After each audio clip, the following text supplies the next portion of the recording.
There is something that I usually admire when I travel, particularly in East Africa. They will say, "Karibu sana, madam." I am saying, you are most welcome. And what is interesting is that all along we have been meeting in Cape Town, and today we are welcoming you here.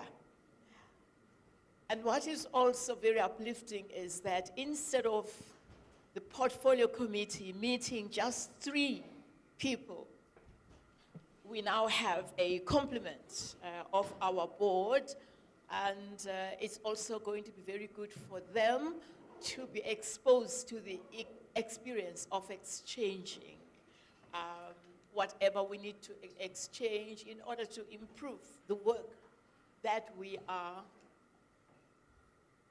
about.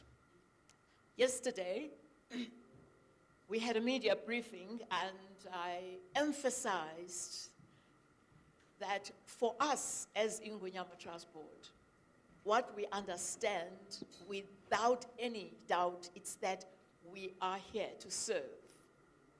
And as we are here to serve, I will repeat what I have said in Cape Town, because my colleagues here were not present when I registered how we appreciate your guidance, something that we hadn't been exposed to, your guidance, your views, and you've made us very comfortable, so comfortable that yesterday a journalist asked us how we feel about this meeting that's going to be taking place this morning. It was so beautiful, not just to play to the gallery of the media, to say, we are so excited. We look forward to this engagement and that we are relaxed. So, with those very few words, you are most welcome. Namgelekile karibu sana.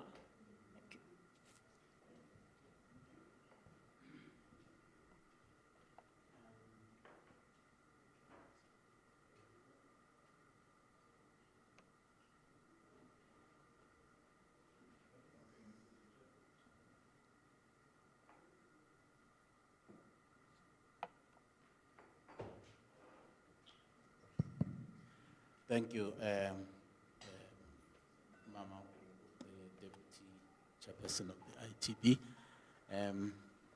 Maybe I will continue to ask you to actually introduce the members of the board. Yes, that are present here. Thank you. Thank you very much, Chairperson. It is my honor to introduce my colleagues. I am going to start from right at the back. That is our board member, Mr. Dendi Matamela. He's also learning isiZulu very fast, and he's doing very well, by the way. And then we have Inkosi Umlife over there. Next to Inkosi Umlife, we have Inkosi Mkize Kabazel. And then, on the left of Inkosi Mkize, we have Miss Nomza Zulu. And then I am going to do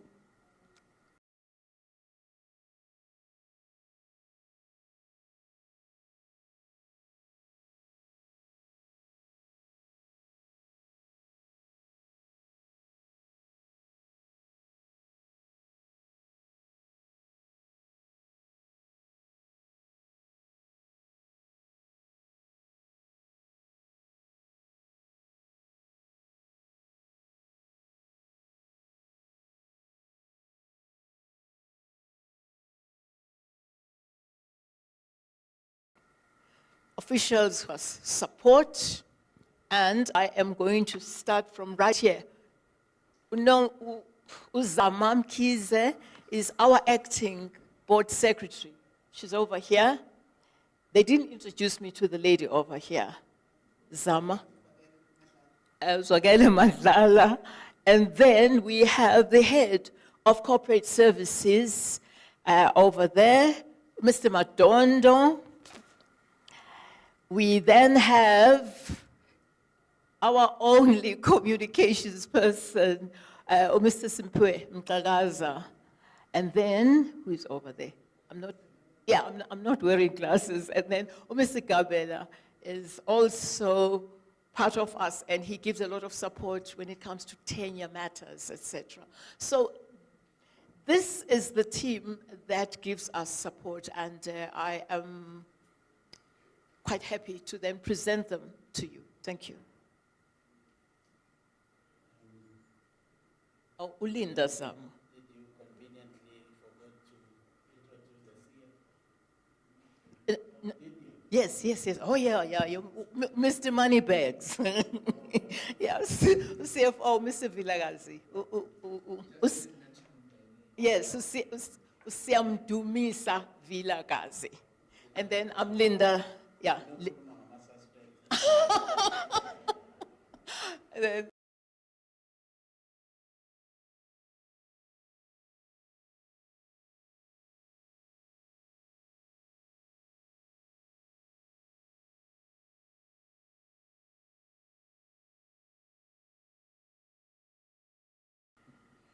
May I present members of parliament that comprise the delegation of parliament, and they are actually here as members of the portfolio committee on land reform and rural development.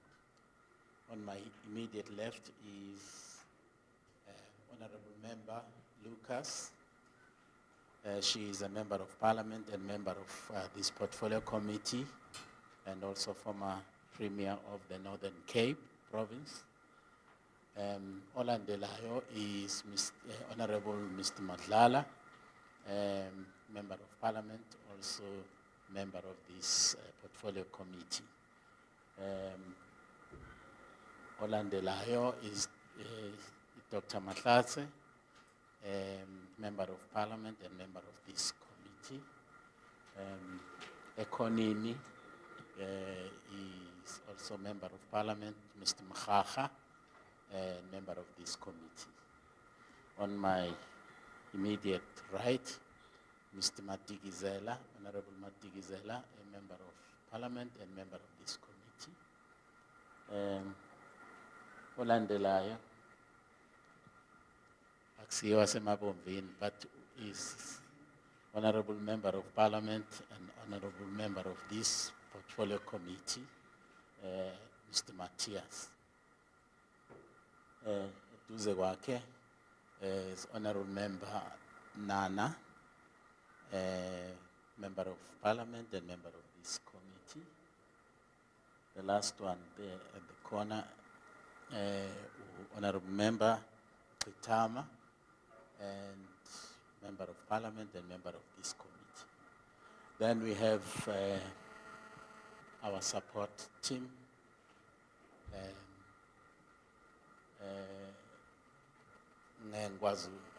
Ngakwazi ukubathula kodwa nje there is no need, it's support team yethu.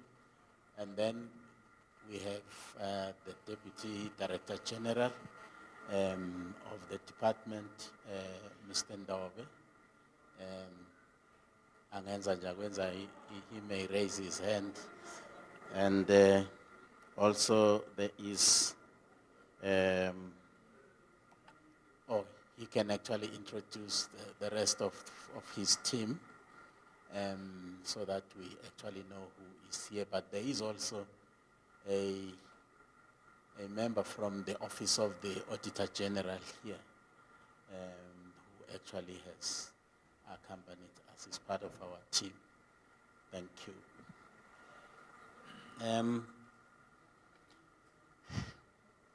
Honorable members and Bafwetu in the Ingonyama Trust Board, we are here as a portfolio committee, as I have said, on land reform and rural development. We are on our mission to oversight the work that is actually being done in KwaZulu-Natal by our department, and we derive our mandate from the Constitution and also the rules of parliament. Decided last year that early this year we would embark on an oversight visit to KwaZulu-Natal, and in particular we prioritized ukuvakashela iNgonyama transport kusukela ke to the arising from the developments ezabe sezenzeka within the Ngonyama Trust towards the end of last year. Then we decided to, even though we had planned to come to KwaZulu-Natal for an oversight, but we wanted to prioritize Ngonyama Trust Board because of the developments that actually occupied almost the national discourse. We've been here since Sunday evening, and then we decided our first port of call would be to have an audience with His Majesty the King on Monday. And indeed, we went to Wakangela on Monday. Indeed, we met the King, and then even though he actually did not attend the meeting physically, but he did send, after meeting us, greeting us, then he sent his high-powered delegation to meet with us. Yes, we teased out issues with them, and then the following day we met with Amakhosi because Amakhosi are an important stakeholder in the whole scheme of things. And in fact, they are beneficiaries. They represent communities that are direct beneficiaries of Ngonyama Trust. So we met with them on Tuesday, and also we had planned to meet with MEC for Copter. And then yesterday, we had a meeting, or even on Tuesday afternoon, we actually visited some of the programs that the government is involved in at Ozini. And then yesterday, we visited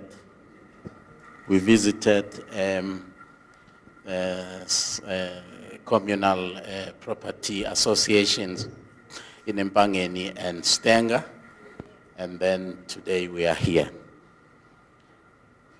I just want to emphasize, Uguti, our purpose of being here and our purpose of actually meeting with His Majesty on Monday was to listen.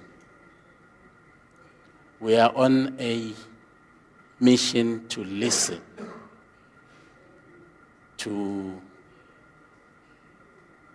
in order for us to better understand what actually is going on, especially within Ngonyama Trust. So we listened very attentively as members to what the delegation of His Majesty had to say to us. They shared with us even the resolutions and what transpired from the meeting which they had on Friday in Mbizo, and the resolutions that emanated from that meeting. We went on again to listen to Amakhosi, what Amakhosi had to say, and their perspectives about the operations of Ngonyament. Now we are here on our final leg to listen again and interrogate issues and ask questions, clarity-seeking questions. Because tomorrow we are going back to Cape Town. And next week we will be meeting to actually assess all the information that we would have actually received from both stakeholders. And then on the basis of that, then compile a report with recommendations and table for tabling before Parliament. And Parliament will surely debate our report and come up with a way forward. So that is sort of the roadmap of our being here and our purpose of being here. I know the media has actually been prodding us, wanting to know what is the stand of the committee. No, we are here to listen. We just could not have a stand on a matter before we could actually listen to all stakeholders involved. So we definitely are going to have a stand after we have actually listened to all the stakeholders and then go back, synthesize the information that we have received, and then on the basis of that, then actually make recommendations. So that is how we would like to actually, proceed. So without actually any further ado, I would actually ask the ITB to give us just a briefing on the state of governance in the ITB. I thank you.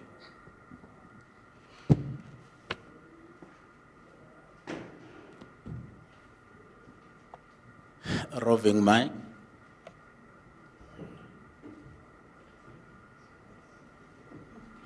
Ngicela ukuthi kube khona ohlezi la from whoever ongahlala lapha nje ozokwazi ukushesha sinikeze adlulise imic.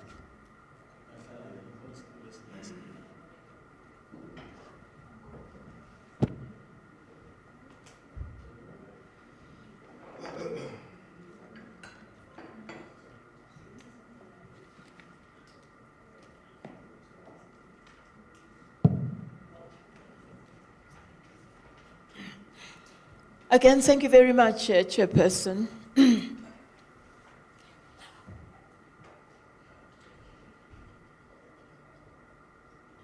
Whenever one is faced with a big task of this nature, that is also a moving target, the best approach is to confine oneself. Excuse me, ma'am, you could be seated. Oh. Thank you very much. I'm saying, thanks, Chairperson, I'm saying whenever one is faced with a subject of this matter, which is also a moving target, the best approach is to start from a very, very simple premise that Ingonyama Trust, with its board, is a creature of statute. There is an act of parliament that governs its activities. I think it's going to be proper for us to then refresh everybody's understanding of this creature, because when it comes to matters of governance, that is where we are located. And this is also going to be important because when it comes to the regulatory framework, that is where we think, correctly so, that the tension arises between how this entity, this creature of statute, harmonizes its activities with the traditional expectations. And we have carefully looked at this whole thing because it's also been very important for us to diagnose exactly where the challenge is. we have come to a realization, and before I hand over to the CEO, we've come to a realization that this conflict, this tension between an entity that is regulated by an act of parliament and the expectations of that are traditional and outside, that harmonization can only happen if the lawmakers address it. Because yes, we have accepted the fact that even if the board that is not on the good books of its chairperson, His Majesty the King, even if there would be a new board, but if this act hasn't been amended, the tensions would continue. And so I'm just giving these preliminary remarks because we are going to be locating ourselves within the regulatory framework as it stands, but bearing in mind that something is hovering, that we don't like this entity. This entity is disrespectful. And then the entity says, we can't be any other thing so far and operate differently. So, I said this organization has been operating in a manner that I simply describe as a moving target. So much happened after our meeting in Cape Town. So much happened. Came December, when many of you, including ourselves, we were looking forward to the festive season, and unexpectedly, there were major issues we had to deal with from the 20th of December, 24th, Christmas Eve. We were running around, handling and containing a situation that needed leadership and containment when the board was suspended. That is, members of the board, except for one, were suspended. The CEO was suspended. The CFO was suspended. But it was a very difficult decision because all along, and this is very important, all along, the deputy chairperson needs to take responsibility for having instructed the board that whatever happens outside, the board is not going to make public statements. However, when on television, an attorney who told the world that he had been instructed, he was acting on behalf of the chairperson, did an interview justifying the suspension of the board, there was no way we were going to keep quiet about that, particularly because, as I've indicated, we are a creature of statute. So we issued a media statement.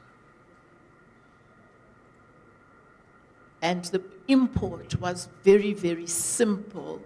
And we do hope that we hoped that Mr. Rakwena, the attorney, was going to understand our position, but it seemed that he did not understand our position because the provisions that he quoted put him in a very difficult situation. All that we were saying was that his client had no authority to suspend us. So, we have had to continue to do our work within a very, very challenging environment. But this work has to be done, and it has to be done to the best of our ability until such time that a final decision is made by those or by that tier of government that created this entity. So far, we are a board that continues to do its work, and we are going to be highlighting the details of the operations, because that is also going to be very helpful. And it is also going to be helpful for us to share this jointly, because the other colleagues, board members, haven't been exposed to this environment. So we are going to be sharing this, and we will welcome probing questions. And we do appreciate what the chairperson has indicated, that the portfolio committee is here to listen. So we are going to welcome your questions, because there are going to be questions that are not just inquisitorial for the sake of being inquisitorial, but the inquiries are going to be directed at clarifying gray areas, etc. So we are going to welcome that very much. And Chairperson, if I may then hand over to the CEO.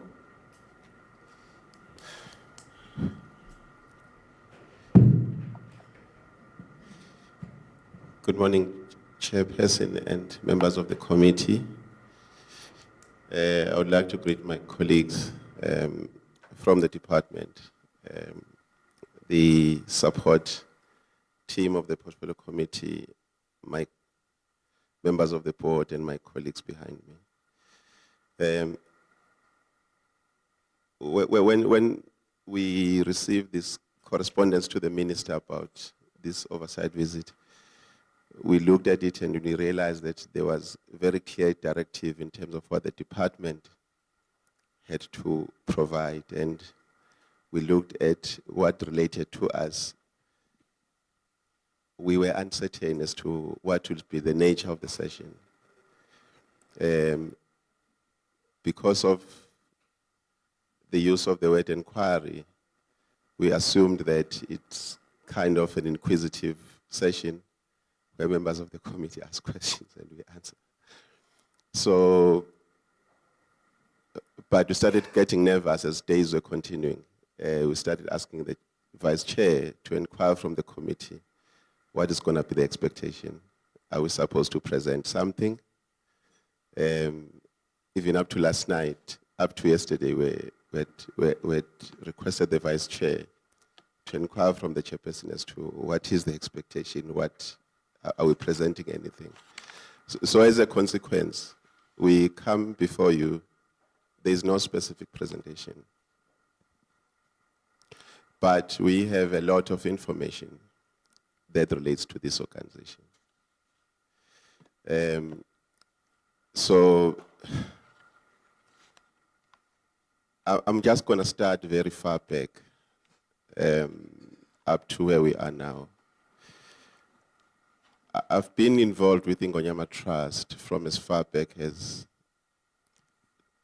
April 2012, at the time as a board member.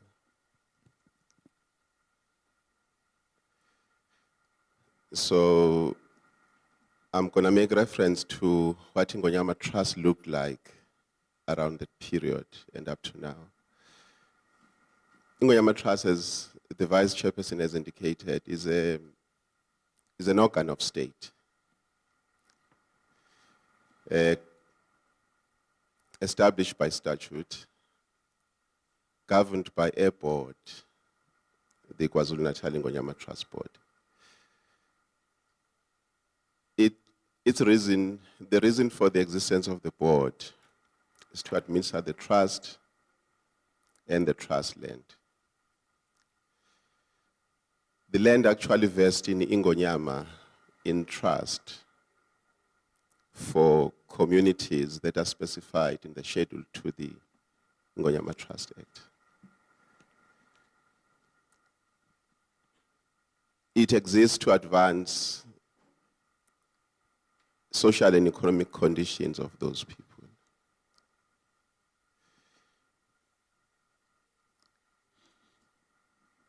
As an organization that is a public entity, is partly funded by government. Over the years, there's been a standoff between the Parliament and Ngonyama Trust about the extent of Ngonyama Trust's accountability with respect to how it utilizes its revenue. And the attitude of the board over those years was that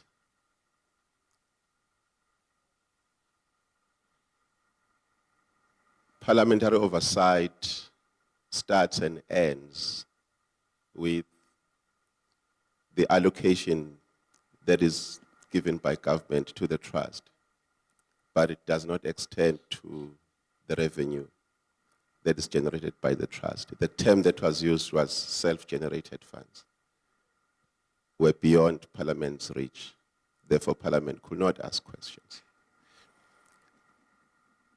The trust or the board, they were sitting in an advantageous position over the years, I'm not sure why, that Parliament didn't seem that much concerned about how the trust works up until Parliament that came in 2014. It was for the first time with the portfolio committee that came in 2014 that there were pointed questions that sought to inquire on how does this organization operate and how does it improve the lives of people that it's supposed to improve. That is when the standoff emerged. It went on up until the end of that Parliament, of that portfolio committee up to 2019. So which means there was a lack of oversight or weaknesses in oversight, in parliamentary oversight of Ngonyama Trust, at least up to 2014. The same applied to the executive.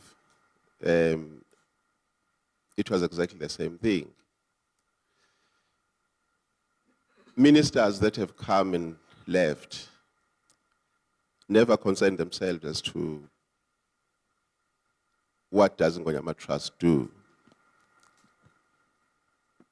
That therefore extended to the department. There's very little knowledge in the department about the entity, what it does. There's lack of concern in terms of how it operates. Okay, maybe let me say that has improved in the past couple of years, maybe from 2019. That's where we saw the department starting to be interested on what Ngonyama Trust does. What that lack of concern did on the side of the executive is that gradually His Majesty, King Zwelithini at the time, took control of the appointment of the board, notwithstanding that the law empowers the minister to do so. Members of the board that I found in 2012, largely a number of them had been there since 1998 since 98, and though some had left and others had come in. But largely, it was members of a board that had been in Ngonyama Trust from inception. And I then saw a pattern in terms of how the board gets appointed. And that pattern was, there would be a letter from His Majesty that reminds the minister that the term of office of the board is coming to an end. And that letter would then have suggestions as to who amongst the remaining board members must be retained and who must leave and who must come in their place. And ministers didn't bother. They therefore acceded to His Majesty, and members of the board will be appointed.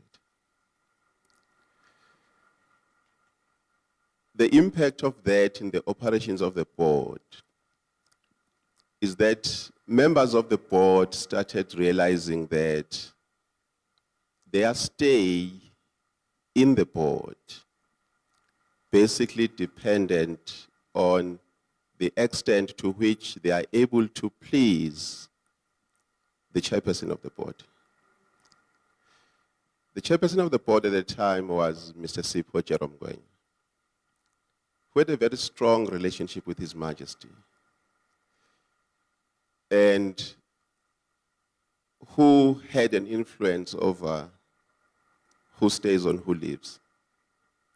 And board members appreciated that and they recognized that. And the impact of that was they lost independence, in that you wouldn't dare contradict the chairperson, because if you do so, there's a likelihood that if you intend to come back, you won't come back. They had seen this happening over years, and therefore we had a board that wasn't a board. I noticed that because I suddenly realized that I'm the only person who can ask questions. I'm the only person who can contradict the chair. And it's only once I do so that some members of the board who are aware of these obvious things that I see will start saying, maybe. I was called the young advocate at the time. Then they will say, maybe the young advocate has got a point. Then I realized that unless I trigger a conversation about what is being said, nobody's going to do so. So that's the board that we had. Then I'll go to the time when we started here, prior to this board in 2021. So we had difficulties. The board, the trust was receiving bad audit outcomes. So when the minister, Titiza, came in 2019, she had to attend to the fact that there's an organization that she oversees that is getting bad audit outcomes. Prior to Minister Titiza coming in, when Minister Nkwinti was still around, these things were there. So what the department did at that time, we established some kind of team to help Ngonyama Trust. But because we were external persons, what will then happen is recommendations that we make on interventions that were necessary will then have to be taken up by management of Ngonyama Trust to the board. And that is where they will see the end of their existence. We realized that the management of Ngonyama Trust was either unable to present the necessary interventions to the board, or the board was unwilling to listen to them. So when Minister Titiza in 2019 wanted to take steps to assist the board to improve its governance situation, our recommendation was, Minister, we have had interventions before. At that time, I was no longer a member of the board because I resigned in 2018 from the board that was appointed in 2016. So at that time, we said, Minister, in order to help Ngonyama Trust, what you need in that organization you need an administration that doesn't work for the trust. You need people that will not be threatened with dismissals, that will not fear the board, that will be able to raise issues as professionals and stick to what they believe is correct.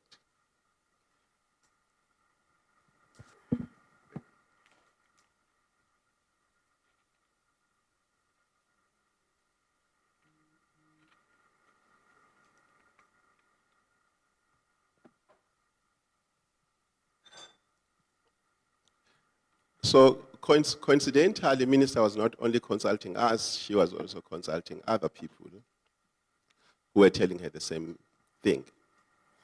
So in September 2020, minister appointed an interim board. There's no provision for an interim board in the law. I understood that statement to be a political statement than anything else, to provide a sense out there that I am making an intervention, therefore there's an interim board. There were technical difficulties with the concept of interim board. But yes, there was then an interim board from 1 September 2020. I was part of that interim board. I was appointed of one of 3 members that were appointed in addition to those that were already sitting in the board. So at the time, the minister's idea was, I'm appointing an interim board because there's a need to do something. I don't have the time yet to go through a process of appointing a full board. Therefore, the term of office of this interim board shall end when a proper process has been undertaken. So, the term of office of Ingonyama Trust Board is 4 years in terms of the regulations, administrative regulations of 1998. So that board continued up to 30 November 2022.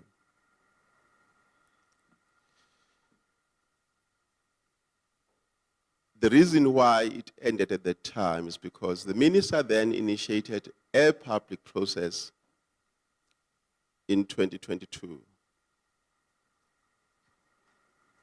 I'm not so sure whether 2022 or sometime in 2021, but I think it's 2022. She initiated a process in terms of which she advertised for members to be nominated to serve in the board. That was a process which was internal to the department. At the time the process was initiated, I was now working for Ingonyama Trust as the head of secretariat, the position that I hold right now. So that process that the minister had undertaken, it culminated in people being nominated, the department screened them in whatever process that they followed. And that process led to the minister starting a consultation process in October 2022. That consultation process, as the law provides, involves the consultation of the Premier, that is in terms of Section 2, capital A, 3B, and 3C of the Ingonyama Trust Act. So that process ended with the Premier, His Majesty, the chairperson of the Provincial House of Traditional and Khoisan Leaders being consulted. Now, the 2 subsections in terms of which this board is appointed. Section 2, capital A, 3B, provides for the minister to appoint 4 members of the board. After consulting the Premier, His Majesty, who is referred to as Ngonyama in the Act, and the chair of the House. So Minister had a couple of names that she gave them in October and requested that they respond to her by a particular date in November. I think it was at the end of November.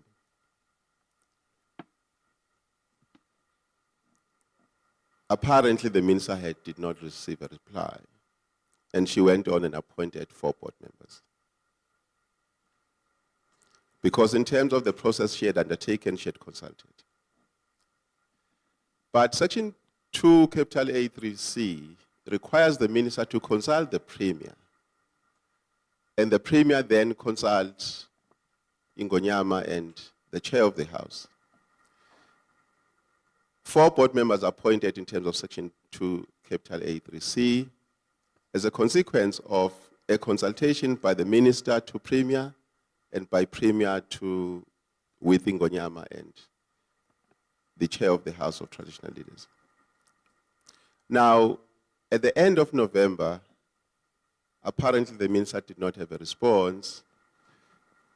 As a consequence, she could not do anything about the appointment of the 4 board members in terms of Section 283C. She could only write to the Premier and say, Premier, there's a requirement that you consult.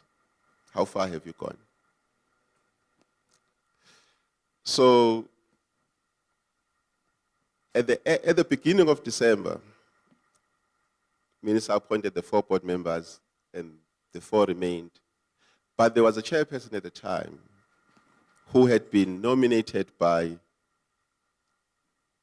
His Majesty King Goodwill Zwelithini. So until your nomination is withdrawn, you are nominated. So we therefore, by 1 December 2022, had a board of 5 members.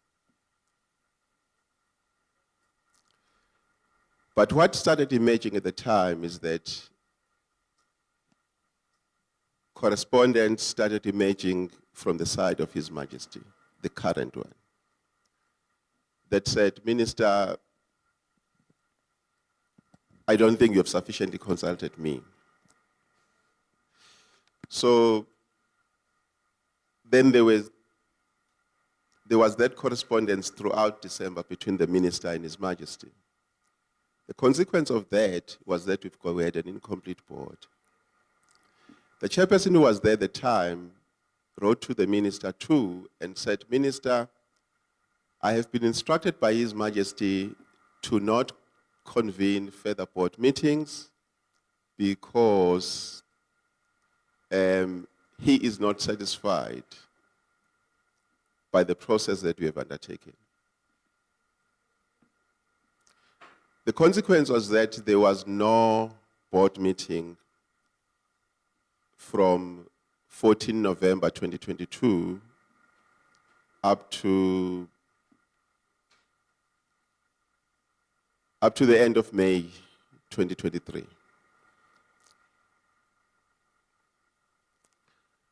So there was then that process of consultation, of negotiations between the minister and His Majesty, as well as the Premier, on the appointment of a board. By February 2023, a list of names started circulating in the media of people that were recommended by His Majesty. That list of names had 5 people.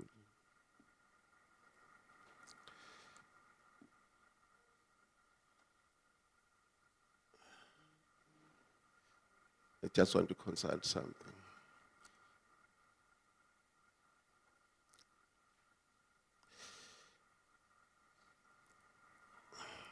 Just a moment, Chair.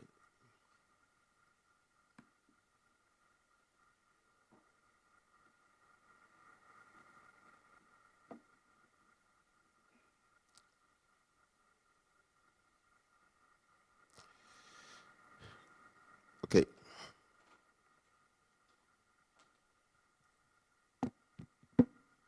Amongst those names, there was the name of Mr. Jacob Mnisi as chairperson. There was the name of Rejoice Ntombenhle Nxumalo-Tembe as a board member. There were 3 other names that I'm not going to mention because nothing turns on them.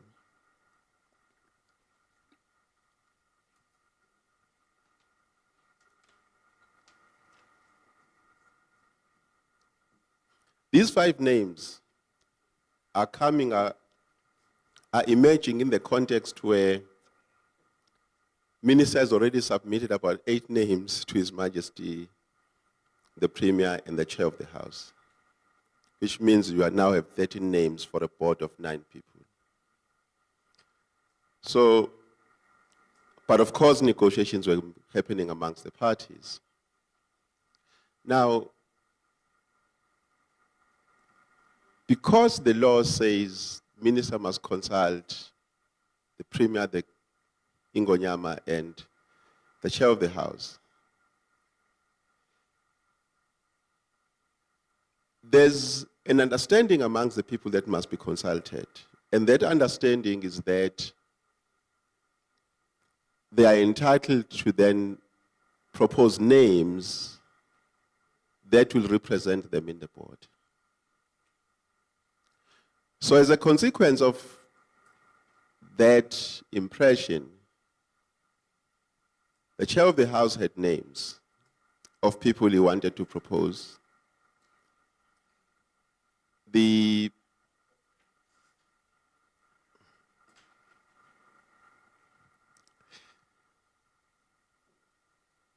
provincial government had names that they wanted to recommend to the board. As a consequence of give and take that occurred, His Majesty eventually had 3 names. The 5 that were in the media in mid-February 2023 were dropped. They were dropped after a serious objection from Prince Mangosuthu Buthelezi on the nomination of Mr. Jacob Mnisi as chairperson of the board. That objection was constant throughout that period, and Prince Mangosuthu had the ability of dealing with the media. He had a machine that when he wanted to communicate something, it was everywhere over a sustained period of time. So Mnisi couldn't take the pressure. Then at the end of February, he issued a statement that he was declining the nomination because of tribalism that was emerging. That's what he said. He was saying because of tribalism because the objections were questioning his nomination on the basis that he was outside of KwaZulu-Natal. So he withdrew.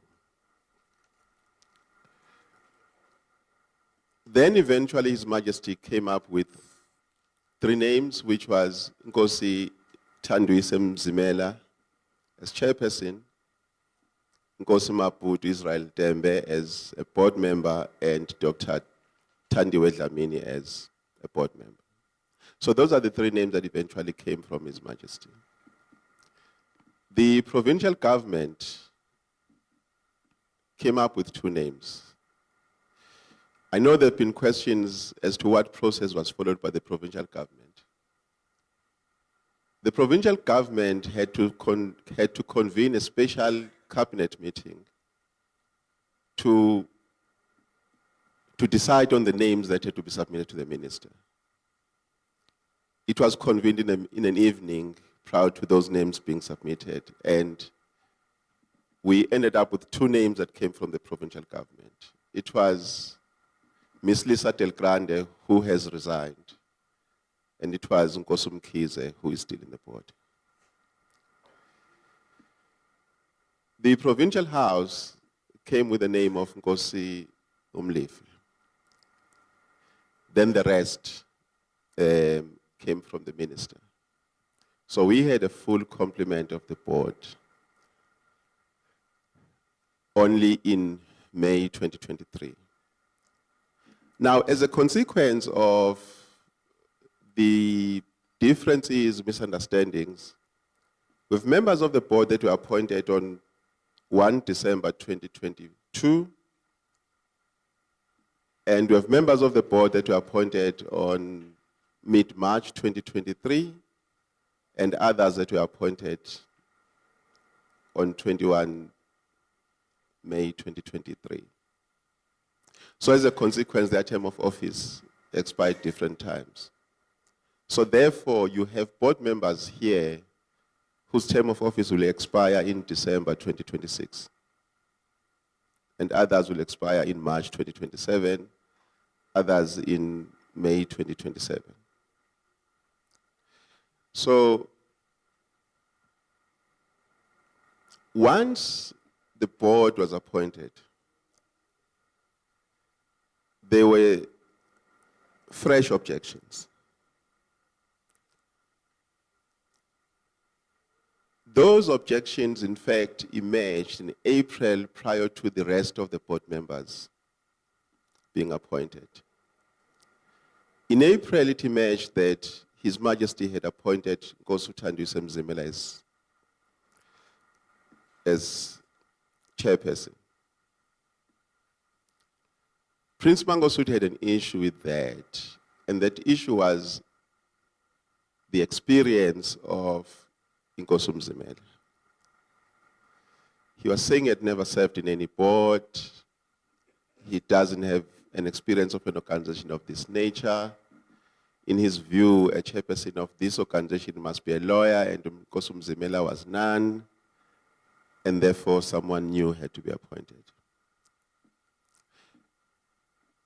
That standoff between Prince Mangosuthu resulted in a distance between, amongst other things, created a distance between Prince Mangosuthu and His Majesty.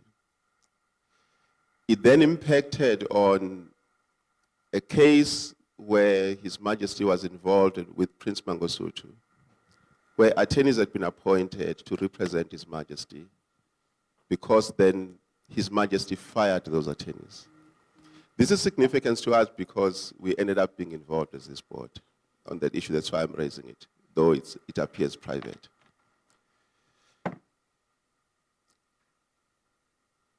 So by mid-April, there were objections on the issue of Nkosi Mzimela.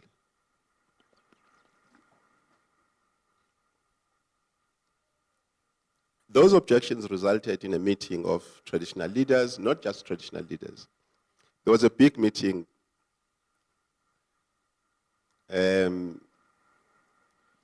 Empangeni at Mbizo Hall, where His Majesty where Prince Mangosuthu had brought traditional leaders and people who have got an influence in this province. It included politicians, to discuss Ngonyama Trust board. And in that meeting, a resolution was reached that they reject the board. That was at its very beginning. They reject the board. A team of people emerged, I will say from within the royal family, and I'm not sure who else was involved, that was called Abavikeli Besihlalo. That team ended up in Pretoria to meet with the minister with the intention of persuading Minister Didiza to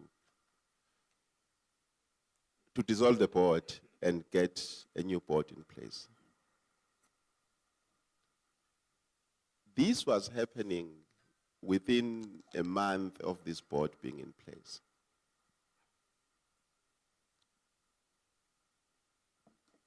We don't know of what became of that team, because their conversations were with the minister, not with the board. So, but what it indicates is that there were already issues about this board at that very, very beginning, for different reasons than now. or maybe still, because even now the issue that is being raised is that the process of appointing this board was either not proper, or His Majesty does not appreciate it, and therefore the board must go. Of course, there's an additional reason that the board is disrespectful to His Majesty. I think that is it about the appointment of this board. I'm then going to step back. This organization has got a disbursement policy in terms of which funds are dispersed to beneficiaries. Now, the disbursement policy provides for 75% of the revenue that is generated by the trust to be reserved for a traditional community where the investment comes from. And 10% is reserved for the use of a traditional leader of that traditional community. 10% is reserved for the administrative expenses of the trust. 5% is reserved for the trustee to use it for communities that don't have sufficient resources. But what had happened, this policy was approved in 2015 by traditional leaders in a meeting at Olive Convention Center in Durban. So, but what had happened in practice is that this policy had been used in such a way that the 5% that the trustee must use to assist communities that do not have resources was then used for the personal benefit of His Majesty. This dates back during King Goodwill Zwelithini's time. So when the current king came into his position, he found this practice in place in 2021. So then a lot of that money started going his way.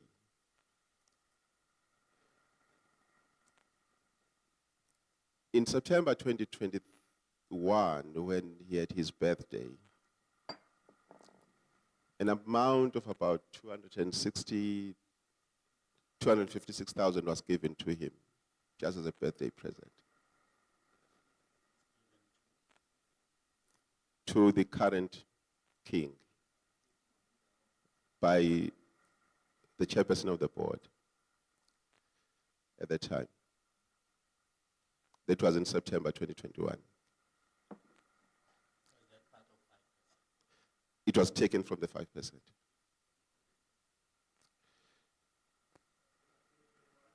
That is September 2021. September 2021. 256.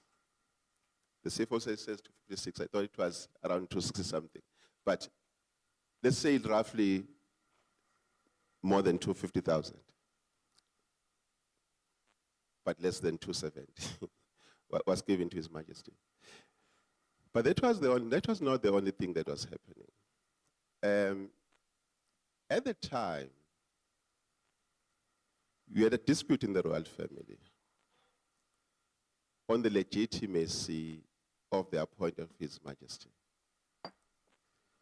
Because of that dispute, the provincial government that supports His Majesty had taken a cabinet resolution that said they would not make resources available to His Majesty because he had not been officially recognized by the president. So as a consequence, okay, Prince Mangosuthu at the time was saying, in terms of the customs of the Zulu nation, His Majesty is on the throne. The recognition by government is immaterial because His Majesty is in his position. And therefore, he performs all the duties that are required. There are traditional ceremonies that His Majesty presides over. At that time, the government was not funding them. Traditional leaders and members of the royal family that support His Majesty then said they will use their resources to fund those events. I think one of those events was King Shaka celebration in September, which took place at Duguza in 2021. So His Majesty did not appear there in that celebration because, according to Prince Mangosuthu, he was not well.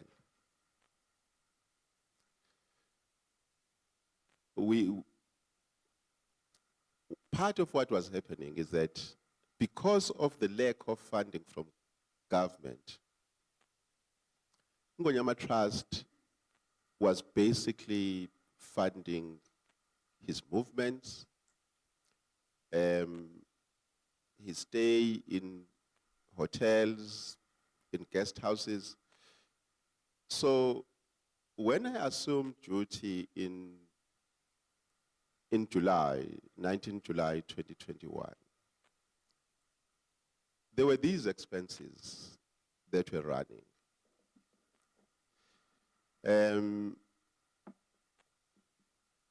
It was worse, like on a Friday afternoon, you'll receive a call that says, CEO, there's Prince so-and-so in a hotel somewhere and they need accommodation. Can you approve this money so that this can be done? So I'm arriving, so I'm asking, is this what gets done here? Are we just running, paying for members of the royal family to go wherever they're going? Why are we doing it? So tensions then began at that time with the chairperson of the board, because these were things were coming through the chairperson of the board. There was an employee in Ngonyama Trust at the time who had been King Goodwill Zwelithini's personal assistant. She had been working in the Royal House Trust. The provincial government took a decision, I'm not sure when, it seems like around 2019, that they were going to split the support. They were going to remove His Majesty from being supported by the Royal House Trust and rather be supported directly by the Office of the Premier. So when they did so, Advocate Zama says that decision was made in 2016. So when that was done, there was an employee that was like a PA of His Majesty in the Royal House Trust. But His Majesty wanted to move with this employee to the Office of the Premier. The structure of the Office of the Premier did not allow that to happen. So an arrangement was then made between the chairperson of the board and His Majesty, in terms of which this employee was taken to Ngonyama Trust to look after the royal family and His Majesty. Because His Majesty wanted this employee to support him. The Office of the Premier could not absorb this expense because they had a structure. There's a chief directorate called King Support in the office of the Premier that had to look after the needs of His Majesty. Now, this employee had to remain in the Royal House Trust. In the Royal House Trust, they would not allow this employee to perform functions relating to His Majesty because now His Majesty was supported by the office of the Premier. As a consequence of that, they found a way out between His Majesty and the chair of the board, Mrs. J. Ngwenya at the time, that this employee comes to Ingonyama Trust and continues doing what she was doing when she was sitting in the Royal House Trust. So when I arrive, I find this person that is doing nothing for Ingonyama Trust, but is running with the needs of the royal family.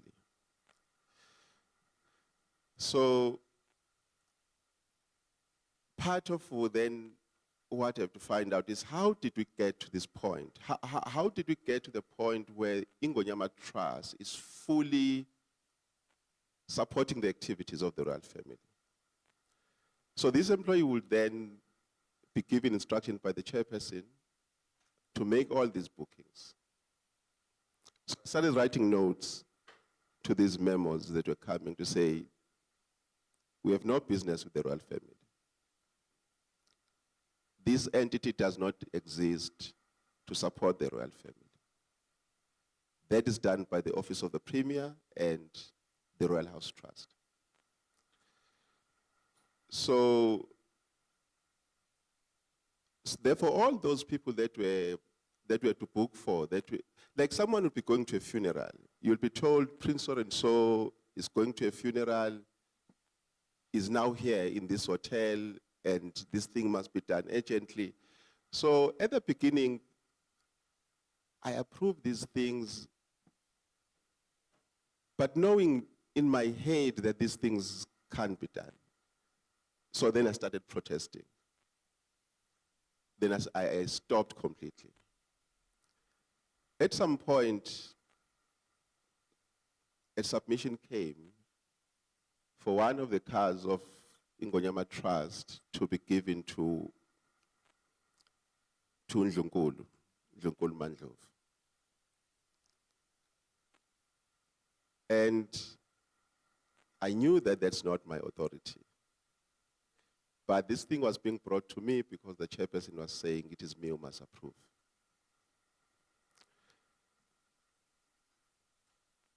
Of course, I declined it. And then said, if we support one queen today, there's going to be another tomorrow. Despite the fact that you don't have authority to be doing these things, but we will not explain why we're just giving a car to one queen. So therefore, the support that Ingonyama Trust was providing to members of the royal family simply stopped, but the 5% then focused on the use by His Majesty, and that was impossible to control because the chairperson of the board had signing powers. He could get an employee to generate a submission to him, and it would get approved by him. I would not see it, and expenditure would occur. So when then the board was changed, and His Majesty was continuing to, the moment that the board was changed,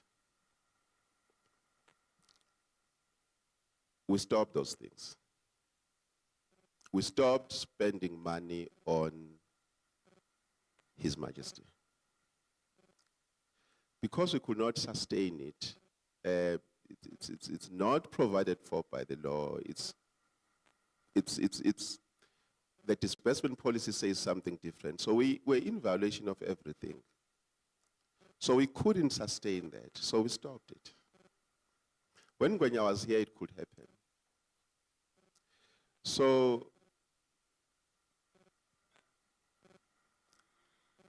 When then, at the beginning of the term of this board started. At the time, we had 3 vehicles. There's a BMW 760 Li, which was bought in 2019. There's another which was bought in 2015. There's a Lexus 4x4, which was bought in 2011 for His Majesty. The one that was bought in 2011, I was a member of the board. When I noticed, I was at Golden Horse one day, I saw this car written ITB1. I was a member of the board, I didn't know we had such a car. So we had a board meeting, so I got there, then I asked, do we have a car called that's registered ITB1? They said yes. Then I asked board members, okay, who uses it? They said it's used by the trustee. Then I asked, okay,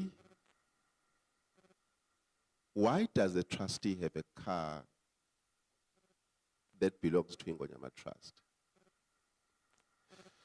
The response was, His Majesty goes to a number of places where he promotes Ingonyama Trust, and therefore by virtue of that, he qualifies to have a car. You see, the law of trusts operates differently. Because the trustee has a fiduciary responsibility to the trust beneficiaries. The benefits don't go to a trustee. The benefits are for the beneficiaries of a trust. So here it was the other way around. There was an emphasis of on a trustee as opposed to the beneficiaries of a trust. But that is a response I was given. When the car that was bought in 2015 was bought, you can see that car. It's a beautiful car. It was designed, we were told later it was designed by His Majesty. He decided what was to be in it. That process takes about 6 months, 3 to 6 months. But when that car was purchased, an instruction by the chair went to members of the finance committee who had signing powers and the CFO at the time. They went and bought that car without a board resolution.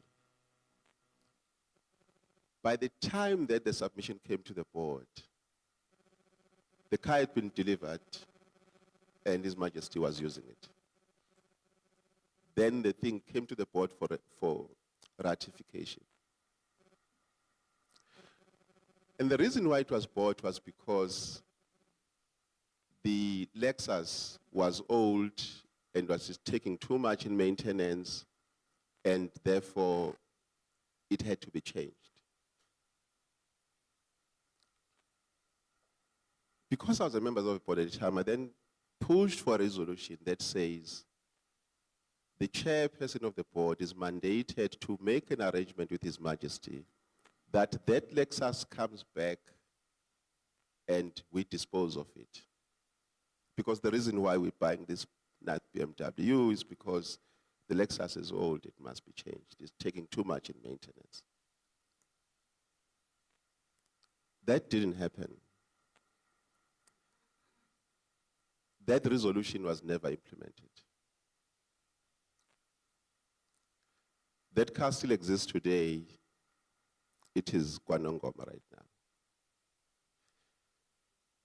Now, the problem with these cars was that they have petrol cards from Ingonyama Trust. So the drivers of those cars can change tires, they can take them to service, they can do repairs using these petrol cards. What then began happening is that employees of Ingonyama Trust will be traveling. We've got surveyors that get sent on the field to take coordinates for leases that Ngonyama Trust enters into. We spend about 80,000 a month on those cars for traveling. So we've got an allocation that we make of 80,000. The next thing that will happen is that an official on the field will suddenly not have petrol because the cart has been exhausted. And we didn't understand what's happening here. When we checked, we then realized that the vehicles of His Majesty, there's high expenditure on them. You suddenly find there's an expenditure of 35,000 at a go. And that then depletes the petrol card such that employees then run out of petrol on the field. And there wasn't any justification because His Majesty is supported by the Office of the Premier. His needs are catered for by the Office of the Premier. He drives cars that are provided by the Office of the Premier. So we didn't understand why we have to have this expenditure. So in November 2022, the CFO prepared a submission to the board to dispose of certain vehicles that were old. We had a lot of vehicles in Ngonyama Trust. That submission was approved by the board. And I was hoping that board members would say something about these vehicles of Isilo. But they didn't say anything. The CFO had spoken to the chair, and between the two of them had agreed, and this submission came up. Gets approved by the board, I think on the 30th of November, 2021. Then, beginning of December, I get into a car. I take the colleague that is working with members of the royal family. We go and collect these cards. So we collected them in December 2021.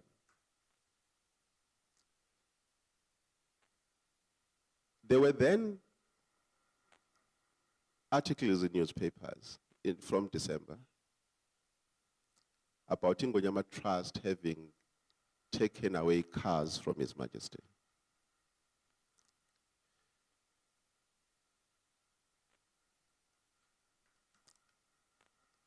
Then members of the board had to convene to look at this thing. Had to convene to look at this issue that there is now, the story about Ngonyama Trust having taken cars from His Majesty. Sorry, Advocate. Are members of that board? Not this one. Not this one. No. But there would still be some members who were members of that particular board who are still here, still members. Advocate Zama is. Okay. She's the only one who was in that board. So the chairperson of the board started advancing a view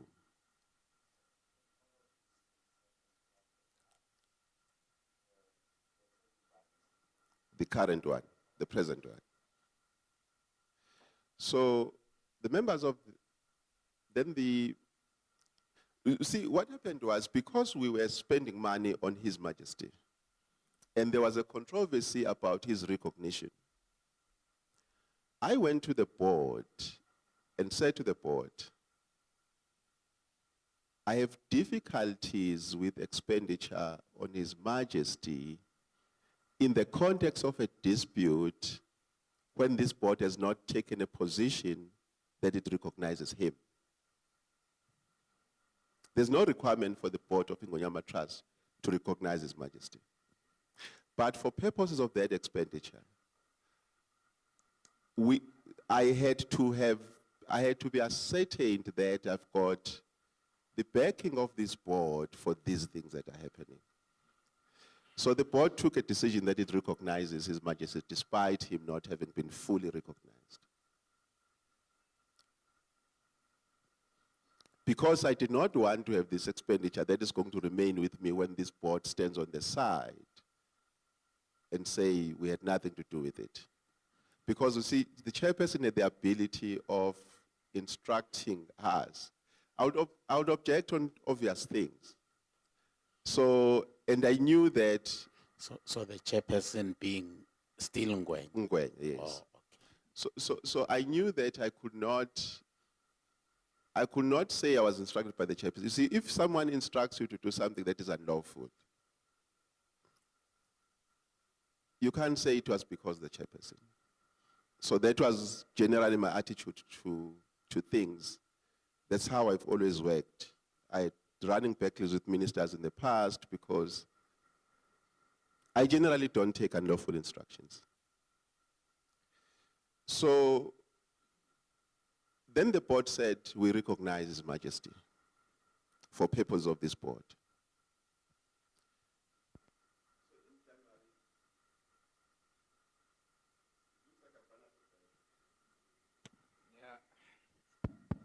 But the recognition of that resolution of the board, which actually recognized the status of the king, did it help you to actually condone the kind of expenses that you have actually made or incurred?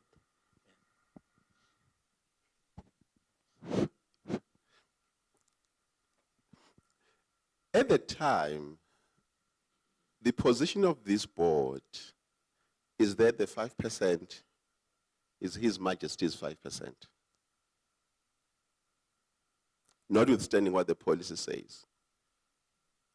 There's a practice in the board at the time that 5% must be used for the personal needs of His Majesty. So then I'm saying to the board,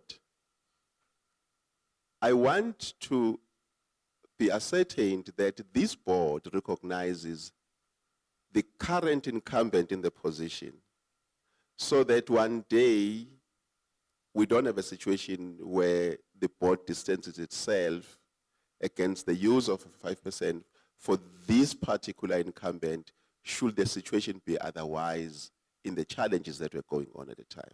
So my answer is yes, it helped me. Even though we were incorrectly applying the policy at the time because it was being incorrectly applied, but it was a decision that had been consciously made that it is being applied this way.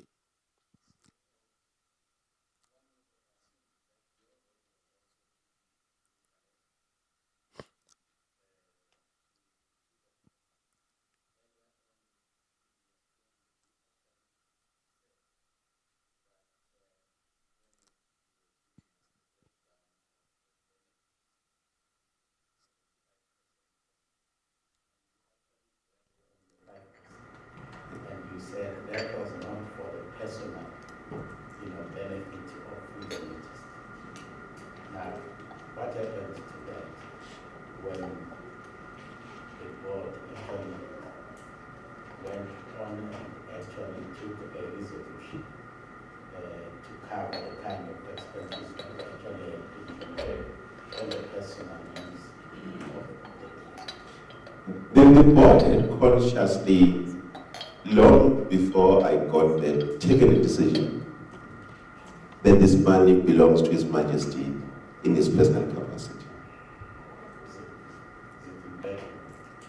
I've never seen a resolution that there are meanings. That organization did not adopt meanings.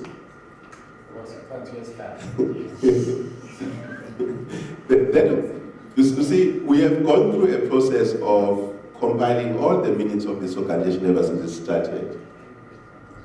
And we have difficulties of unsigned minutes of previous boards because they were just not being, yeah. I'm sorry to disturb the train of thought, but I'm trying to be a devil's advocate for my members. It's exact. This is what I was explaining earlier, that the board, there were people sitting in those positions, but they had consciously decided they are throwing away their independence. So, as a consequence, anything became possible. So,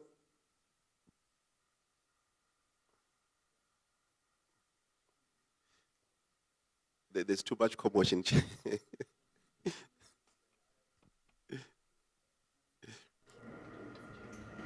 So what then happens in January 2022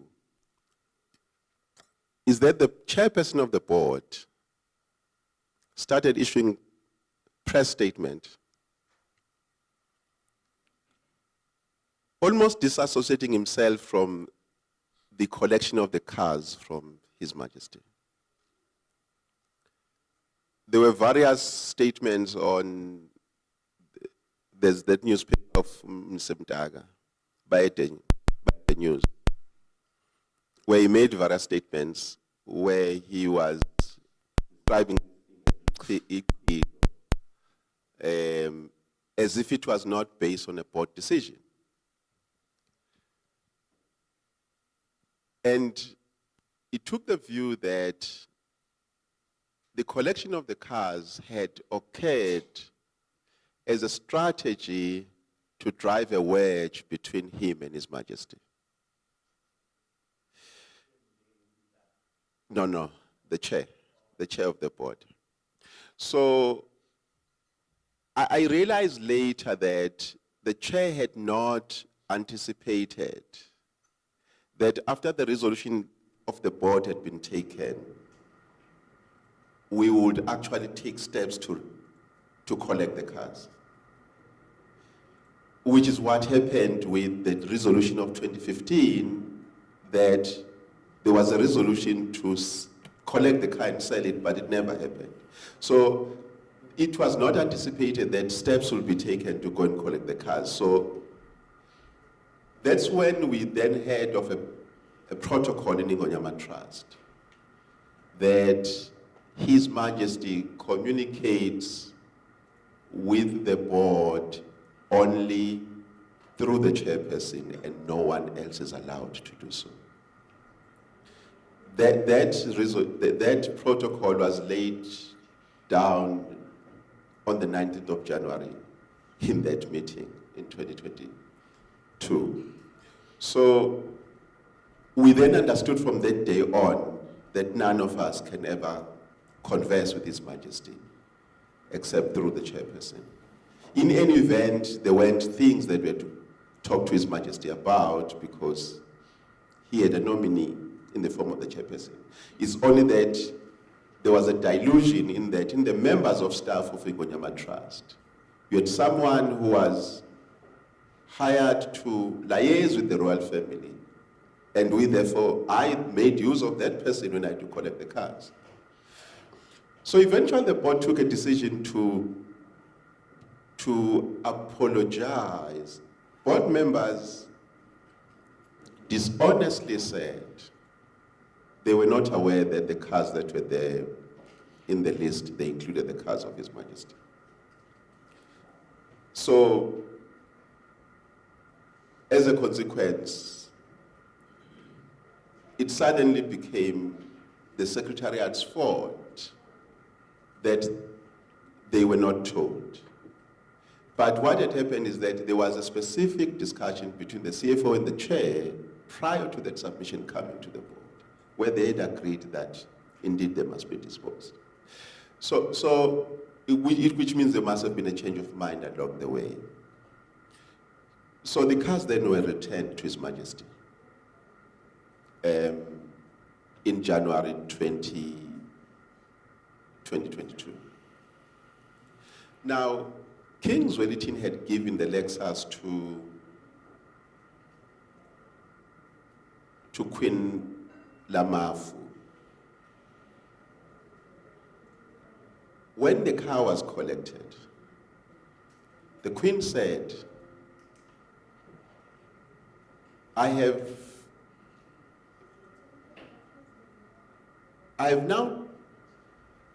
now take this car as mine. I like it. So if your intention is to dispose of these cars, please, I would want to buy it. His Majesty himself, the 2015 BMW, he also said he wanted to buy it. There was actually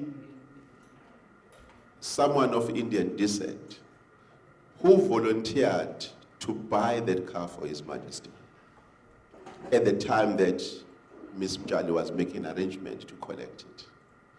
So when the cars were collected, our understanding was very clear that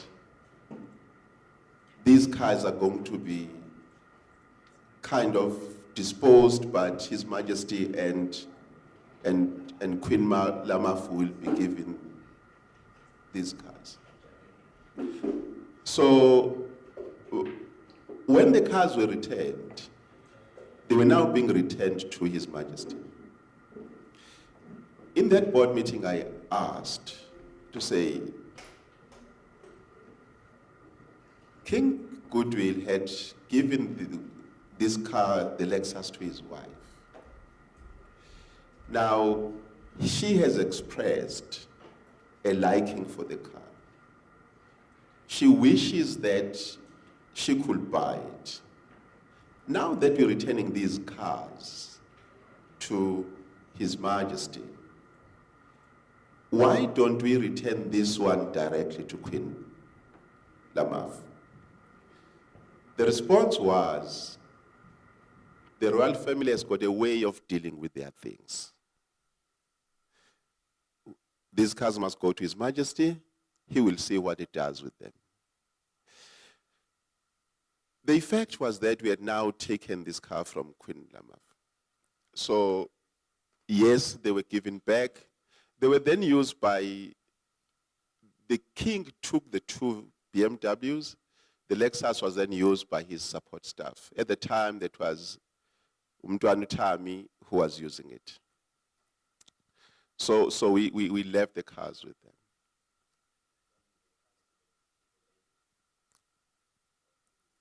No, they were returned to this present one.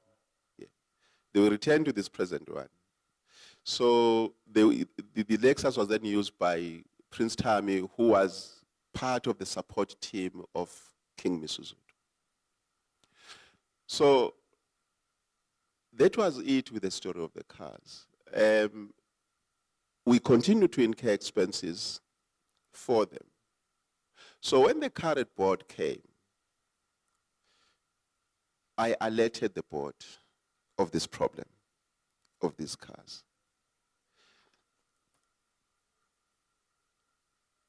This board came in May, it had an induction in June, it had its first meeting in July. So by the time that it started operating, we alerted them that there's a problem about these cars.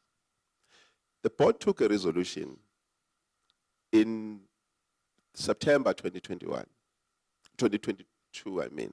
No, 2023. In September 2023, it took a resolution that the cars must be donated to His Majesty. All of them.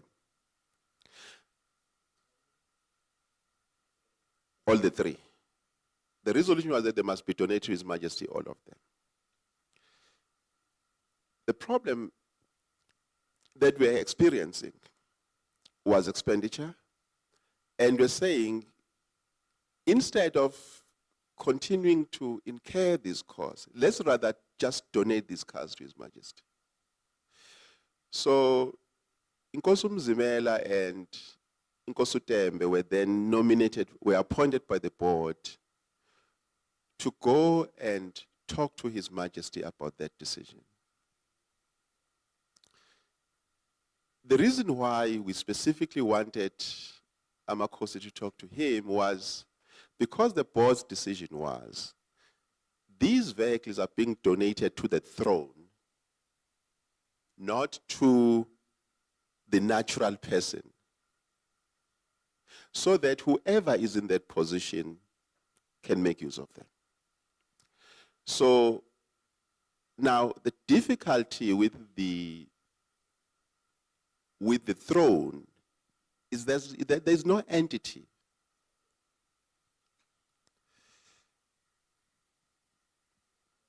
So there's no juristic entity that can hold assets on behalf of the throne. That's the problem. That's the royal family still needs to resolve. So we then wanted guidance from His Majesty as to which entity is going to hold these cars so that we can transfer them to that entity.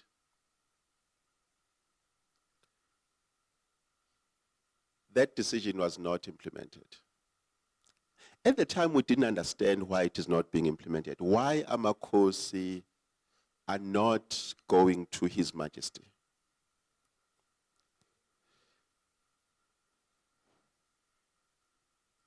We only learned very late that though Nkosi Mzimela was His Majesty's nominee in the board, but he actually had no relationship with His Majesty. Because Nkosi Mzimela was not, though officially appointed by His Majesty, but he was actually appointed by Mr. Jacob Mnisi. Mr. Jacob Mnisi, remember he was the chairperson.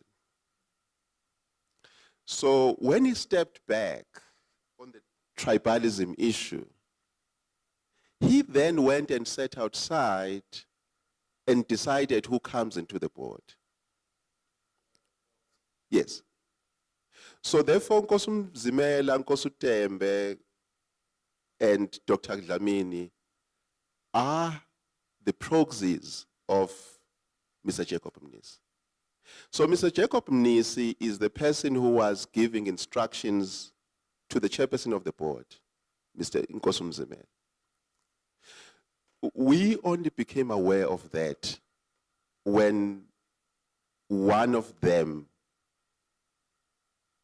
mentioned it in a board meeting last year. So Nkosi Mzimela could not, you see, we were operating on the basis that because he is His Majesty's nominee, he's directly relating with him. Therefore, any kind of report as his nominee, he's getting it directly. His Majesty is getting that report from Nkosi Mzimela. But His Majesty was not getting anything from Nkosi Mzimela because he had no relationship with him. He had a relationship with his handler, Mr. Mnisi, who then talks to His Majesty. So, in practice, what happens is that Mr. Mnisi gives mandates to the three members as to what resolution must be taken in the board. When they come back, they go back to Mr. Mnisi and must report. And there are issues about why a resolution was not taken if it was not taken. So we learned about those things last year and this year. So therefore, His Majesty, those cars were never donated to His Majesty. They are sitting with him, but they belong to the trust. As a consequence, when the discs expire, we must renew them. In fact, as a matter of fact, this month, at the end of this month, tomorrow, the discs are expiring. And we must renew them because they are our vehicles. But we are not extracting any benefit from them because they are used by His Majesty. The only thing that we were able to stop was to stop spending money on those cars. Petrol and so on. But what then happened as a consequence of that decision to stop spending money on them, in November 2023, one of the drivers contact the person that handles fleet in the Ngonyama Trust. They want to take the Lexus for service. So she comes to me, then I say, I can't do it without a board resolution. I'll have to take it to a board because the board said we mustn't spend on these cars. So then His Majesty, agitated by the refusal by the CAO to get this car repaired, he sends the response that I sent, he sent it to the minister. Then Minister Titiza comes to me saying, what's happening? This is what His Majesty is saying. Then I explained to the minister that there's a board decision that says we must not spend any money on these cars anymore. So I can't take it to service. That's November 2023 when this thing happens. So then I'm going to step back to May 2023.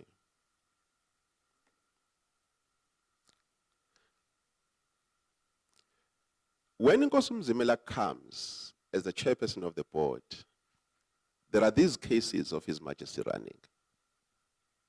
His Majesty has fired his attorneys, Strauss Daly, in Umhlanga.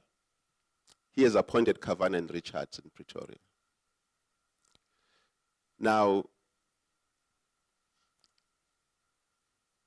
because he has made no arrangement as to how he pays his fees to Strauss Daly, they are not going to release his files. Kavan and Richards, they require His Majesty's files so that they could go and argue his case in Pretoria. And there was already a court date determined in June that that case would have been running from, I think, 31 May to 2 June in Pretoria. There's pressure that these attorneys must have access to files, and Strauss Daly wants security for costs. So Kavan and Richards draft a letter for, in fact, Kavan and Richards, they write to Strauss Daly. They say, your fees will come from Ingonyama Trust. So Strauss Daly, they've got an understanding of Ingonyama Trust law. So they then say, this is not security. Ingonyama Trust has got no obligation to pay. Then the attorneys answer back and say, His Majesty is the sole trustee of Ingonyama Trust. Therefore, he can direct Ingonyama Trust to pay for anything that he wants them to pay for. So Strauss Daly insists that they don't think Ingonyama Trust has got authority to do that. Therefore, they don't consider that to be sufficient security. Then they turn to Nkosi Mzimela. They draft a letter that Nkosi Mzimela must sign. That guarantee that Ingonyama Trust will pay all the legal costs of His Majesty.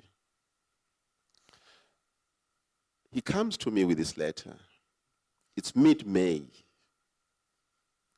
He was confirmed on the 9th of May. Remember, he had been appointed by His Majesty sometime at the beginning of April. But Mr. Ngwenya was still sitting in the office up to 14 April because we didn't know that there's now a new chairperson. So then there was that controversy in the newspapers. Then Prince Mangosuthu was issuing press statements, and some of those press statements, I think up to about 26 April, Prince Mangosuthu was saying, no. Judge Ngwenya is still the chair. Because it seems that Prince Mangosuthu was talking to His Majesty. His Majesty was agreeing that he's bringing Ngwenya back, but he wasn't doing that. And Nkosi Mzimela was continuing to be told that he's the chair. So there was that controversy throughout April, up until His Majesty convened a meeting of Amakhosi in Ulundi on the 9th of May, 2023, where he announced that Nkosi Mzimela is the chair. So that's when that debate was closed. It was closed on the 9th of May. So we then worked on the basis that we now have a chair. In fact, he had already appeared before the portfolio committee alone, I think in the beginning of May. Yes. The meeting was virtual.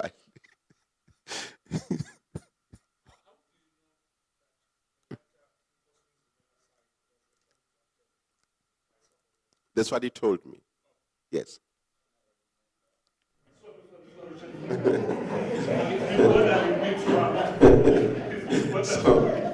So that's what he told me. So I looked at the letter. Because of the extent to which it was committing us to His Majesty's fees, I advised him not to sign it, and therefore he didn't. Instead, I wrote a proposal to Strauss Daly to say, the board had taken a decision that it may use 5% of the revenue of the trust for His Majesty's needs. At best, we can pay you up to what is the balance in that account. A previous year, in 2022, in August, we had paid about 3.7 million to Strauss Daly from that 5%. So therefore, there's legal costs. They were not the only one that were paid. We had paid two other attorneys as well that we didn't know what they were doing for His Majesty. So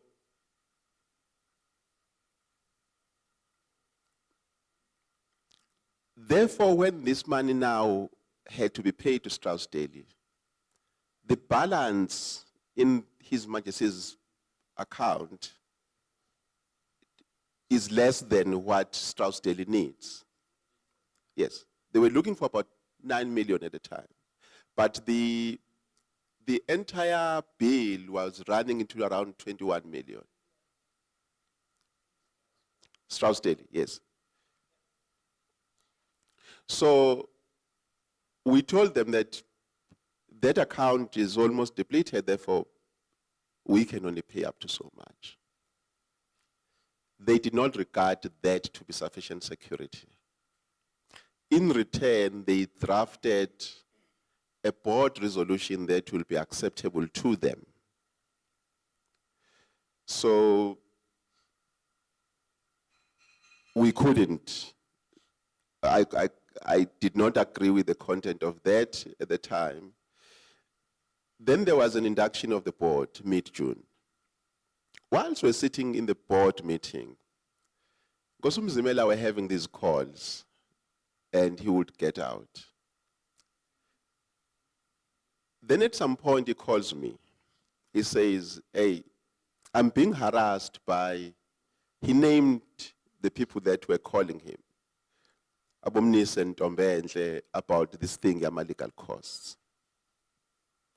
I'm now going to switch off my phone. He switched off his phone. We went back into the meeting. After I had switched off his phone, then Dr. Dlamini came. With her phone, there was someone on the line. They were looking for Nkosumzimela. Then Nkosumzimela had to go out. Then it became quite obvious that Nkosumzimela is not going to be able to sit in this meeting because of his people are looking for him. So eventually, I said to him, listen, I think the only best way out here is that you've got to convene these members of the board and talk to them about this problem because you can't resolve it alone. So a board meeting was abruptly convened. A special board meeting was abruptly convened during the induction, and the issue of His Majesty's cost was discussed. The board then asked that Nkosumzimela and Advocate Zama and myself must go and talk to His Majesty about these legal costs. The board was willing to help only to some extent. And at the time, we had already communicated to the board, because this was the first day in the induction, where we made a presentation to the board about all sorts of things that were taking place in Ingonyama Trust, some of which were not supposed to take place, and that then enabled them to know that they can't use this money for the purpose it was being used for. So by the time that we had to go to His Majesty, we're now going with a board that has decided it can continue doing what has been done before. So we then went and met with His Majesty. Now, it is in June, around the 23rd or something. At the time we met with His Majesty, we don't know that Nkosi Mzimela does not have a relationship with His Majesty. We were surprised that he was just quiet. So Advocate Zama eventually said, kwangathi inkosi isiqhuba ngamadolo. Because Nkosi Mzimela is quiet, we have to speak to His Majesty. But His Majesty is also not saying anything. The people that are responding to us is Mr. Jacob Mnisi, Ntombenhle Tembe, and Miss Bongile Mdletshe.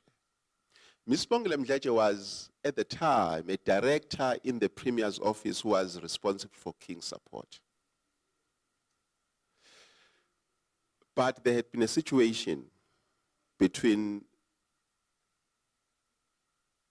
the office of the Premier and those officials. There were two of them. It was Bongile Mdletshe, it was Nomzamo Mieni, who is now the Queen to the King. So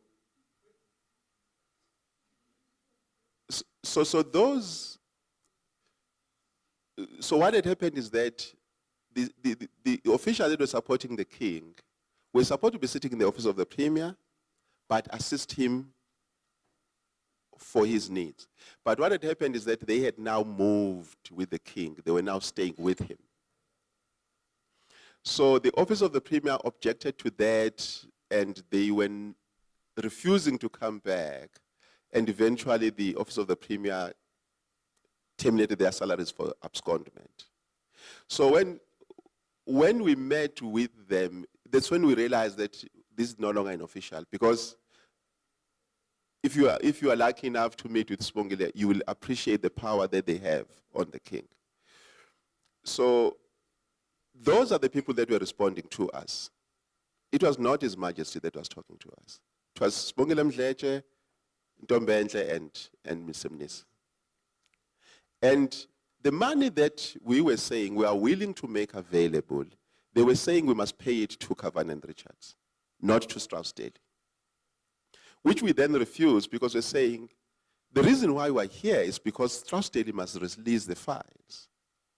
Now, how does it help the process if we pay the money to Cavan and Richards in Pretoria? So we eventually refused to do that. So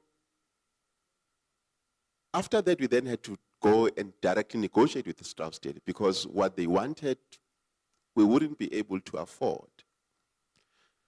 So those negotiations culminated in an agreement in terms of which Ingonyama Trust was going to pay 1 million immediately, so that Strauss-Daly released the files. And we were going to pay 205,000 for a period of 26 months from June 2023. We paid that 1 million, we're still paying the 205,000 every month. So, but prior to that week, I had been called by Ntombenhle on the 15th of June 2023. He calls me to a meeting. He says His Majesty wants to have a meet and greet with me. I don't know this person. Then I call Nkosi Mzimela. because Mzimela, there's this Ntombenhle he wants to meet with, she says His Majesty wants to meet with me. Then Mzimela says, hey, I was with these people in Pongola right now. They didn't tell me that they want to meet with you. But there's nothing I can do, go to the meeting. So I went to the meeting to meet His Majesty. So at that hotel in Zimbabwe, I've forgotten the name, at the capital in Zimbabwe.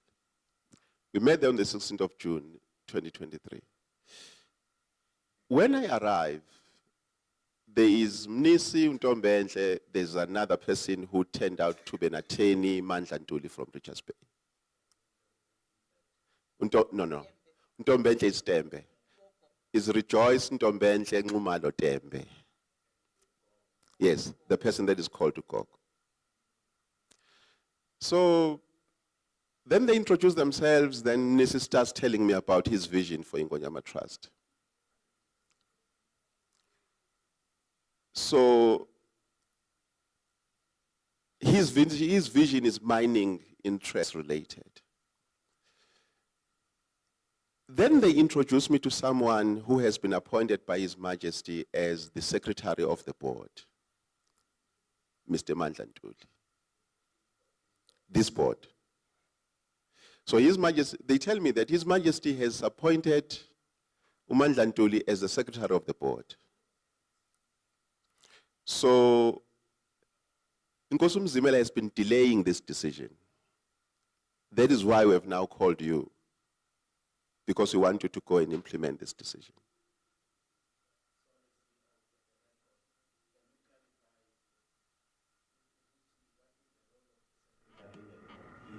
Is he or she a staff member? Yes. Or a kind of a special appointment? The Secretary of the Board is a staff member. But the arrangement that they wanted with Mandla Ntuli was that he's going to continue his practice, because he's a lawyer, he has got a practice in Richards Bay. The arrangement was he's going to continue his practice, he's going to come to us as some kind of service provider, but take control of the records of Ingonyama Trust and be the Secretary of the Board.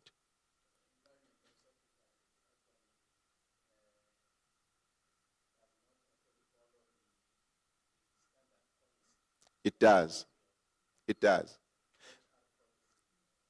They were basically saying to me, His Majesty has exercised authority he doesn't have, he's appointed someone. Of course, they did not know that His Majesty does not have that authority, because they're not operating on that premise. People that are supporting His Majesty, they operate on the basis that His Majesty is the sole trustee. As a sole trustee, he has got powers that are parallel to those of the board, or he has got extra powers than the board. That's the psychology of the people that surround His Majesty, including lawyers. That kind of psychology is wrong in terms of... Yes, it was. But I realized that I'm going to end up in a dispute with these people immediately. So I said to them, listen, I think because we're meeting for the first time, what's going to be required is that people that support His Majesty, they need to appreciate the...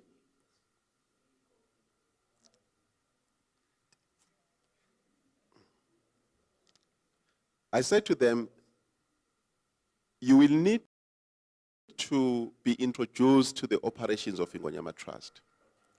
You need to have an appreciation of what is its resource capacity? What can it afford, what it can't? Because I did not want to immediately hit them with the law and say it can't be done. So I felt they needed to be schooled on Ingonyama Trust so that we don't end up in this situation. So I suggested that we meet with them, the chair, the vice chair, and the CFO, and have some kind of workshop. So I went back to the chair and the vice chair and informed them of my encounter with these people and what they were saying, and suggested that we go and meet with them. Excuse me, CEO. When new board members are appointed, is there any kind of induction Yes. to actually, integrate them into the system so that they understand what they are board members for, and also to understand the legal framework within which they're expected to operate? The practice of this They are just thrown into the deep end of things. The practice of this organization was that the chairperson of the board would do what he called induction. But it was a joke kind of session. So when this board started, we conducted an induction. We got the South African Institute of Directors to run an induction for this board. So there was a proper induction.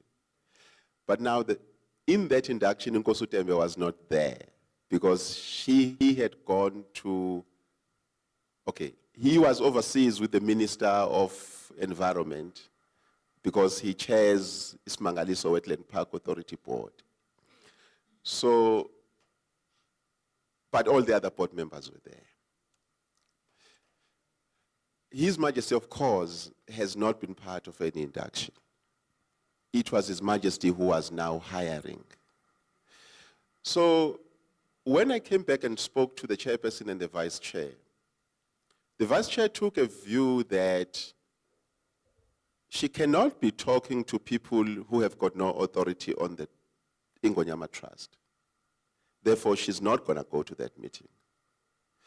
Then Nkosi Mzimela did not want to continue with that type of discussion with them without Advocate Zama. As a consequence, that meeting never happened. They convened the meeting. Mandla Ntuli, now as secretary, he issued a notice in Ingonyama Trust letterhead. I did not know where he took it from. And we had a long agenda. But it then coincided with the dates when we were going to Strauss Daily to negotiate. So that meeting therefore never happened. So what happened to the secretary, the other secretary, Lady Leah? Well, at the time Untule issuing invitations, why is it Kashiwen? No, Ntuli was issuing an invitation from wherever he was, completely divorced from the operations of Ingonyama Trust. The lady that had actually been appointed by His Majesty was... No.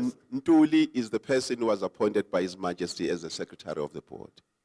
Okay, all right. So that incident then passed. Then in July,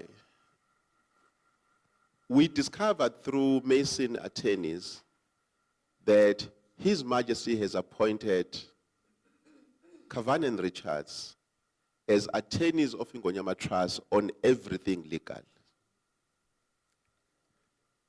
Then Mason, this is how it happened. In March 2021,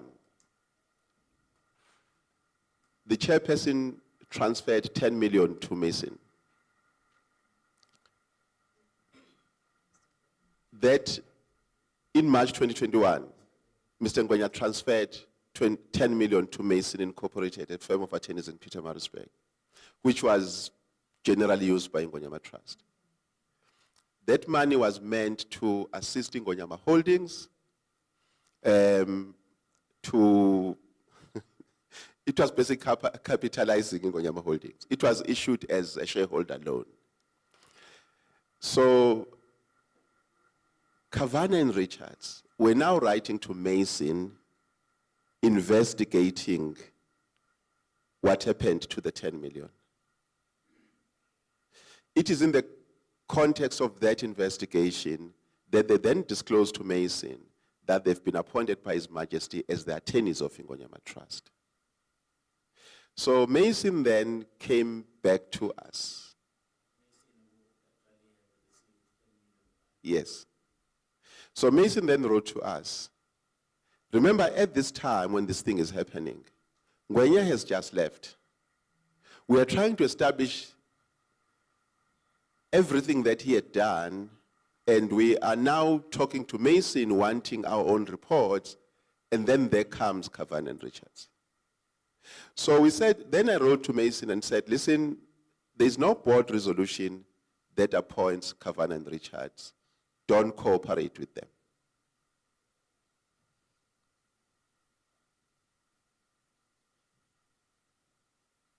So,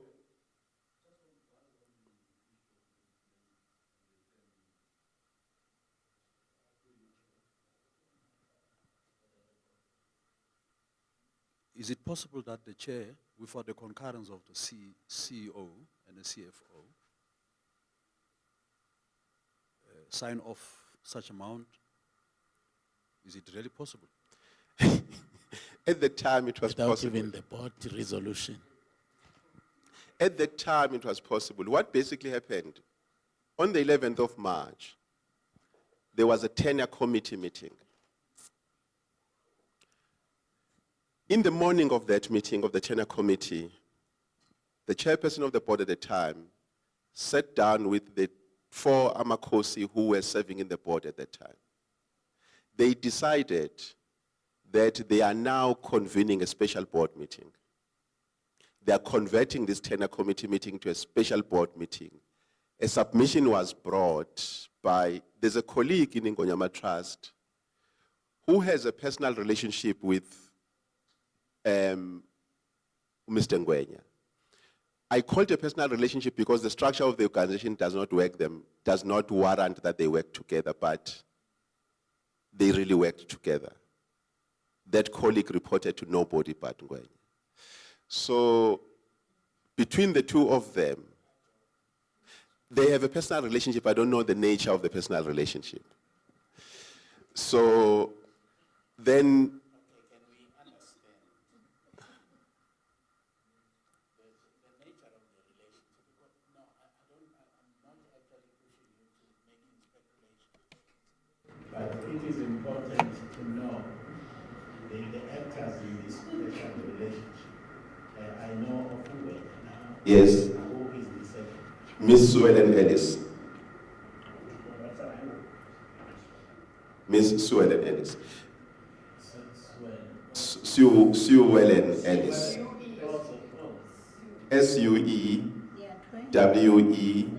S-U-E-W-E-L-A-N. S-U-E-W-E. Did you say that? W-E,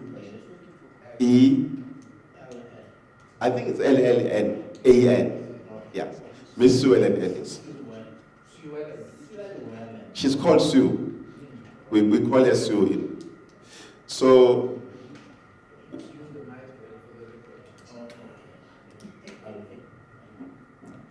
so what therefore would happen is that Sue will draft a submission. She would submit it to the chairperson. The chairperson would approve it. Then officials and finance would pay. Now, the context is, Mr. Ngwenya had been in that organization since 1998, when it was established. So he had been a chairperson since 2001. So the officials within Ngonyama Trust had come to a point where Mr. Ngwenya was the law. It didn't matter whether there's a law, whether there's a policy. The instruction of Mr. Ngwenya was the law. Anything that he said must happen, happened. So, as a consequence, when you are an official at finance, you get given a submission signed by Mr. Ngwenya. You wouldn't dare ask anything. It happened. So this money was paid. The board, the special board that got convened the morning on the 11th of March, approved that money. Then Ngwenya transferred it to Mason. Then in July of the same year, they did something different there. Sweden drafted a submission, Ngwenya approved it, they transferred another 10 million to JAFTA Incorporated, who are in... Sorry, CEO, was it during the tenure of the present CEO?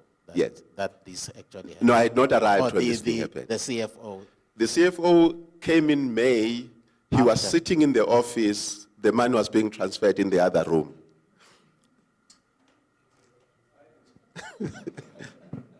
So, because all it took, all that happened was, Sue drafts a submission. She takes it to the chairperson. Basically, the chairperson will say, Sue can draft a submission. It must say 1, 2, 3. Then she does so, she takes it to him, he signs it, then Sue goes to finance and say, here's a memo approved by the chair. Can you make this payment? You see, Sorry, CEO, I'm trying to understand here because the person who should, in my view, be the last one to push the pin, a button, which will actually release 10 million rand should be the CFO. Ngwenya had payment powers. He pushed buttons in the bank account. Money that got in and got out, it will ring in his phone. The CFO can explain it. He was the administrator. Ngwenya was the administrator in the bank accounts of Ngwenyama Trust.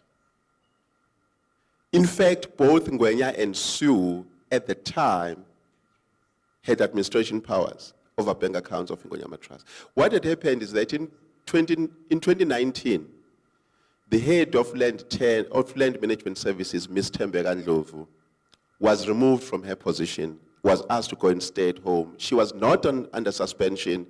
She was just asked to stay at home. While she was at home, then Sue Ellen, at the time who was at level 8, was then elevated to head of the section.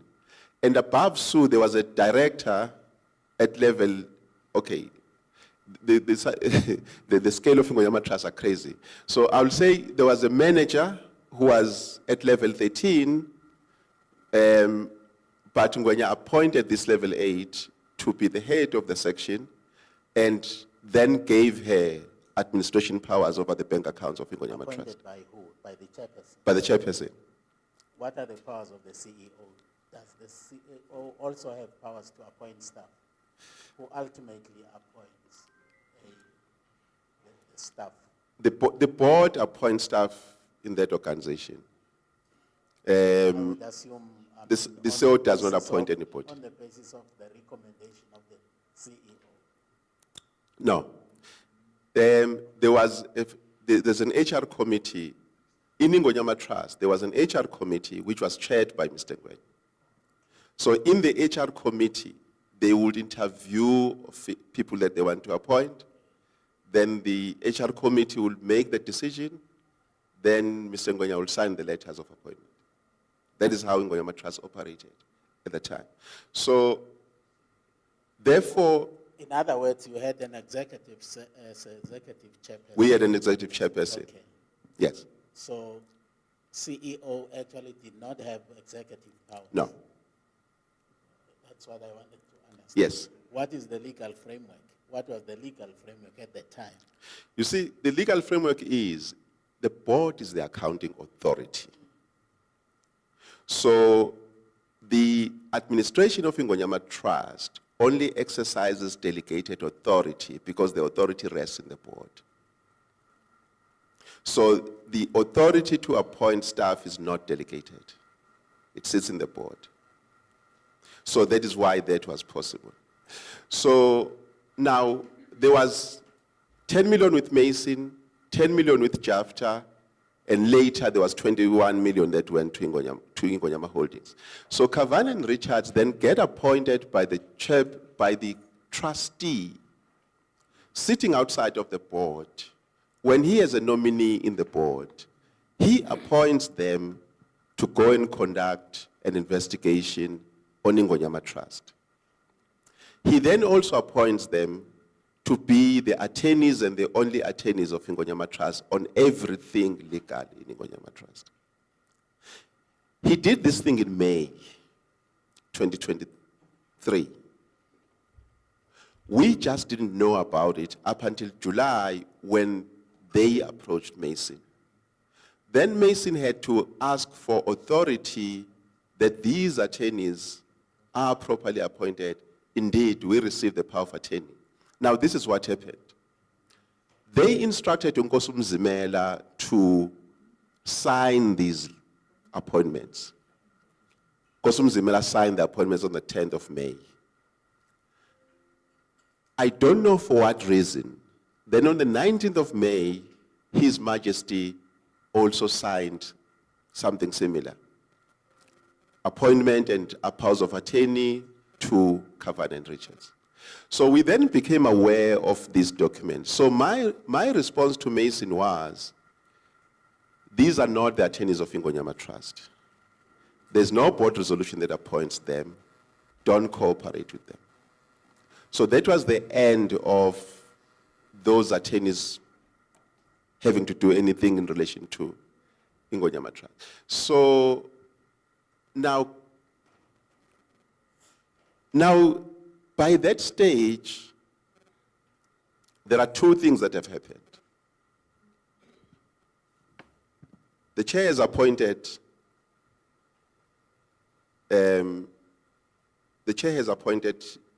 a board secretary. That appointment has not been recognized. I did not even take it to the board. I spoke to Nkosum Zimela and Advocate Zama because I had no basis of going to the board. So that did not happen. The fact that that didn't happen, it constitutes, in the mind of His Majesty, it constitutes disrespect. Because where he sits, he believes that he is umlomo ngathethi manga, even in the board. What he directs must happen. When it doesn't happen, it's not happening because these people are disrespectful. So that was the first sign of disrespect, the non-appointment of Mandla Ntuli as board secretary.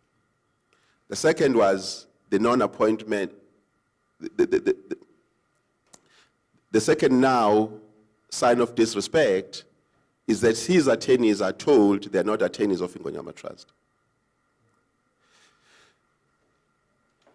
In July, are you now referring to this Covenant Richards? Mpumalanga legal outfit, the lawyers? Not the current ones. Oh, okay. The current ones are the second pair of attorneys. Oh. The first one was Covenant Richards in Pretoria. And it was obvious to us as to who has appointed them.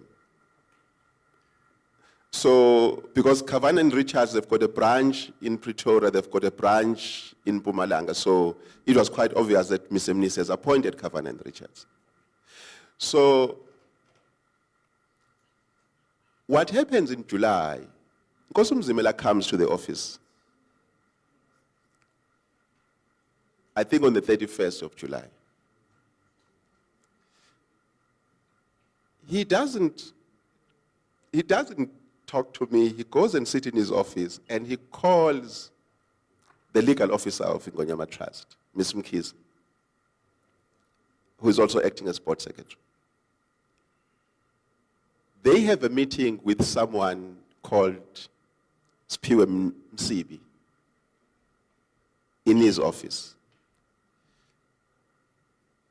In that meeting, Mr. Msibi is carrying a letter that Nkosum Zimela must sign. That letter is a guarantee by Ingonyama Trust that it is going to make funds available for the acquisition of a smelter in Newcastle. A smelter. Who is now this one with the letter? The person who came with the letter is Spiwe Msibi. Where does he come from with the letter? His story is, he spoke to His Majesty. His Majesty has undertaken to invest about 300 million rand in his business. And this 300 million rand is going to come from Ingonyama Trust. So the smelter that they are buying is worth 40 million. 40. The 12 million is assets and 28 million is the infrastructure. The company that is selling is a company that is based in Witbank, where Mr. Mnisi comes from. The person that is buying, whose interest we are now guaranteeing as Ngonyama Trust, is someone who has got business address in Hillcrest. So we don't know who these people are. We have absolutely no relationship with them.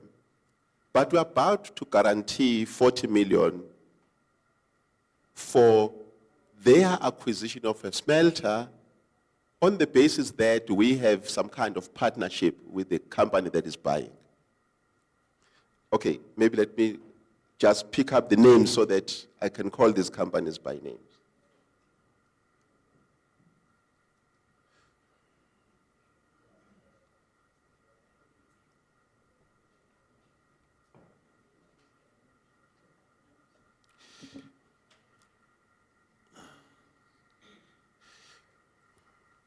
Okay.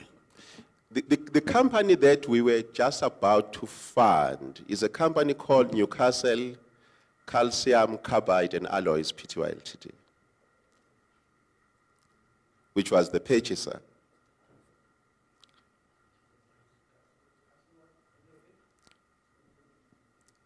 I can make the agreement available to the committee.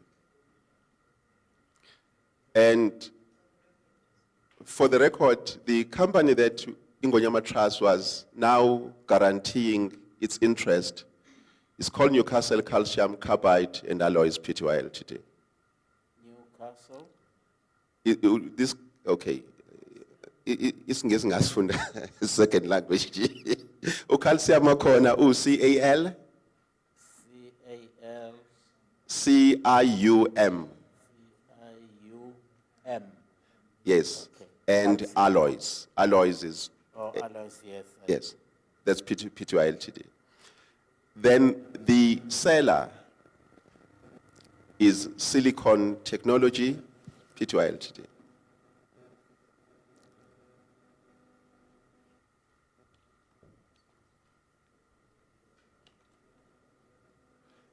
And there's another company that is involved, which is not defined as anything, whether seller or purchaser, but it is owned by the seller, which is Silicon Smelters.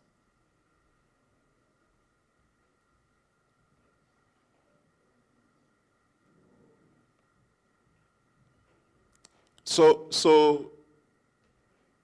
Nkosi Mzimela then, I think because he kind of had a sense by that time as to what my attitude could be about this matter, he decided it was not going to come to me, so it's going to go to the legal officer. So then Ms. Mkhize then comes to me. It's Zama Mkhize who that, yeah. Oh, Lono Corner. Yes. So she comes to me, I think they were in some kind of break. She comes to me to say, hey, there's a problem here. The chairperson wants to sign this thing, and it looks dangerous. So I say, Zama, just go and advise the chair not to sign that thing. So Nkosi Mzimela eventually doesn't sign this letter. He then leaves the office. But when he leaves, he then advises this person to talk to me. So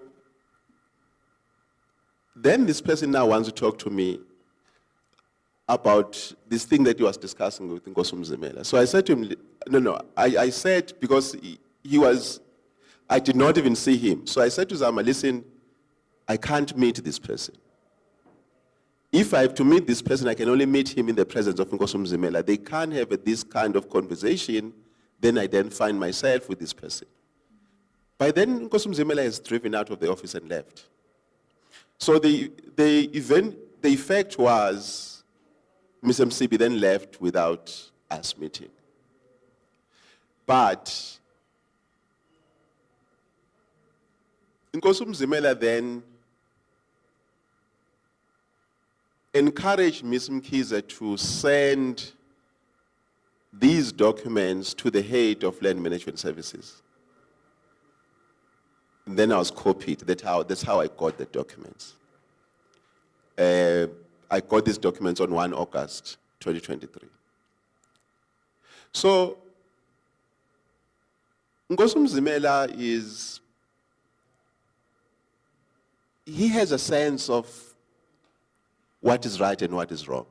So he knew at that time that this thing was wrong. As a result, I think he was looking for a way out. It's just so that he doesn't sign it,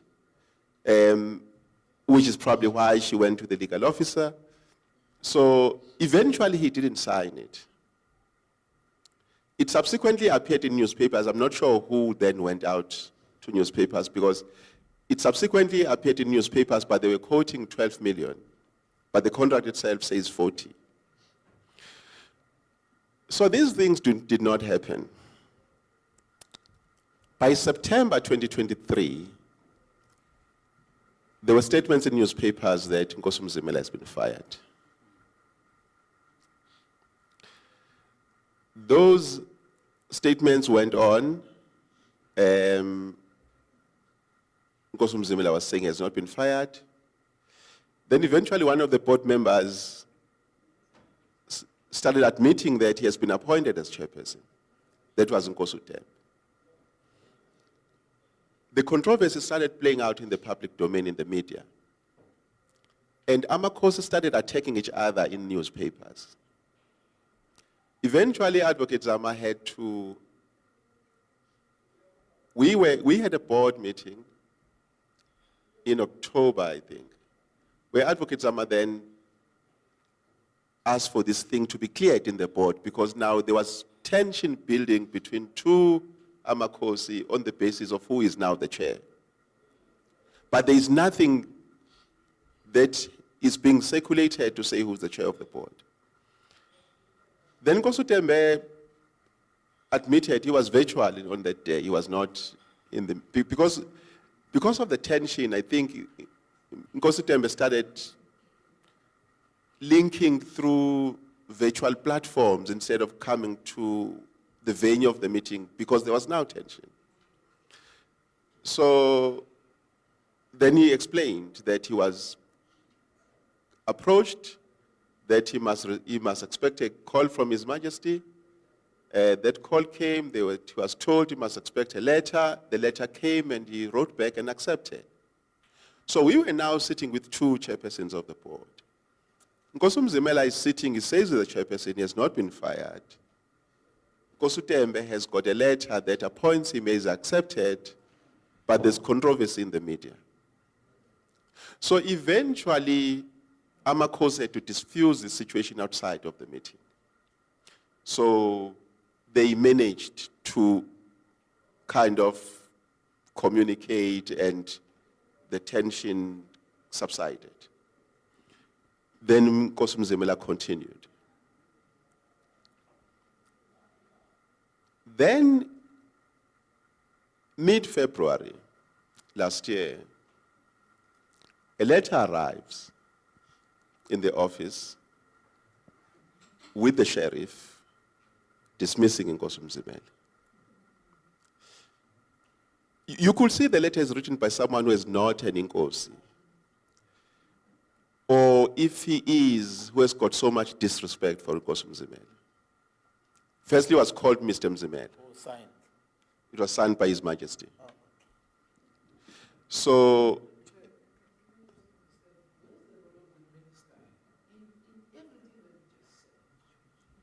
someone who has got powers to appoint and fire. You haven't mentioned the minister once. The chairperson is not appointed by the minister. The law says the chairperson is the king or someone nominated by him. So the king here was exercising his powers in relation to the nomination part. Because he was basically saying, Nkosumzimela, I nominated you, I no longer need you, I'm now going to be nominating someone else. So I was being given extreme pressure by Miss Mdletshe at a time, from around November, I was under extreme pressure from Miss Mdletshe to communicate the fact that Nkosi Mzimela is no longer the chair. But this is what was happening. At the time, there is Mntwana Prince Africa in the office of His Majesty as a communicator, as a spokesperson. Usibongile Mdletshe and Mr. Mnisi, they are telling newspapers that Nkosi Mzimela has been fired. Prince Africa is telling the same newspapers that that is nonsense, these letters are forged. Now the question is, what is true? Because both of these people are in the office of His Majesty, they are communicating contradictory messages. So I then wrote to them in a very detailed email, because they are now giving me pressure. So I wrote to them to say, listen, you have a difficulty. In the office of His Majesty, there's you, Miss Mdletshe, there's Mntwana Africa. You are saying Nkosi Mzimela has been dismissed. Mntwana Africa says that's a fabrication. Now, the only way to resolve this thing is that His Majesty must talk to the minister and inform the minister that he has dismissed Nkosi Mzimela. Or His Majesty must go on a public platform in his own voice and communicate his decision. Because at the present moment, we cannot trust anyone between the two of you because you are contradicting each other in the media about what is the true position. So, of course, Ms. Mdletshe could not accept what I was saying. So basically, I was now defying His Majesty to communicate the fact that he has fired Nkosi Mzimela, which I couldn't, because the two of them are saying contradictory things. So it then took His Majesty to send a sheriff to our offices to serve Nkosi Mzimela.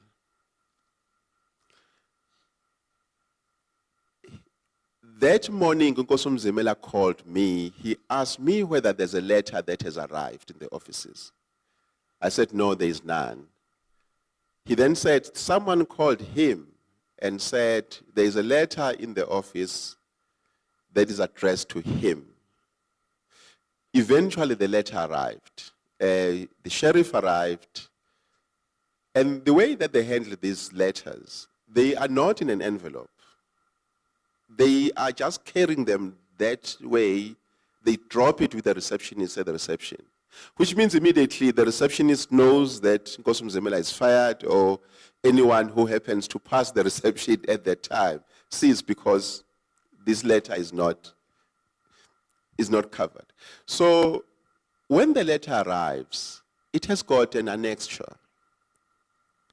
They erroneously put an annexure. They meant to attach something else.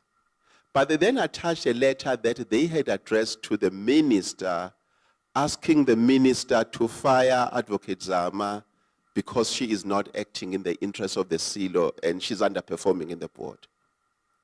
So that is how we then got to know there is such a letter. And that letter was dated September 2022. So I couldn't hand over that letter to Nkosi Mzimela because it was not meant for him. Because I realized they've now made a mistake. They've attached a letter that is meant for the minister firing advocates, to ask the minister to fire advocates. So from that day, on the 14th of February, we now knew Nkosi Mzimela's term had ended. Then His Majesty assumed the position. When His Majesty assumes this position, That was now 2003, 2004. that is February 2024, we don't know how to reach His Majesty. When when Nkosumzimela is fired. Because what has happened is that the Premier's office has now informed us that they have dismissed Usibongile Mdletshe. She no longer is the person in the Premier's office that supports His Majesty. The Chief Director in the Premier's office, I think is Chris Nxumalo. He says His Majesty told the DG and the Premier that he does not want to work with him. Therefore, he is unable to convey messages to His Majesty. Who is him now, the chief director? The Chief Director, Chris Nxumalo. Chris Nxumalo. We then contacted the ministry to say, Minister, I contacted the spokesperson of the minister, Ureji Ngobo, to say, we have this situation. We now have to have a way of communicating with our chairperson because now His Majesty has assumed his role as chairperson, now that he has fired Nkosumzimela. So eventually the minister gave us the details of contacting His Majesty. Those details were the details of Prince Simphiwe Zulu. That is the phone number, the email address. I made contact with Prince Simphiwe. He confirmed that His Majesty is only contactable through him. So we therefore did not have direct contact with His Majesty. We had to work through Prince Simphiwe as an intermediary.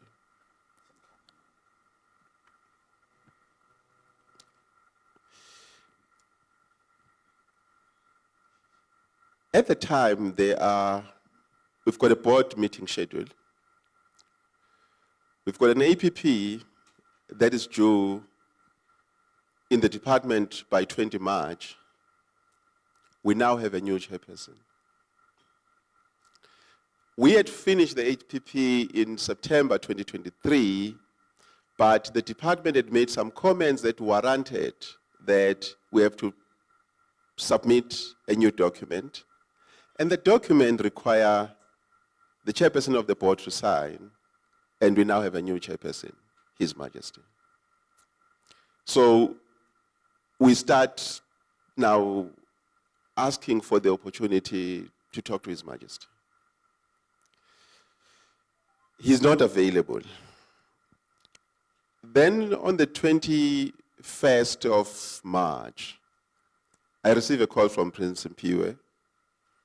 His Majesty wants to see me the next day.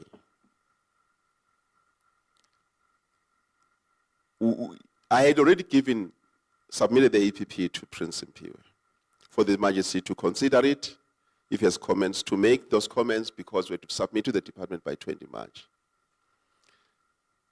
I drive to Ulundi. The meeting is in Ulundi. So I drive to Ulundi. I arrive there. His Majesty is with Prince Simphiwe and is with Utulasizo Buthelezi at the time as traditional Prime Minister. So His Majesty comes into the room.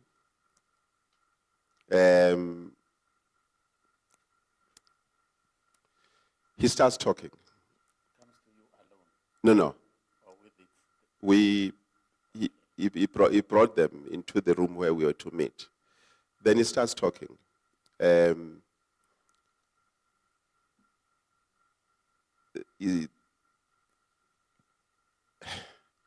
lot of unconnected things, like he's a psychologist, he can read minds of people. He used to run a business where he used to earn 250,000 a month, but because of his position in the royal family, he had to take up this position, and this position doesn't give him that much. A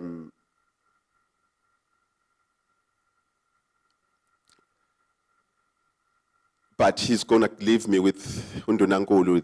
Those are the people that are going to talk to me. So I explained to him why I'm here. Okay, I was called by him, so I'm explaining to him that I'm also here because I need to talk to him about the annual performance plan. I've got the document printed. He already has it on email. So then Tulas is a response. He says, Mgwengwe, I think you have missed the point. What you should be saying is that you are here to pay your respect to His Majesty.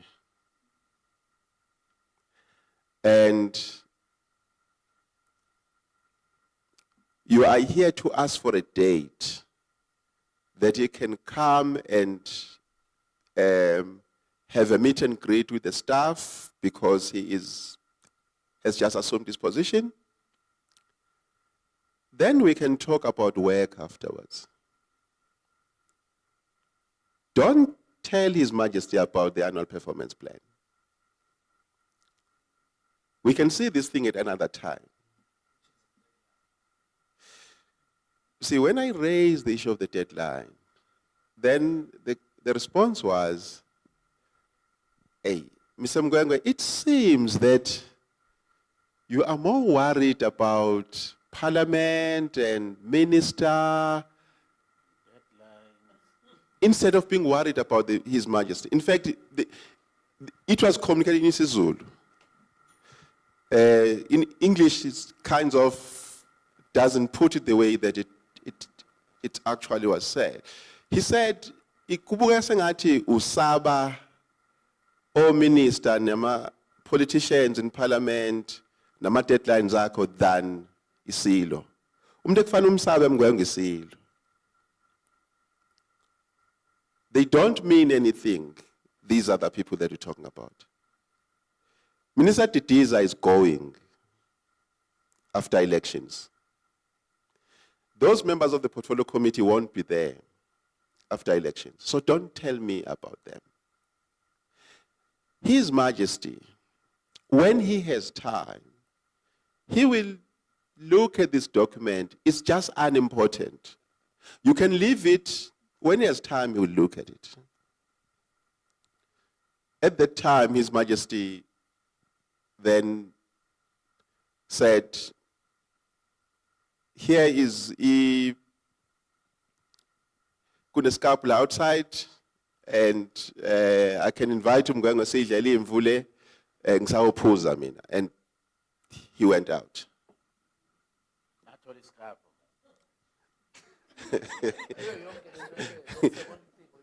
No. Iskapu would be slaughtered afterwards, and I will join him afterwards for a drink, but he's now going to have a drink. He's leaving me. I just wanted to establish Sethulwa Advocate Mgwengwe. Igush. No, it was not offered to me. It was just igush elalizodliwa abantu abakhona, and I was invited to join. Okay. So then His Majesty leaves. Like within 15 minutes, he was gone of me arriving. I then remained to take instructions from the Prime Minister. At that point, I'm very clear in my mind that my chairperson is the person that is walking out. I've got no business with the traditional Prime Minister. But I sat there, I understood my surroundings. I sat there and listened. Then he started dishing out instructions. One is, Ingonyama Trust must be buying cars for His Majesty every year. You must buy a car every year. But right now we need 3 cars that we must go and buy. Why are you not funding imikhosi yesilo? So there is something that His Majesty said to me whilst he was there, but which I wouldn't want to say.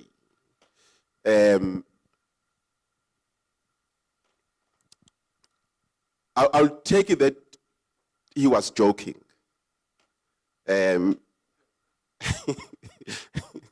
No.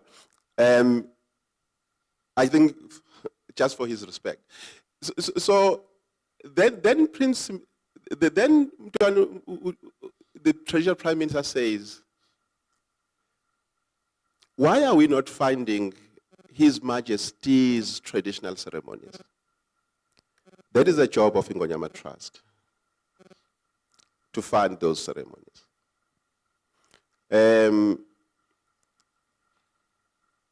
At that time, there's a court case.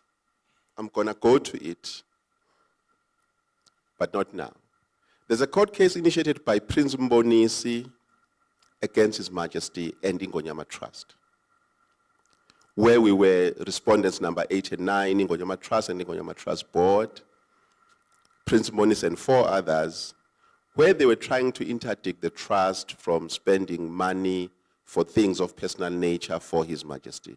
That case was initiated in October 2023, but it was they had badly drafted documents. They were confused, the respondents were mixed up, we brought that to their attention. Then eventually they withdrew that application, but relodged it a month later in November 2023. So His Majesty, then Thulasizwe then says, Mngwengwe, you have now deposed to an affidavit on behalf of Ingonyama Trust. How can you do that without talking to His Majesty? We have appointed attorneys. How can you appoint attorneys without His Majesty, without talking to His Majesty? I then explained to him that His Majesty is a respondent in that matter. There are orders that are specific to him. Basically, Prince Mbonisi was saying,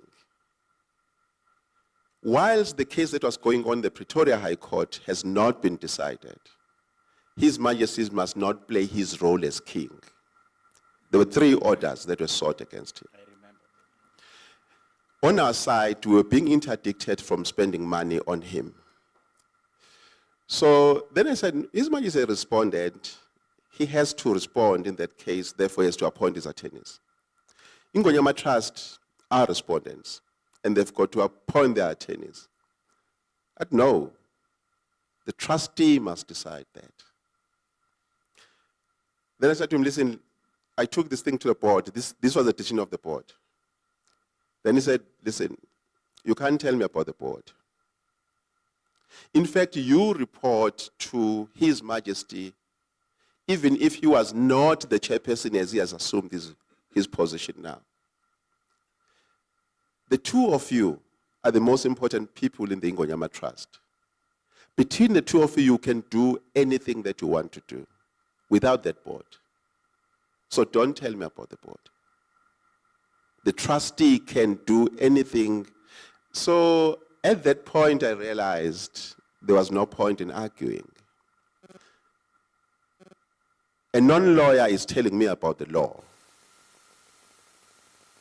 about his interpretation of the law. So I gave up that conversation. So he then asked me about isigodlo saSolundi. He says, why haven't I ever come just to look at what does His Majesty have in this palace? What do people eat lunchtime? Oh, it's right. Okay, something must be said about lunch because I can see that I'm...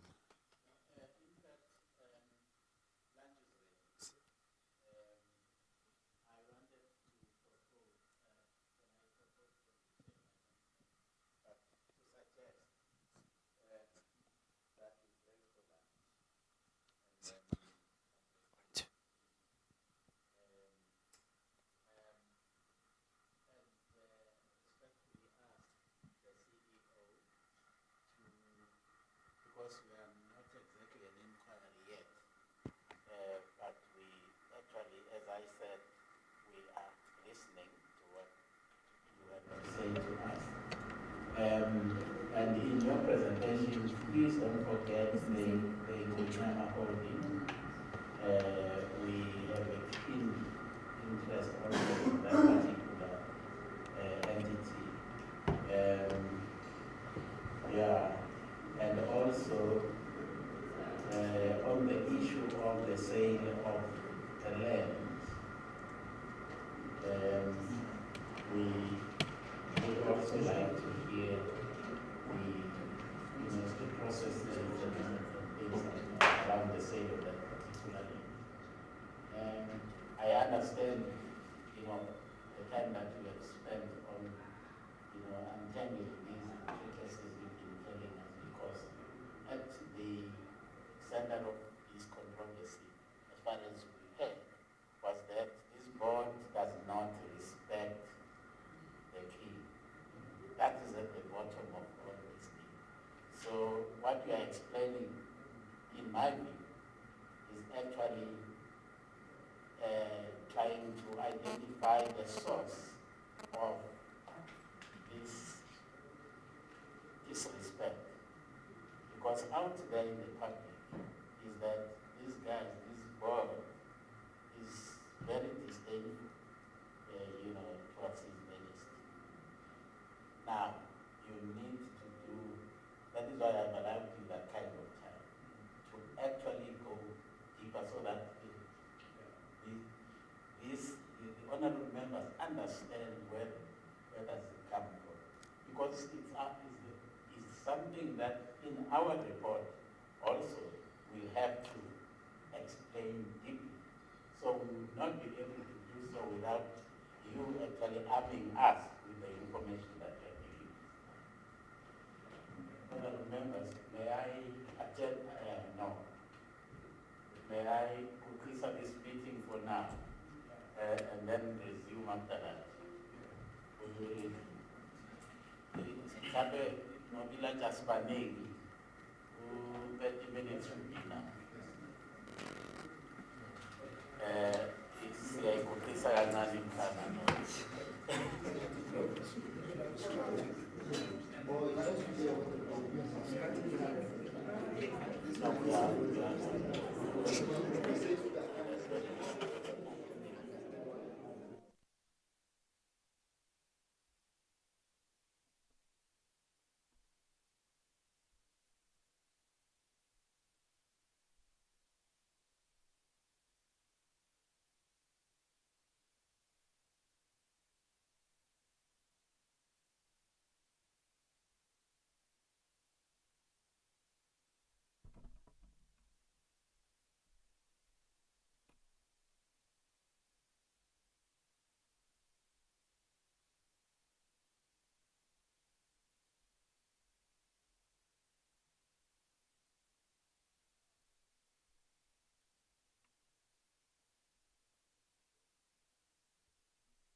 seats so that we continue.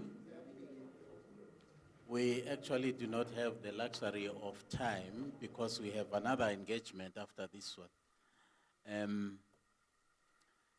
So that is why I'm going to actually give the CEO 20 minutes now to actually round off and also say something about those particular points that I raised, so that I'm able also to afford members, time to ask clarity-seeking questions. We are not going to be debating anything. We will debate back in Parliament, but we are going to ask and make comments.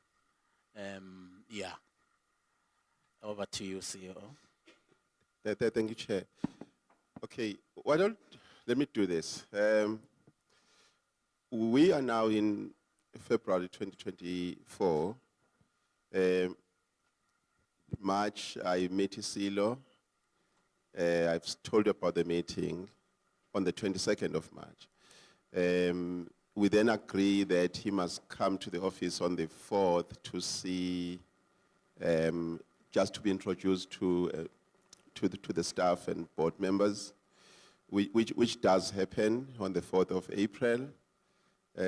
But prior to that date, one of my colleagues get called to a hotel in Umhlanga. I had to approve, so I approved for her to go. When she gets there, amongst the things she's told is that she must come back and persuade me to take leave until the end of my contract, because they can't work with me. That is now traditional Prime Minister. His Majesty is also there, but not necessarily part of the conversation. So I then tell my colleague that he must tell them that I have refused. Then they come the next day. This happens the day before, on the 3rd of April. They come on the 4th. We have our meet and greet. Then on the 15th of April, the chairperson calls a special board meeting. In the special board meeting, I won't go into details. The essence of it is that he had come to instruct the board to dismiss our attorneys on the Prince Mbonisi matter, which were Mdledle attorneys, and appoint Kavanagh and Richards attorneys, those attorneys in Pretoria. But the attorneys were actually sitting in the meeting. It was the first of its kind. They came into the meeting. I was instructed immediately, just prior to the commencement of the meeting, to make chairs available. So they were sitting on both. He was sitting in the middle, and they were basically leading him in the meeting. Like, he's chairing the meeting, they're pointing, he must say this, he must say that. So even when he now says, let's fire our attorneys and appoint them, they are sitting there. And we're surprised that these are attorneys. So one of them is an advocate, and the other is a very senior attorney. So CEO, you are saying they came even before they were formally appointed. They were formally appointed when they were there in the meeting. Is that, You see, they are there in the meeting as some kind of assistants of His Majesty. Because at that stage, they are his attorneys in the matter in Pretoria. So it's only that now they want extra work, that we appoint them to representing Ngonyama Trust on the Prince Mbonisi matter.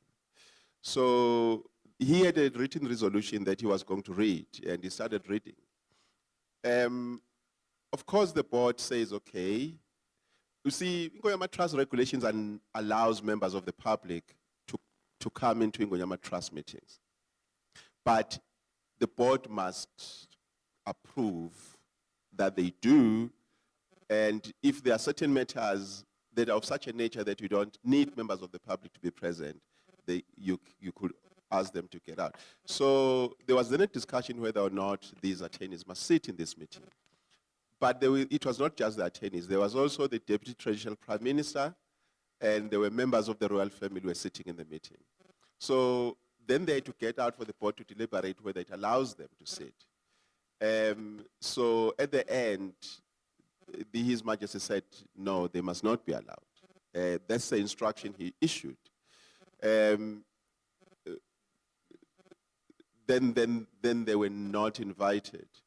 But then subsequent to that, he then cancelled the meeting. It didn't proceed. And the reason that he gave for that was that Advocate Zama was virtual. So he said, because Advocate Zama is her deputy, it would not be okay for him to continue with the meeting when Advocate Zama is not in the meeting. But she was in the meeting virtual.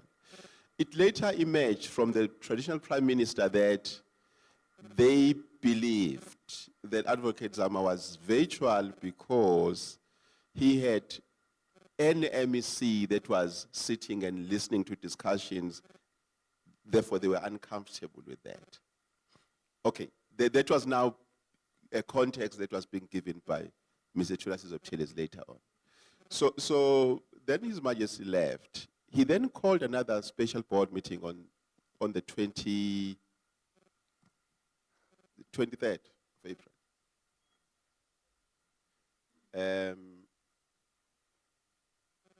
No, 22nd.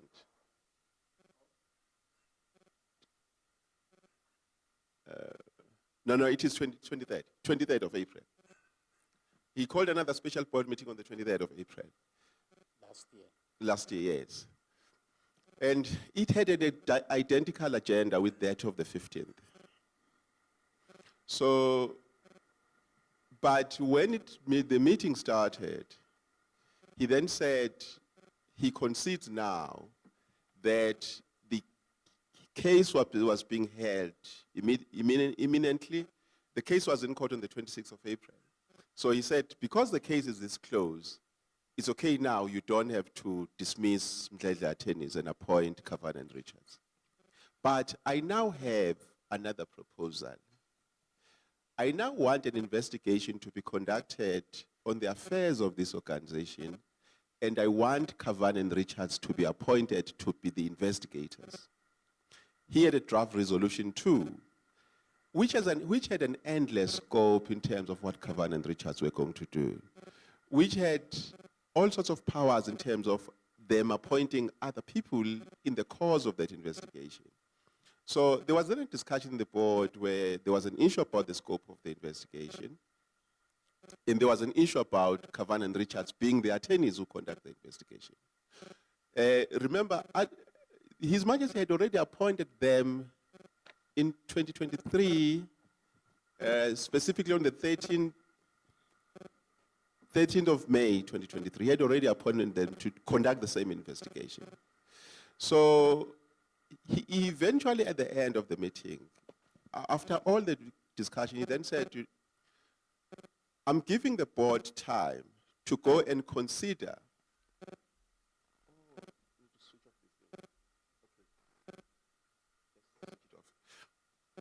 He then said he's giving the board time that they go individually to consider the draft resolution, and then he would call another meeting where the decision will be taken.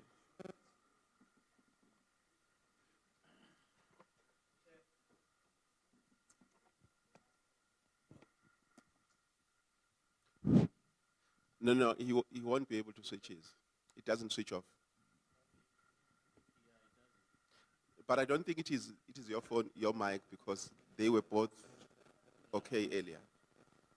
Okay. So the meeting on the 23rd it ended, in fact, His Majesty left with the note that he's giving board members time to consider the resolution, and he will convene a further meeting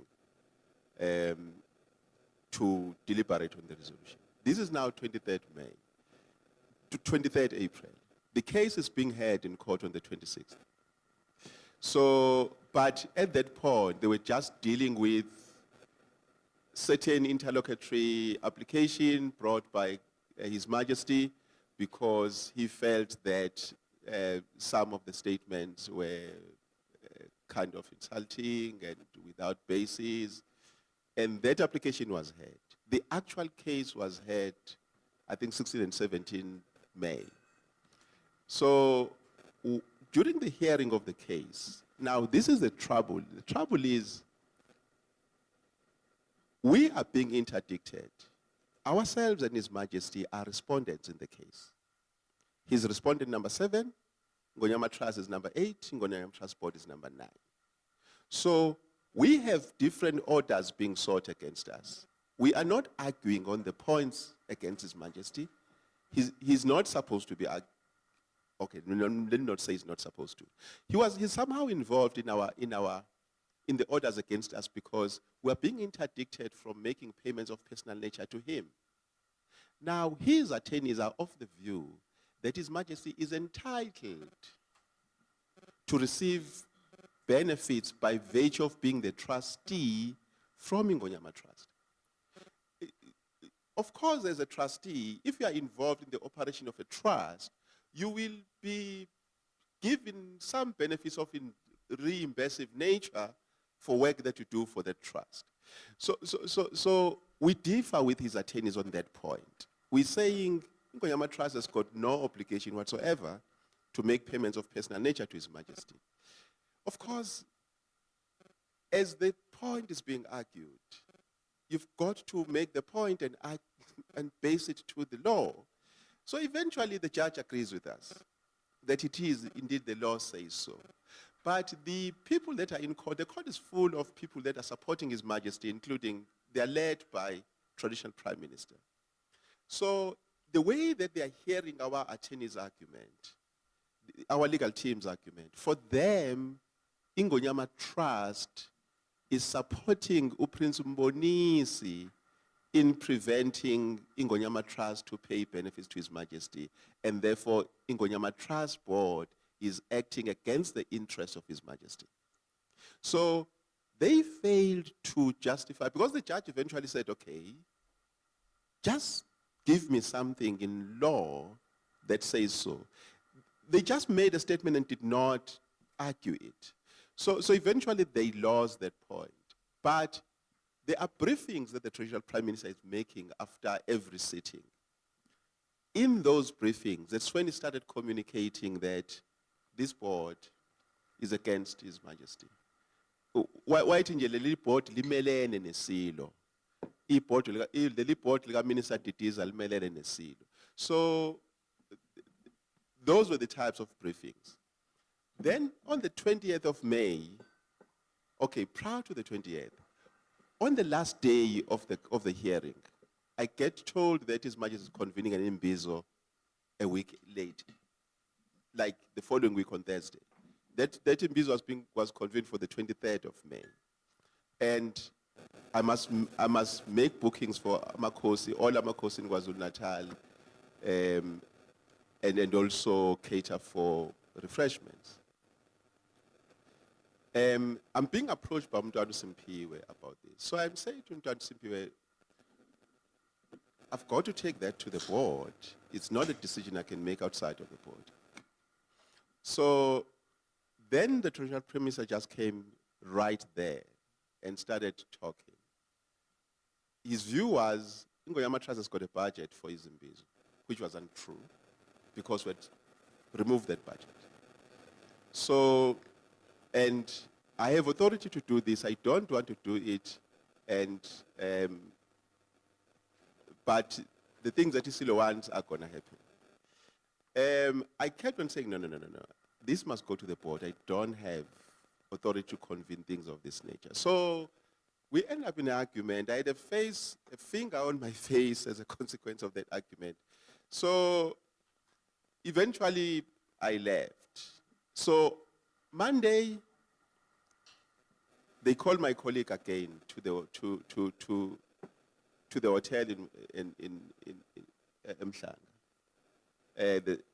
Then we start now having conversations with her because she's there, she's been given instructions, and she must talk to me. Then I eventually said, you know what? Let them put this thing in writing. I'm going to do a round robin to the board.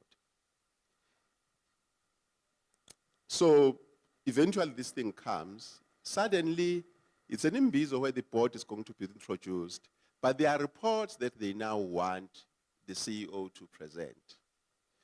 And of course, we must fund this thing. Now, the space does not allow a board meeting. There is no board meeting arranged. So it can only happen if the chairperson called a special board meeting. The chairperson is His Majesty. He doesn't call a special board meeting, but they want something that would require a board decision. So as a consequence, that decision wasn't made, and we didn't fund that imbizo. It was in that imbizo where for the first time, His Majesty attacked the board, but he attacked specific person. It was myself and Advocate Zama that were attacked in public in that imbizo on the 23rd of May. So then there were elections. The traditional prime minister becomes the MEC for Cocta. Prior to him becoming the MEC for Cocta, we were having routine engagements with the Provincial House of Traditional Leaders. We had met with the Traditional House on the 8th of September 2023. We met again on the 1st of December 2023.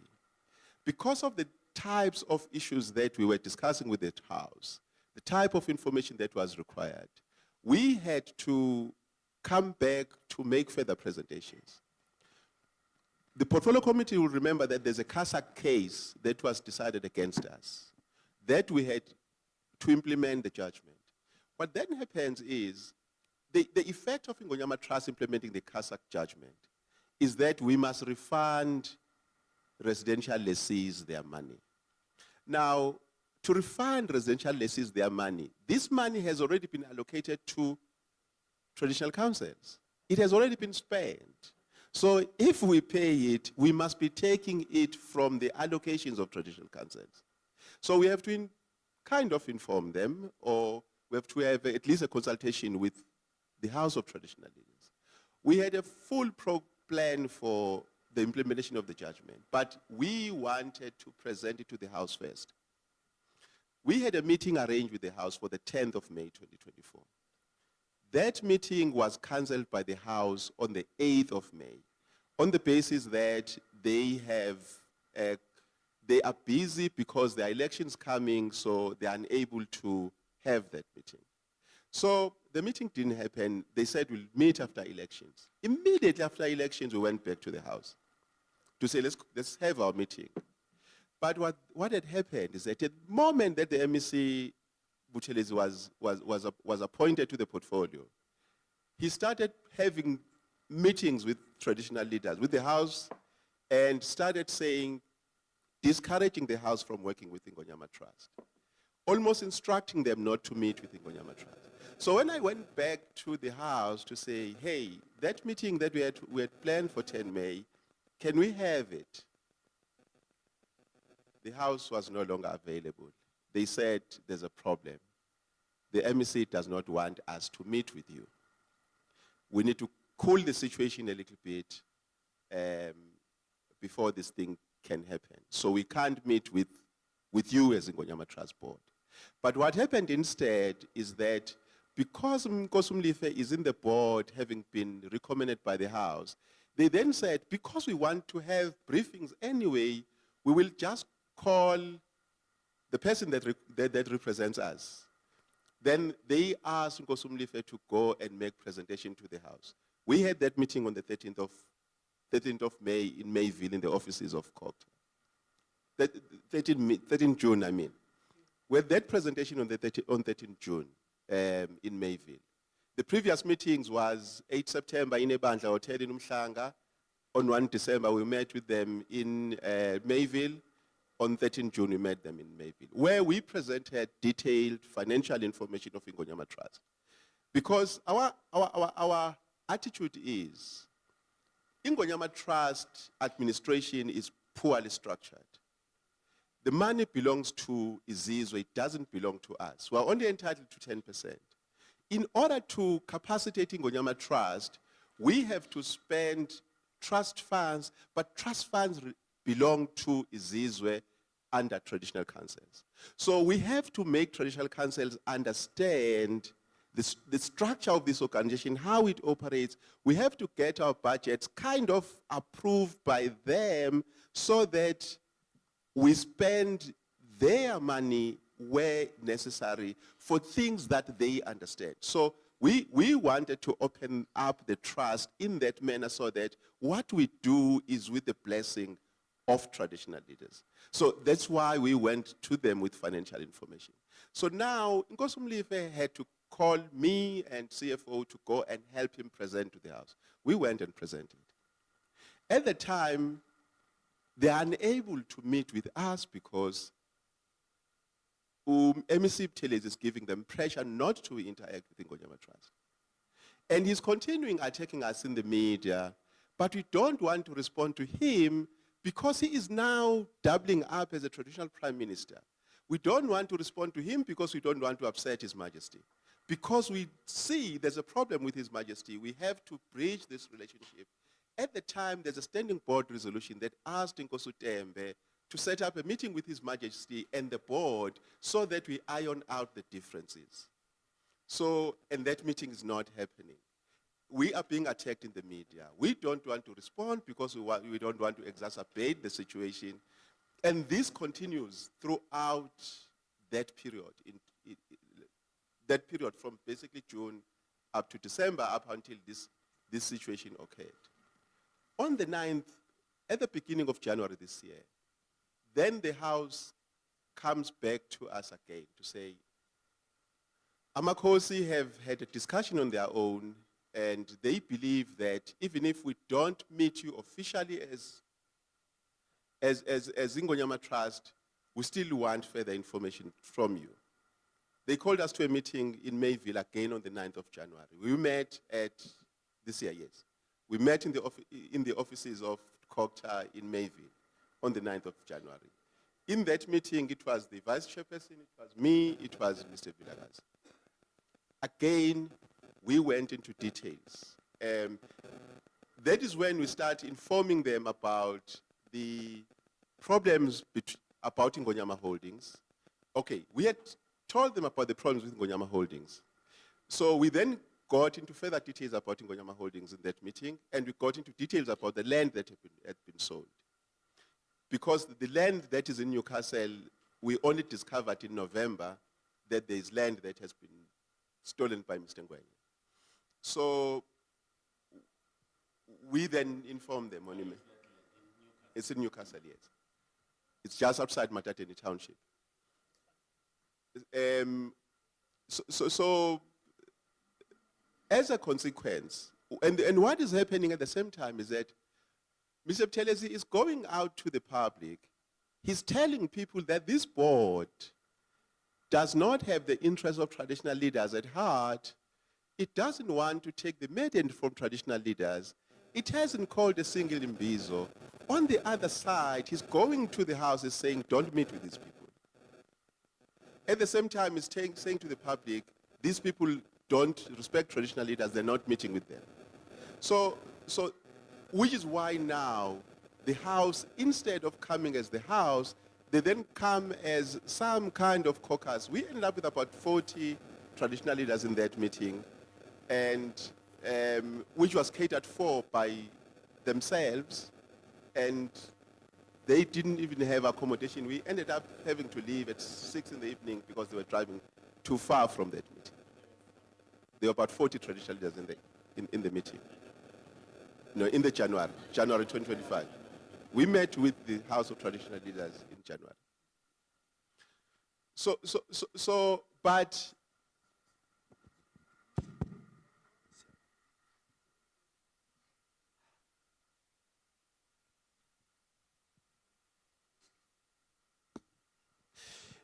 But the meetings couldn't be official because Mr. Buthelezi is nudging the House not to meet with us. But at least at the time, the House saw the need, and they came to us, and we went to them. So, but because now we can't meet with the House, we've got a court order against us, we can't say, when the applicants in that case come for us, we can't say, we are unable to implement a court judgment simply because we have a problem, we can't meet with traditional leaders. So we started implementing the judgment last year. When we did, I think in December when we made the first payments. We started making the first payments in December and we're continuing to do so. To the residential lessees, yes. Yeah, we started last December. Because it had become clear to us that we are not going to get official audience with the House and we have to implement the judgment. So we just went ahead and started implementing. But of course, we're going to have situations where the beneficiary cannot be found. And traditional councils are the best structures to help us to implement this judgment. So we do need them. And if we can't access traditional leaders, we do have a serious practical problem. So that's where we are with respect to that. So I'm going to leave things there and move to Ingonyama Holdings. We've presented to Parliament some things on Ingonyama Holdings. The story is it's a subsidiary of Ingonyama Trust. It was established in November 2019 for the purpose of raising capital so that Ingonyama Trust could actually achieve its objective.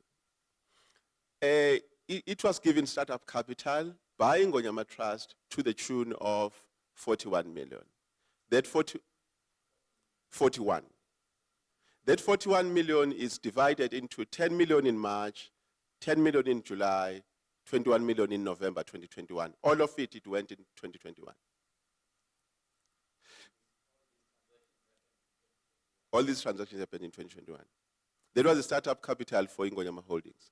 But Ingonyama Holdings had consultants that Ms. Ngwenya and Ms. Mkhwanazi had appointed to assist them in something. So now we then had difficulties because Ingonyama,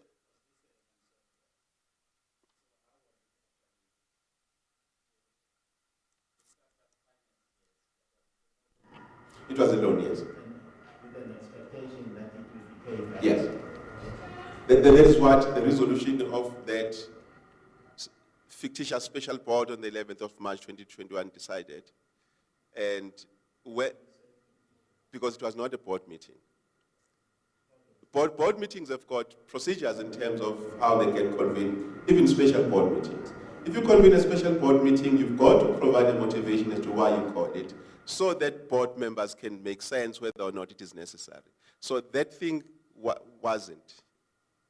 But it was a tender committee meeting, which was turned into a special board meeting in the morning of the meeting, and 10 million was approved and it was transferred. So, but in all, it ended up being 21 million. And 21 million which was approved, like, it ended up being 41 with the 21 that was approved in November 2021. So now, auditors wanted to have a sense on the repayability of this amount. Now, for us to have a sense, we need financial statements of Ingonyama Holdings.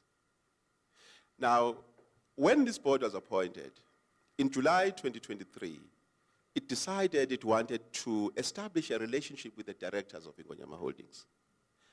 In its first meeting, a resolution was taken that we have to write to the directors of Ingonyama Holdings, request a meeting so that this board and those directors could just have an introductory meeting to establish a relationship so that this board could understand what Ingonyama Holdings is doing. So the directors of Ingonyama Holdings took a hostile approach. They just didn't respond to correspondence. From July 2023 up to August, they just didn't bother to respond to correspondence. They were receiving it. I would go as far as to send it via WhatsApp to Ms. Mkhwanazi, because Ms. Mkhwanazi got WhatsApp, Ms. Ngwenya doesn't. So Ms. Mkhwanazi will read, but they wouldn't respond. Now, that forced the board to take a decision, because they're not cooperating. The board took a decision in December that so as to gain control of Ingonyama Holdings, it has to appoint additional directors.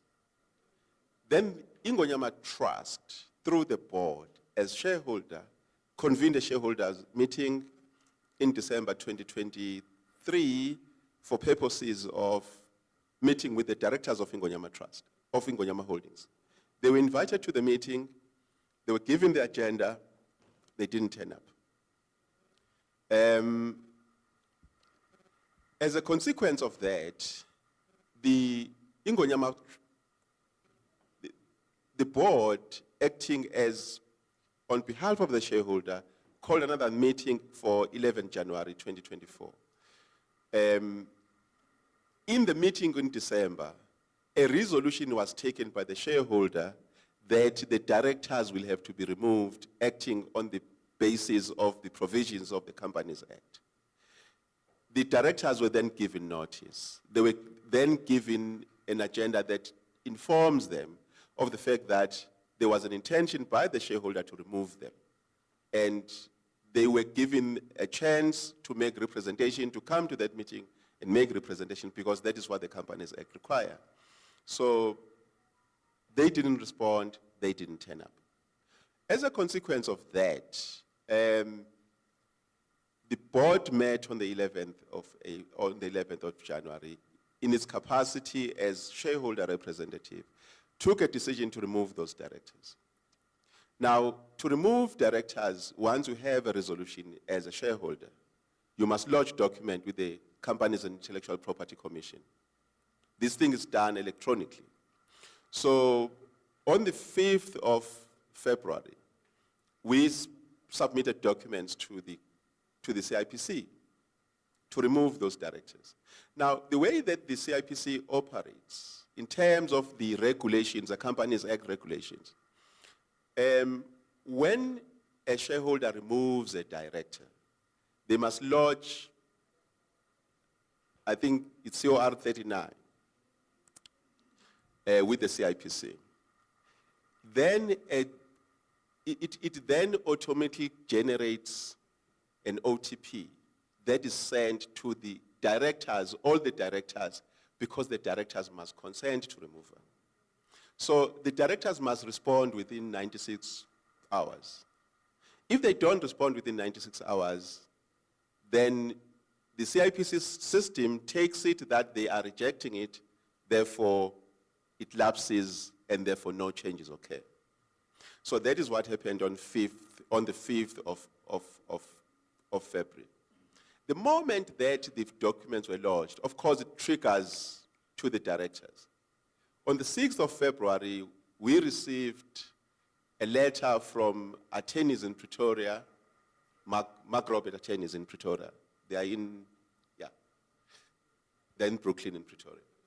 So we received a letter from those attorneys accusing us of attempting to remove the board unlawfully, the board of Ingonyama Holdings unlawfully, and so on and so on. So we did not respond to that letter, because at the time we have lodged the documents. It has not lapsed.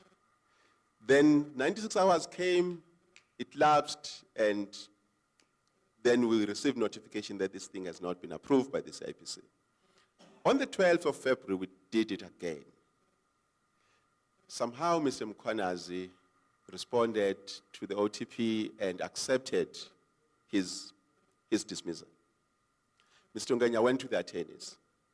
The following day, on the 13th of February, we received another letter from the attorneys. They were basically accusing us that we have not complied with the provisions of the Companies Act. So we then produced evidence for the attorneys of all the correspondence that we had sent, everything that we had done according to the Companies Act. I think when the attorneys appreciated that, they stopped being engaged on the matter. But what then happened is that the Companies Act, I think it's Regulation 168, it has got a provision that says, if there is a document submitted by someone under the profile of a company, if that person is not an authorized person, you can simply raise an objection, and if they rule in your favor, that document will be expunged as if it was never lodged. So they went and did so. They lodged that COR 168 objection, and indeed, the next thing that happened was that the directors that we had appointed were suddenly removed from as directors of Ingonyama Holdings, because they were already there as directors. Those directors got removed. Mr. Mkwanazi came back as director. On the 12th of April, then something strange happened. Another director was appointed, a certain Mr. Madondo. It means he was appointed by other directors, which is unheard of because this is a subsidiary of Ingonyama Trust. Ingonyama Trust is a shareholder, is a sole shareholder. And the authority to appoint a director is a responsibility of the shareholder. But Mr. Madondo somehow popped up on the 12th of April as someone who's being appointed. But prior to that, I think on the 22nd of March, if I'm not mistaken about the date, they went and changed the address of Ingonyama Holdings. The address of Ingonyama Holdings, when it was incorporated, was our address, 65 Trelawney Road, Pietermaritzburg. They went and changed it and made it some address in Saxonwet in Sandton. Then on 12th April, they appoint Mr. Madondo as an additional director. Then subsequent to that, I think around the 29th of April, our directors got removed because it means somehow their objection was upheld by the CIPC, therefore our directors were removed. On the 12th of April, as they were putting Mr. Madondo, my colleague, the head of Land Management Services, receives a call from the traditional prime minister at the time. It is an instruction for her to write a letter to Vodacom and ask Vodacom Vodacom owes us money. It comprises of, they went and put their mass on Ingonyama Trust land without even talking to traditional councils. That amount is in the region of 41 million. That's what we had quantified at the time.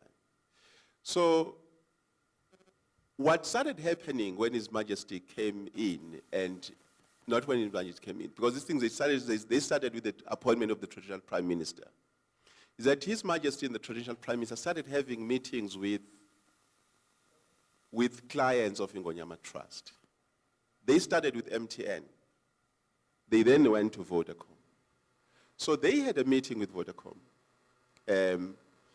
And on the 12th of April, Tulasizo Teleze calls my colleague and instruct my colleague to write to Vodacom because he has already spoken to Vodacom. They've said to him they're just waiting for a letter from Ingonyama Trust. My colleague is supposed to write to Vodacom and say, the 41 million that they owe us must be transferred to the account of Ingonyama Holdings. This is 12 April. We have no access to Ingonyama Holdings accounts. The directors of Ingonyama Holdings are running away from us. They are doing unlawful things with this, using the system of the CIPC. The Traditional Prime Minister is asking my colleague to ask Vodacom to transfer money to the account of Ingonyama Holdings, which means the Traditional Prime Minister has got access to the directors of Ingonyama Holdings, and he has a way of getting that money when it is there because we can't get it. So because she was put under pressure, she had to come to us. We're sitting in the audit committee meeting. We had to get out to deal with this matter. Of course, the obvious instruction was, you are not doing such a thing. You are not writing to Vodacom.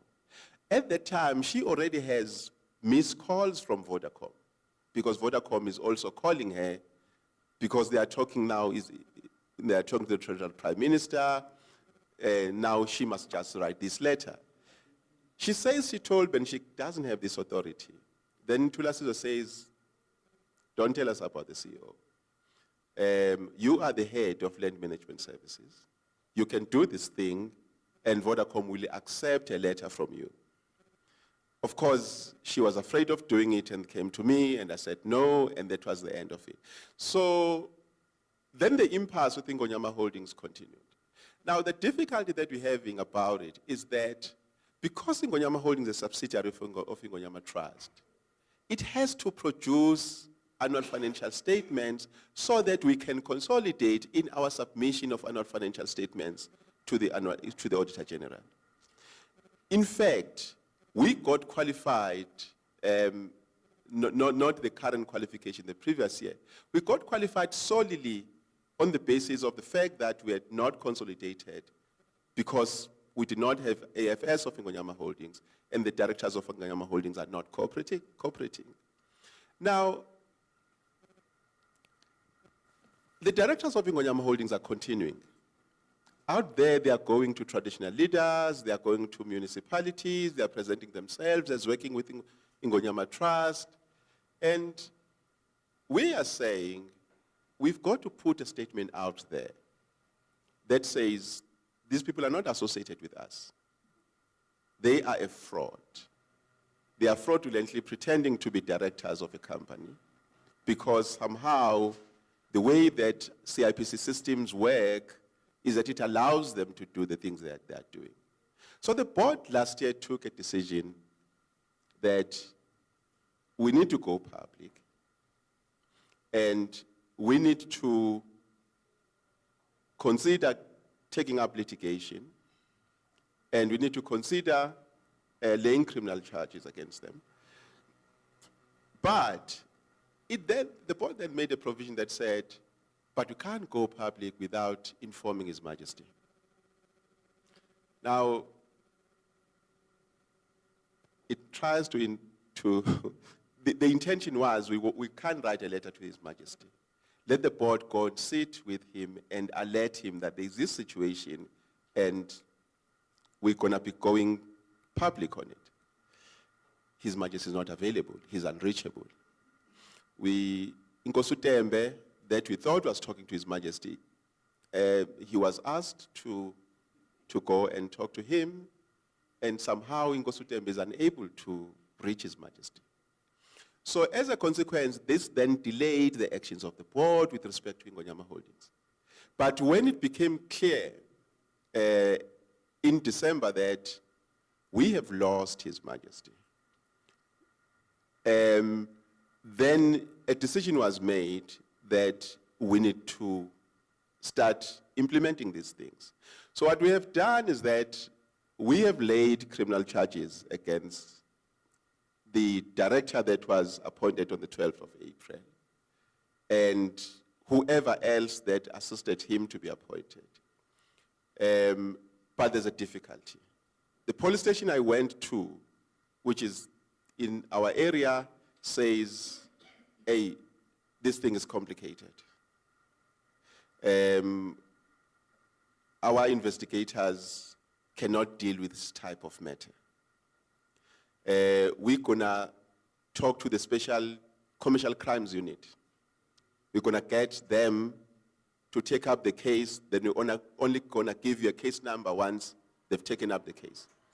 As a consequence, as I'm sitting here, I've gone to a police station, I've left documents, which was an affidavit together with the next charge to lay criminal charges. I don't have a case number. I've been making follow-ups with the person that I've been communicating with in the SAPS, because he had said he was going to get the Commercial Crimes Unit to make contact with me, and then they can give me a case number. So that isn't happening. We communicate even over WhatsApp. I made follow-ups this week, so I don't have a response. So technically, we don't have a case. We don't have a case lodged in the sense that until I get a case number, there's no case.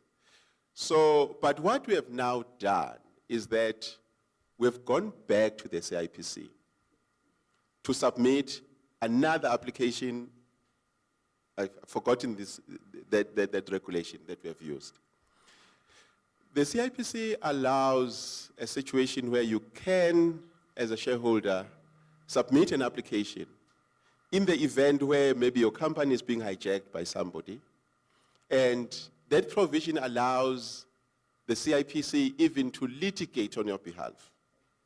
So we have lodged that with the CIPC, and we are waiting for a response as to what is COR 130. You do it in terms of COR 135. That will be, these CORs, they relate to regulation. So it will be Companies Act Regulation number 135, where the provision is, and they will then generate a form which is now called COR 135.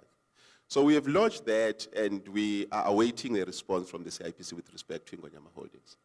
So when we were dealing with when the story of 41 million was in the newspapers, we then decided, we know that this money went to these attorneys, it went to Ingonyama Holdings. But what happened is that when Ingonyama Holdings wanted the approval of 41 million, of 21 million, they wanted us to put it to an account at FNB, which was Ingonyama Holdings account. So instead of giving us just an account number, they gave us a single page of a statement. When we looked at that single page, we suddenly saw that Ingonyama Holdings, there were transactions that were being made by Ms. Sue Ellen Ellis, an employee for Ingonyama Trust, making them in the Ingonyama Holdings account. We then saw that one of the employees of Ingonyama Trust had been paid an amount of 10,000 by Ingonyama Holdings. We then started realizing that this account is being used to make payments that appear to be questionable. So we then went to the Hawks in 2022. We went to the Hawks in 2022 to ask the Hawks to investigate where did the 41 million go. We know that it went to these attorneys, it went to Ingonyama Holdings, but we want someone with the capacity to see what then happened with the money once it was in these accounts. So the Hawks started investigating. Now, this is a problem we're having. That case is being handled by, I think it's also commercial crimes. Okay, I don't know the name of, I don't remember now the name of the unit of the NPA in Durban. We've gone and met with the prosecutor there. Yeah, so it is a commercial crime unit. So we went and met with the prosecutor there because we're to be interviewed. We have arrived at a point where the Hawks have finalized their investigation. The prosecutor has to decide who to charge. They have been able to establish that this money has gone to some accounts. I think about 5 million went to an account of one of the directors. 1 million went to one of the employee of Ingonyama Trust. And they've been able to establish that information. So clearly there is some degree of misappropriation that has occurred. But the NPA must make a decision to charge. And we're given a story that the prosecutor concerned, they were busy with the filling of posts, they were not available, they were everywhere in Cape Town. So we've been making a follow-up with the investigator of the Hawks, and we're getting the same answer that says he's awaiting a meeting with the lead prosecutor so that decisions could be made about where to go. So the same applies to the transaction in Mpumalanga where land was sold, 36 million rand was paid by eThekwini.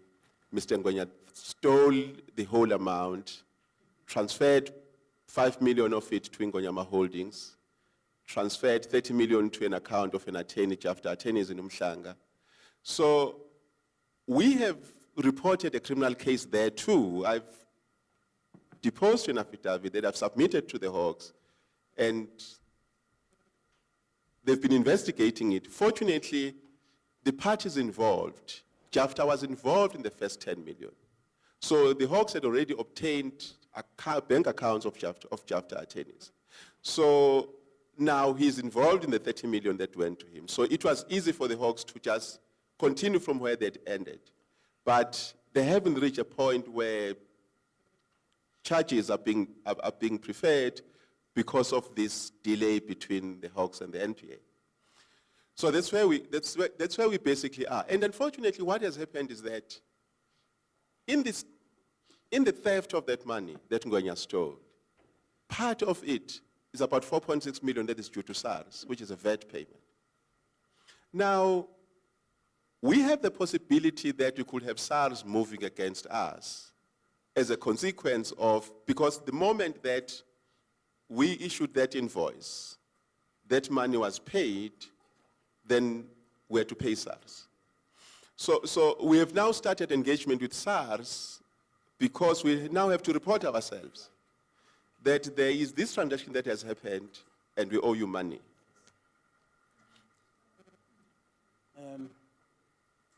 CEO, I'm sorry to do this to you. Can I give you 5 minutes to wind up? Okay. Because now the DDG is actually going to be catching a flight. Okay. All right. I think, let me leave the story of Ngonyama Holdings there. I think I've covered most of the stuff. With respect to the sale of land, there are two transactions. Okay, there are three transactions. It is the transaction in Mpumalanga, which was properly approved by the board, approved by the traditional council, and the only thing for us is the money that was stolen. There's a transaction in Matate. That transaction involves Mr. Ngwenya signed a land availability agreement with Ngonyama Trust in July 2004. That land availability agreement made provision for his company, Catcher Investments, to develop a township just outside Matateni. Basically, it almost extends Matateni, except that it will be private. And he would have used funding from the Department of Housing at the time. So he was going to apply for a housing subsidy, and if it was received, then he would go and develop that land. The transaction was structured in such a way that for every developed house, Ngonyama Trust would receive 20 cents for every square meter of the house sold. So that agreement would lapse within 12 months in the event of Catcher Investments failing to secure funding from the Department of Housing. It's a fact that they did not achieve that. So that contract, therefore, it's supposed to have lapsed, but somehow, in 2018, Ngonyama Trust, one of the board members in 2018, signed documents allowing Catcher Investments to take ownership of that land and part of that land to transfer it to Catcher Investments. So that was processed in 2018, then that land was transferred to Catcher Investments in 2019. So they've now done another installment. In July last year, they've transferred another piece. Now, we became aware of this issue in November last year. We became aware of it because somebody applied for a lease on one of those properties. So we processed the lease and it was approved by the tenure committee. When we then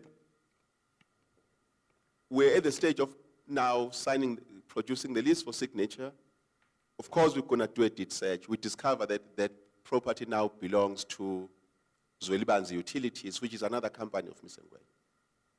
So what basically happened in that transaction is that Catcher Investments, acting on behalf of Ngonyama Trust, using the land availability agreement, they sold another piece of land to Zwelibanzi Utilities, which is another company of Mr. Ngwenya. So both transactions have got purchase prices. I have searched for the payment of the purchase price of 2019. We cannot find a record of that payment. The one of 2024, it was obviously not paid to us. So we went to the deeds office in December, we got the documents, and I then started writing to the conveyancers that worked on the matter. The conveyancers that were on the matter are based in Newcastle, but what appears in the title deed are their local correspondents in Maritzburg, to which are the conveyancers that I wrote to. They were to give me a response. Eventually they said, we can't respond to you because here we're acting for someone else. Write to these attorneys in Newcastle, which I did. So we haven't received a response. And the difficulty with those attorneys in Newcastle is that the director of that company is the signatory to the 2004 Land Availability Agreement. He was acting as a representative of Catcher Investments. So they are just more than attorneys in the transaction. They are actually involved as parties to the transaction. So now, Mr. Ngwenya's way is simple. He just ignores you. So they haven't responded, and I suspect there's an intention to ignore us. So we're gonna make follow-ups. Failing, if we don't get responses, we will be forced to go to court, because what we wanted was the basis upon which this land was transferred. Because if you look at that land availability agreement, it doesn't allow the transfer of green fields. It allows transfer of developed units, and they are not developed units. What has been transferred is greenfield. So that's the other transaction. So the last transaction relates to Mhlali Farm, and it seems that my time is up. Indeed. I'm a bit concerned if the senior officials of the department are leaving, because there's also another lady outside from the Eastern Cape with a serious matter, which required the attention of the DDG. Thanks a lot, CEO. Yeah, I would actually then allow members to throw questions of, clarity-seeking questions and comments, if there are any. I will recognize hands when there are hands. Dr. Makhathini.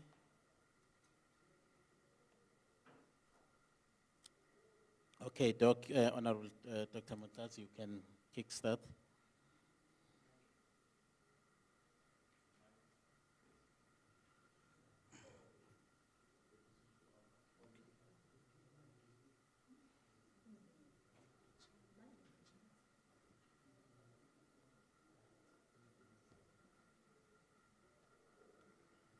Thank you so much, Chairperson.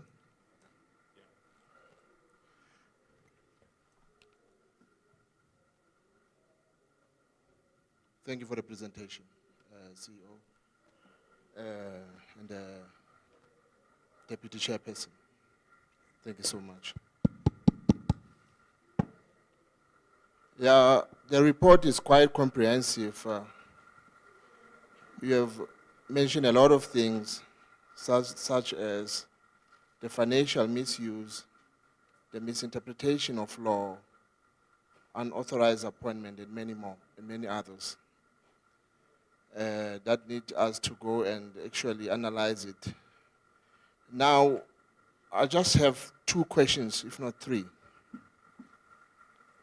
One has indicated clearly that the trustee, the trust itself, it must benefit the beneficiaries, not the trustee. Now, my question is, from 2022, when you were appointed, how many times have you met with the trustees, which are now the beneficiaries? How many times?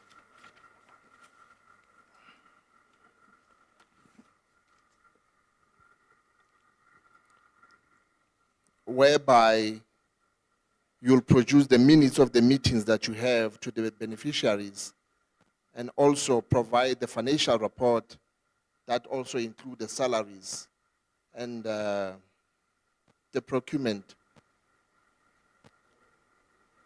And the second question, understanding that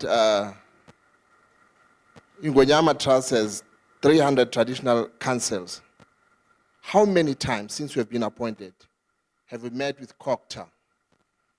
COCTA as a custodian of the chiefs and kings. So here I'm asking a question of consultation here, of the people that you represent.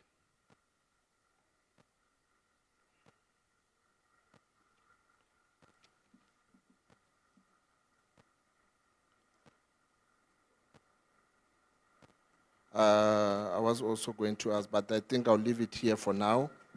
But again, the minister has mentioned the issue of mediation. Do you think it is still possible? Or the relationship is unreversible?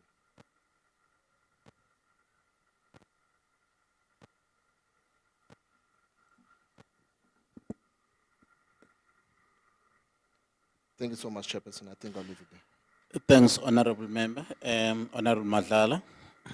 Thanks, Chair. Bengalele, my members of committee, support staff department, I'm a board members in Ngonyama Trust.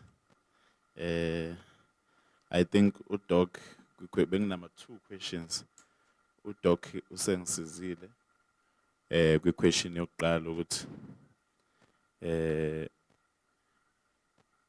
Ngonyama Transport isihlangane kangaki nama beneficiaries, and besichaza ukuthi umthetho kuyona umthetho ogayela Ngonyama Transport kubavumela ukuthi ngeterm noma ngeseason eyi-1 ukuthi bavumela ukuthi bebonane kangaki. If bengakwenzanga lokho accountability yabo ithini, because la kunama beneficiaries ekufanele sizakala, and ngicheck ukuthi ama beneficiaries are benefiting ku trust or our benefit. Mawuthi benefit ase benefite kanjani.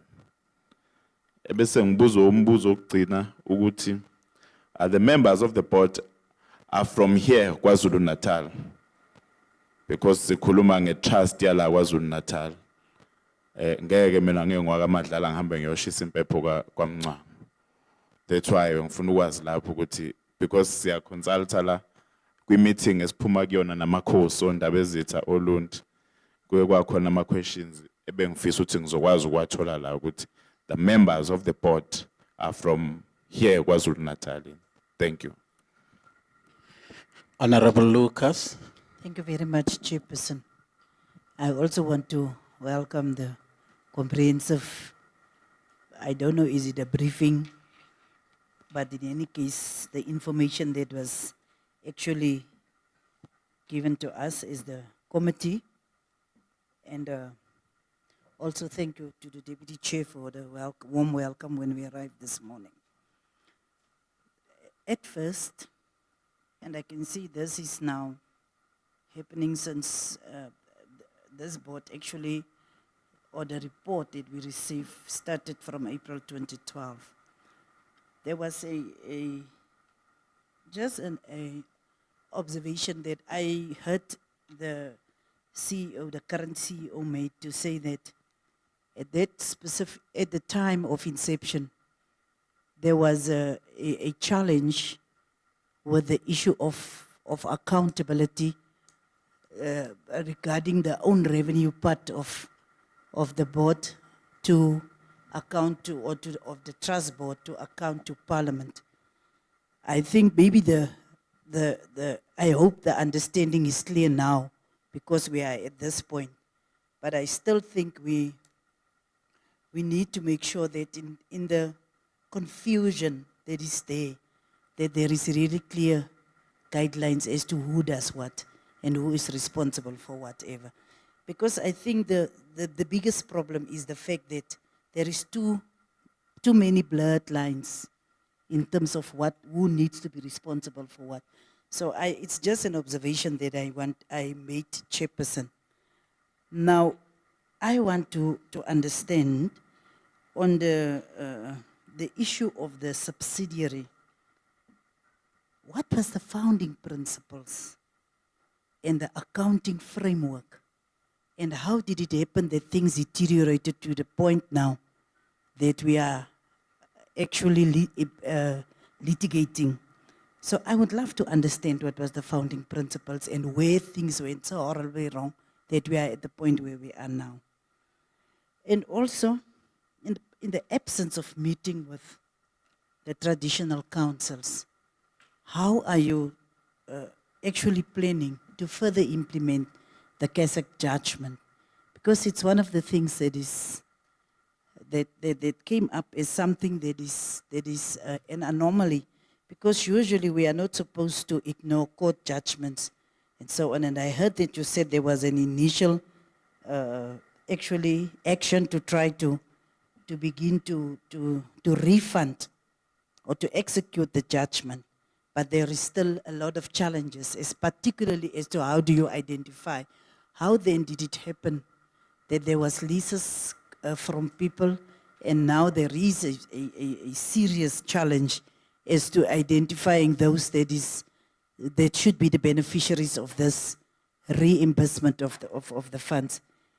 I've got many questions, Chairperson, and there is one thing that, in actual fact, the only thing that I will say is throughout the CEO in his way of reporting spoke about them and they and so.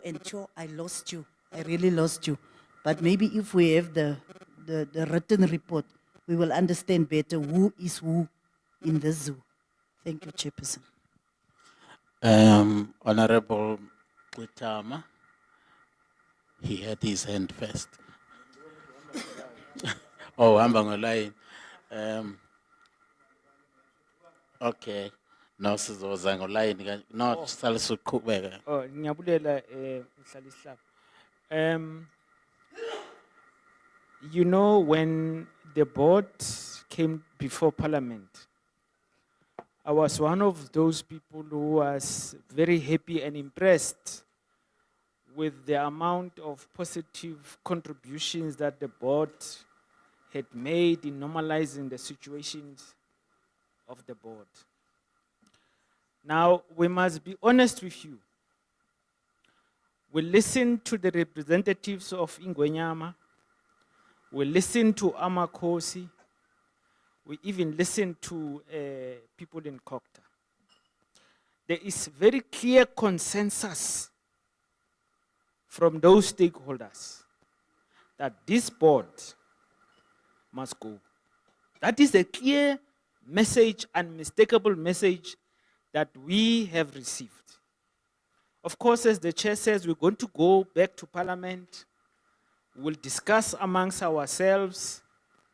But that clear message that coming from those critical stakeholders have been communicated to us. We can't lie to you. We must be open to you.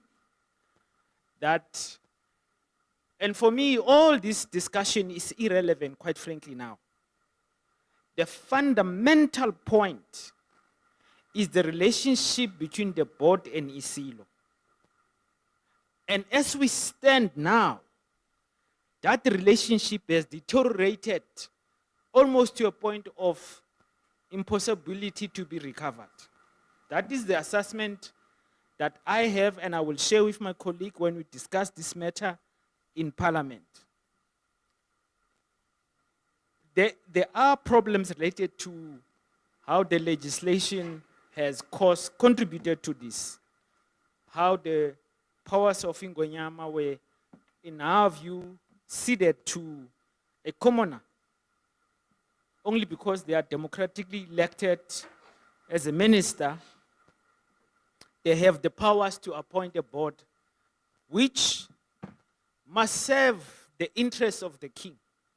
But the king does not have the powers to choose his own board. We think it's a contradiction in terms. It shouldn't be like that. The president of the country chooses his executive. No one else chooses that executive. And he dismisses the executive at displeasure because he appoints them at his pleasure. But here we see there's a contradiction. The powers of the king have been given to the minister. And that creates a tension between the minister, the board, and the king. That is a problem of politicians. We have created that problem for you. And we must resolve it there in parliament. But the status quo of the relationship between Amakhosi, at least those who represented in the house, the king, and the board, is at its lowest possible point. And a clear determination from Amakhosi and the king is that this board must go. We got that message very, very clearly. And we're going to have to determine our attitude towards that consensus from those key stakeholders. But as I say, if it was upon me, I would keep this board. Only because of the evidence of the good work that it has done as it was presented before us, and we were all very impressed. So I'm conflicted and hurt and in pain that we are at this point. And doesn't seem to me that we have a resolution to this problem, except to hear what Isilo says. And when Isilo speaks, I suppose we all say Bayeti. Thank you. Honorable members, I just want to make an appeal that we are not at a point where we can actually even actually say khona esikucabangayo about this matter. We are here listening. We are going to interrogate every information that we picked up. You see, sitting where I'm seated and listening to the huge amounts of money that have been changing hands, I'm beginning also to look at things in a different perspective, you know. But this committee, actually, please, we still have no position. We are actually listening, and when we get back home, I know that the temptation is there. We love His Majesty, we love Amakhosi, we love the MEC, we love this board, we love the people of KwaZulu-Natal who are actually served by the existence of the board and whose interest we are actually representing here. So we are trying to find a way of resolving this problem. Thank you. Honorable Matthias, it's coming this way now. No, thanks, thanks, Honorable Chair.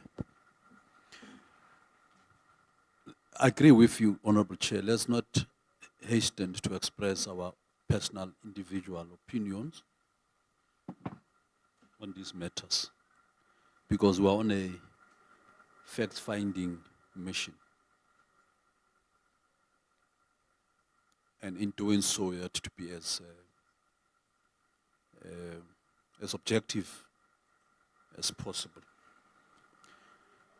So you are right to caution against expressing our views now, because we might be placing the cart before the horse and venture into the terrain we should not venture into it.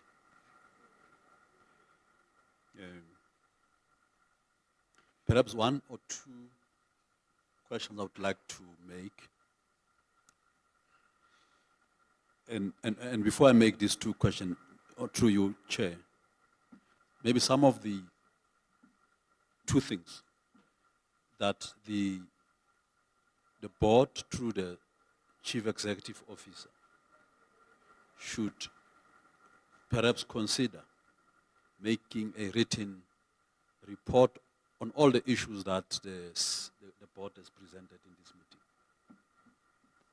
meeting. We came here without having not favored with some written notes which would have empowered us as we probe into the questions we would want to put before the board. We have benefited from a written report. That would be my first request. The second request is that the questions we're asking now should be followed with detailed responses. I'm afraid that we might not have enough time to get detailed and accurate answers to the questions. And one of the first of the three questions I want to put to them is for them to apply, or whether have they really applied their mind on the KwaZulu-Natal Ingonyama Trust Act 3 KZ and KZ of 1994. Whether there's a need for its amendment to cure some of the deficiencies, if there are, in the Act. 2, in their observation, have they discovered whether in the operations, in the management of the Ngonyama Transport and its affairs, its corporate affairs, whether there has been a tendency to conflate the application of the two distinct laws. One, customary law and common law in running the corporate affairs of the Ngonyama Trust. Because if that is the case, it is inevitable that the board will find itself in the situation it finds itself. Lastly, since they assumed the office in about 2003 when they were appointed, what is their observation of the existence or non-existence of corporate policy environment? Because in the absence of corporate policy environment, the corporate policy environment requires the creation of processes of implementing, of monitoring, of governance, of procedures. In the absence of all of that, it is inevitable that the board will find itself in a situation where it finds itself, where there is irretrievable breakdown of relationship between itself and ISILO as a result of a culture of impunity and exposing the board and the organization into predatory outside vested interest, for which, in the absence of corporate policy environment and systems, the board is exposed to such predatory interest. We are so sorry that you find yourself in this situation. And sitting here, I don't know how we are going to help to extricate yourself from the situation you find yourself. But lastly, I'm a Marxist and Leninist. I draw my world outlook from a Marxist tradition and practices. So I'm required, and there's no room for neutrality in situations like this. At some point, as a Marxist, I must take a decision and take side. And I'll express which side do I take at an appropriate time. Thank you, Honorable Chair. Okay, thank you, Honorable Matigizela. No, thank you, Chair. We will not be taking decisions influenced by Marxism.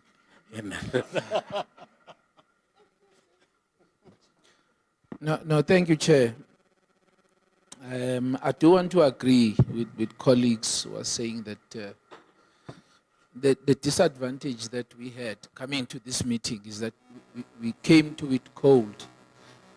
And the CEO spoke for 3.5 hours. I was actually timing him. And I think it will assist us a great deal, really, to get this detailed report before we start to engage. Because even though we took notes, I think there are a number of things that we left out, given the fact that there is the report is very, very comprehensive and it has other implications. And when we debate this report, we must be mindful of the implications of the decisions or recommendations that we have to make. Just two quick questions. The first question is that, I mean, the board was, and again I'm borrowing from the words of the CEO, the board was established to improve the socio-economic conditions of the people of KwaZulu-Natal. And from where you are sitting, since the establishment of this board, have we achieved that or have we achieved the opposite? And the second question, I mean, you mentioned a number of things, and these things violate a number of laws. Are you able to quantify the cost of this financial mismanagement? Because it's very clear, from where I'm sitting, that there's a very clear case of financial mismanagement. Are you able to quantify? And lastly, how were you able to account for this financial mismanagement? Because again, from where I'm sitting, after all the engagements that we had with you as the board, I can easily say that perhaps we are also complicit, or you were complicit in this financial mismanagement, because I do not remember when you were accounting to us indicating the kind of mismanagement that you have just shared with us. So were you cooking the books? Maybe that's the question. And how much does the minister know? Because I gather that perhaps, I mean, we were here for 5 hours or 6 hours. I don't believe that the minister had an opportunity or that amount of time to engage with you. So how much does he know about this? That's my last question, sir. Mike, no, thanks, Honorable Matigizela. The last one would be Honorable Makhathini.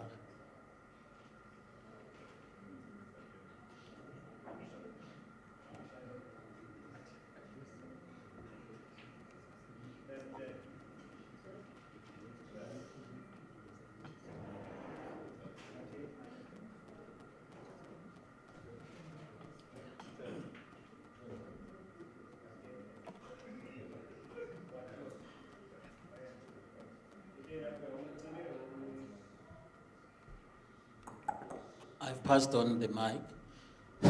Okay. Thanks, Chair. I thought we switch off. No, Chair, let's welcome the presentations. Very profound, a lot of information. That's what I was looking for. Was I knew that where there's a conflict. You have to be attentive in listening, both sides of the stories. And maybe it was good for us to target yesterday's meeting and today's meeting as our last set of visits. Was meeting of yesterday afternoon. Was closely complicated as this meeting of today.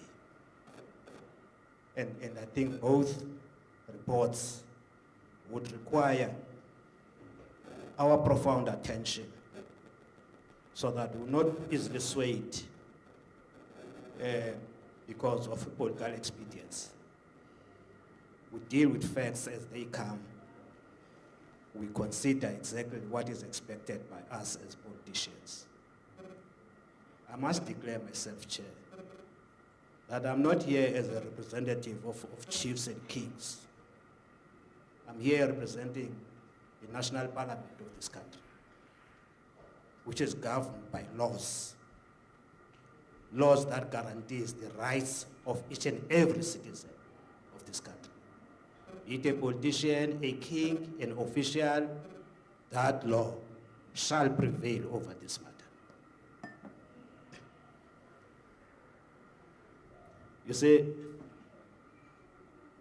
the first question for me would be in relation to yourself as ITB.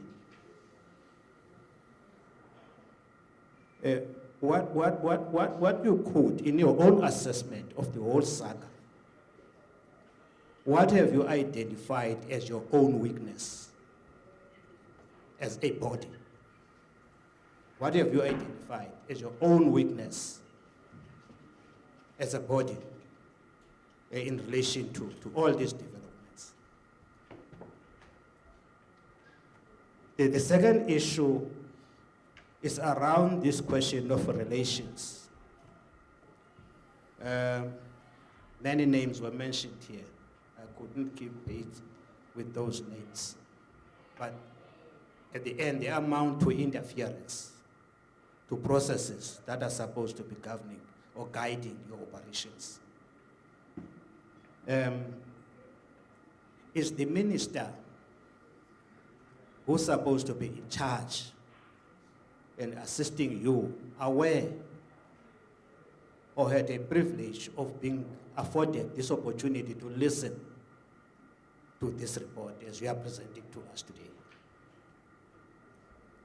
I'm raising this because you mentioned the question of a delay of the NPA to follow up or conclude cases, both whether you're talking of your subsidiary, the holdings, and the sale of land. Is the minister aware of such? Because that's the primary responsibility of the minister in question of land. Is he aware of that? The third issue, Chair, is the comment from my side. I was once a shop steward of a trade union.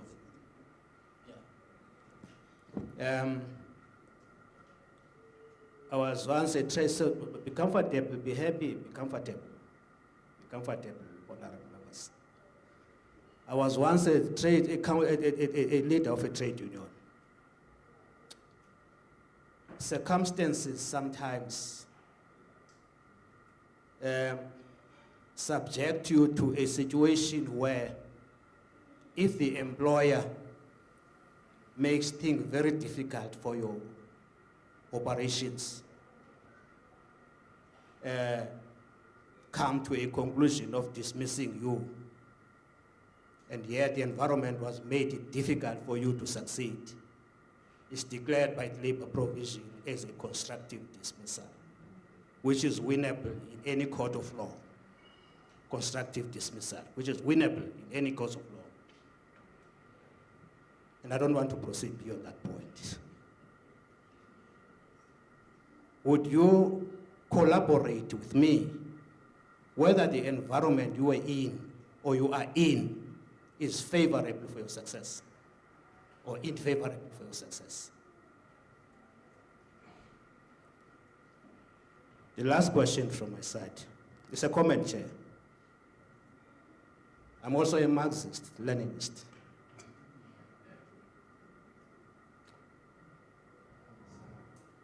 I'm using scientific analysis as my tools of analysis.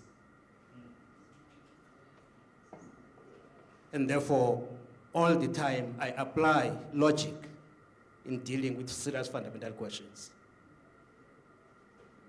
And therefore, matters of this nature would need that science so that we apply our minds objectively in dealing with matters of this nature. Because I see positive and negatives in whatever report that you.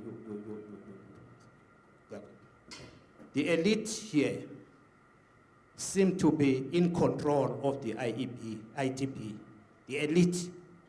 And I'm talking the elite, I'm not talking kings, I'm talking the elite in this area seems to be benefiting at the expense of the ordinary beneficiaries, as far as this matter is concerned. It's just, it's just an assumption from my side, in violation of laws from this side. The powers, I check. Now I had a particular perspective after I've had all these meetings. But when I heard these reports around this question of powers, I will reserve my comment. Please do. Because my belief is that you give powers to a responsible body. You don't just give powers for recklessness and enhance and promote corruption if you are a reasonable government. You can't review laws because you want to enable corruption to thrive. You review laws to tighten where there are gaps. Let me leave it there, Chair, for now. Thanks very much. Well, thank you, honorable members, for your insightful kind of comments and questions. I will give 5 minutes for the response.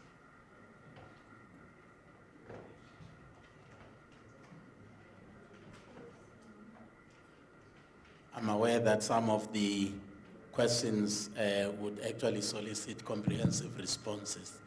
And I'm hoping that when you actually put together that report that members are requesting, some of the questions that have been asked will be elucidated in that kind of report.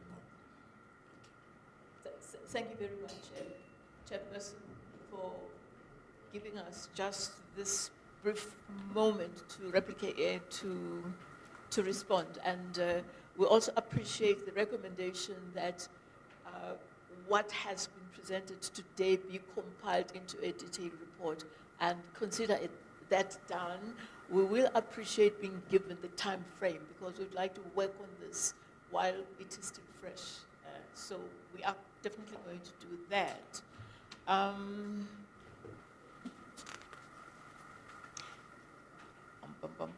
Yes, it's true. There is this school of thought that says this board must go. We're very much aware of that. And it is also correct that there is, when it comes to the labor environment, there is something like constructive dismissal. And that is exactly the environment this board has been operating in, where we've been expected to literally, I call it flying the aeroplane in a very turbulent environment. The good thing is that had it not been for the caliber of this board, it would have been messier than what we are actually hearing today. And yeah, it is true that when we assumed office, what was exercising our minds was, what what is Ingonyama transport about as far as the benefits are concerned? For your record, for the record is that we can't even point at a creche, ECD center, because for a very long time, this organization has not been doing what it is supposed to do. Yes, it has been benefiting those who are in power. I know that beyond a shadow of a doubt.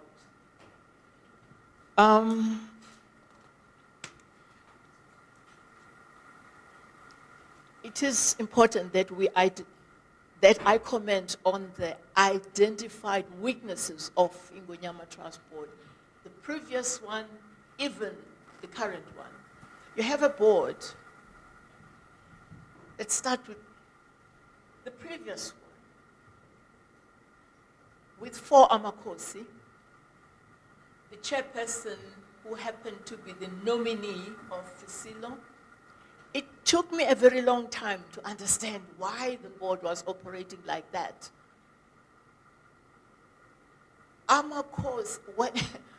Amakosi respect the nominee or Isilo to such an extent that it's very difficult for them to disagree or even express an opinion. For the first time, and I want to underline, for the first time, I serve on a board where, and because the current chairperson is not present, at least there is openness about matters. And that is why it doesn't, for me, it doesn't come as a surprise that Amakosi are elected. The board must go. For a very simple reason. Whenever we interact with them, fortunately, even on the 9th of January, I was requested to be part of the officials who sat from 10 in the morning until 6:30 p.m. The environment is totally different.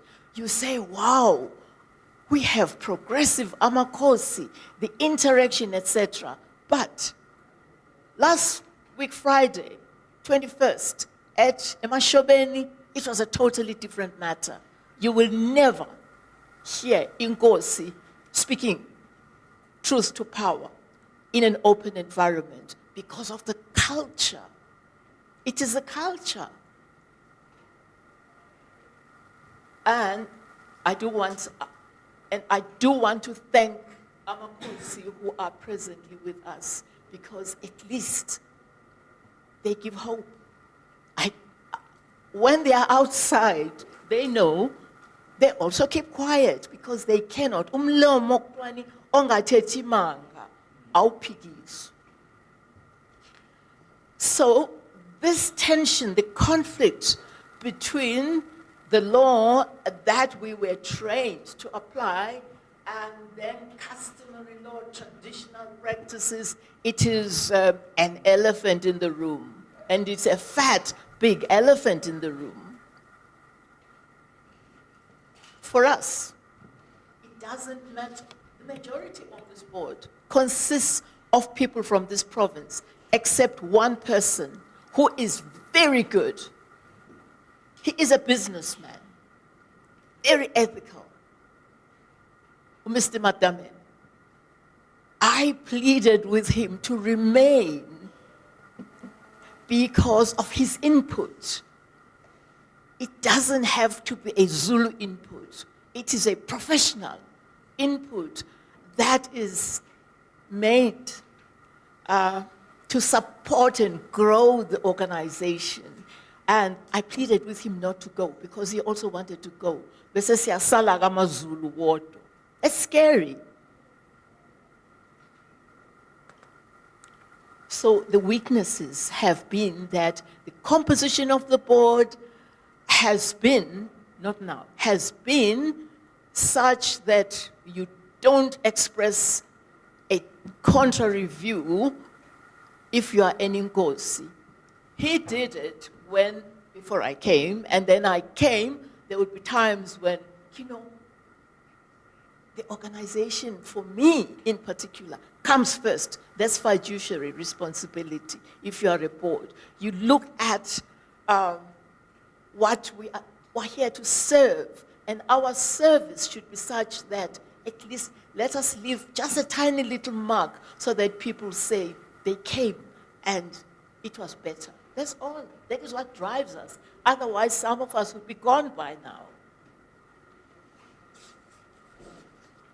I'm just summarizing this because you are going to get a detailed report, the legislative framework, the weaknesses we have identified, and the proposal we are going to make. But the good thing is that at the end of the day, the politicians will have to carry the can, depending on what they want to do with the land, Ingonyama Trust land in this province.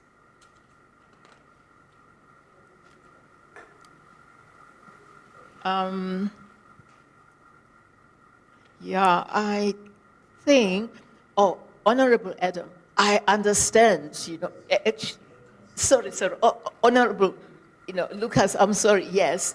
The issue, what was the rationale behind establishing IH? When I joined the board, the explanation was that because Ingonyama Trust Board was always in the red, the decision that was taken was that there was a need for a commercial arm. I think I now understand what they wanted to do. Those who took that decision just wanted another ATM. It was supposed to be an ATM, and that is why there is a tussle. So that was the founding principle, that this thing at least must be a commercial arm, must be able to make money, etc., etc. That's all. So that at least those who, the elite, continue to feed on the trough. I don't know whether there is something burning. I don't think we're complicit when it comes to some of these things. I'm sure there will be an elaboration of why, because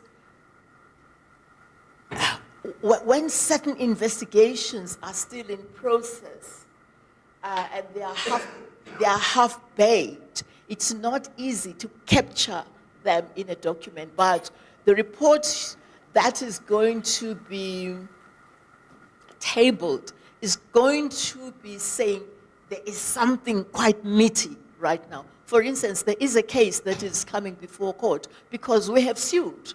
We want this money returned. There is the civil and the criminal matter. That's right. So the details are definitely going to be documented, and we are going to appreciate receiving, just if the honorable members could just give us an indication so that we then go back and burn the midnight oil. But we definitely, this portfolio committee deserves a good report for us so that even in 100 years to come, from the archives, people would say, this is what this board tabled. Thank you.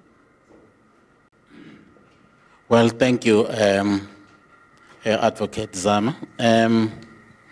Well, from where I'm seated, I think I need to wrap up now.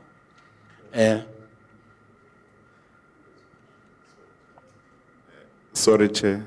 Sorry, Pazamesa Chair. Thanks for the response, but there's one question and I actually respond to Akona because we're sitting in clarity. Yes, is figure, but this question, ilula, itinganje lang sambese na uguti i-board ekona ever since yakala 2023. Isige yahlangana inama beneficiaries and kangaki. Kwe report so ma minutes, but for today we want to know ukuthi i-board isike yahlangana nama beneficiaries because it represents the beneficiaries of the trust. Thank you. Okay. Ngisakhumbula umhlangano oseMayville. Okay, maybe the CEO in half a minute. Okay. We won't have all the numbers here. Okay. When you talk about beneficiaries of Ingonyama Trust, You're talking about Mr. Vilakazi and I, who live on Ingonyama Trust land. You're not talking about traditional leaders. They are beneficiaries by virtue of being members of their communities. So, we therefore have never met with beneficiaries of the Ingonyama Trust. No board has ever met with beneficiaries of Ingonyama Trust in the sense of being ordinary women and men who live on Ingonyama Trust land. The structure just doesn't allow us to do so because there's been no investment on the structure of the organization.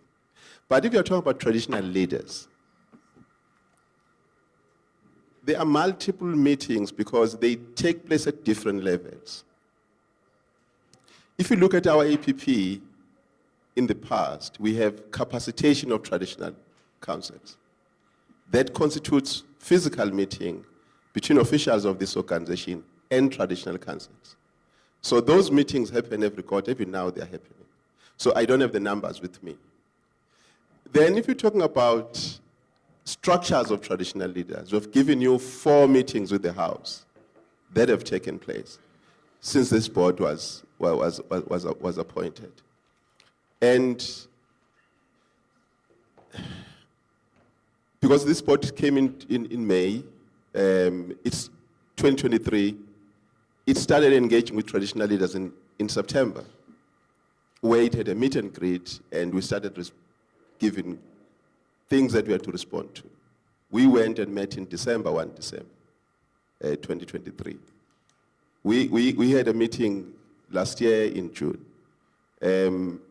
We had another meeting this year in January. So the issue here that I place before you is that we have a hypocrite politician who is saying to traditional leaders, don't meet with Ingonyama Trust. He's then going to public platforms. He is saying, Ingonyama Trust does not meet with traditional leaders. We are meeting with officials of culture. This organization has got a funny relationship with them in this sense.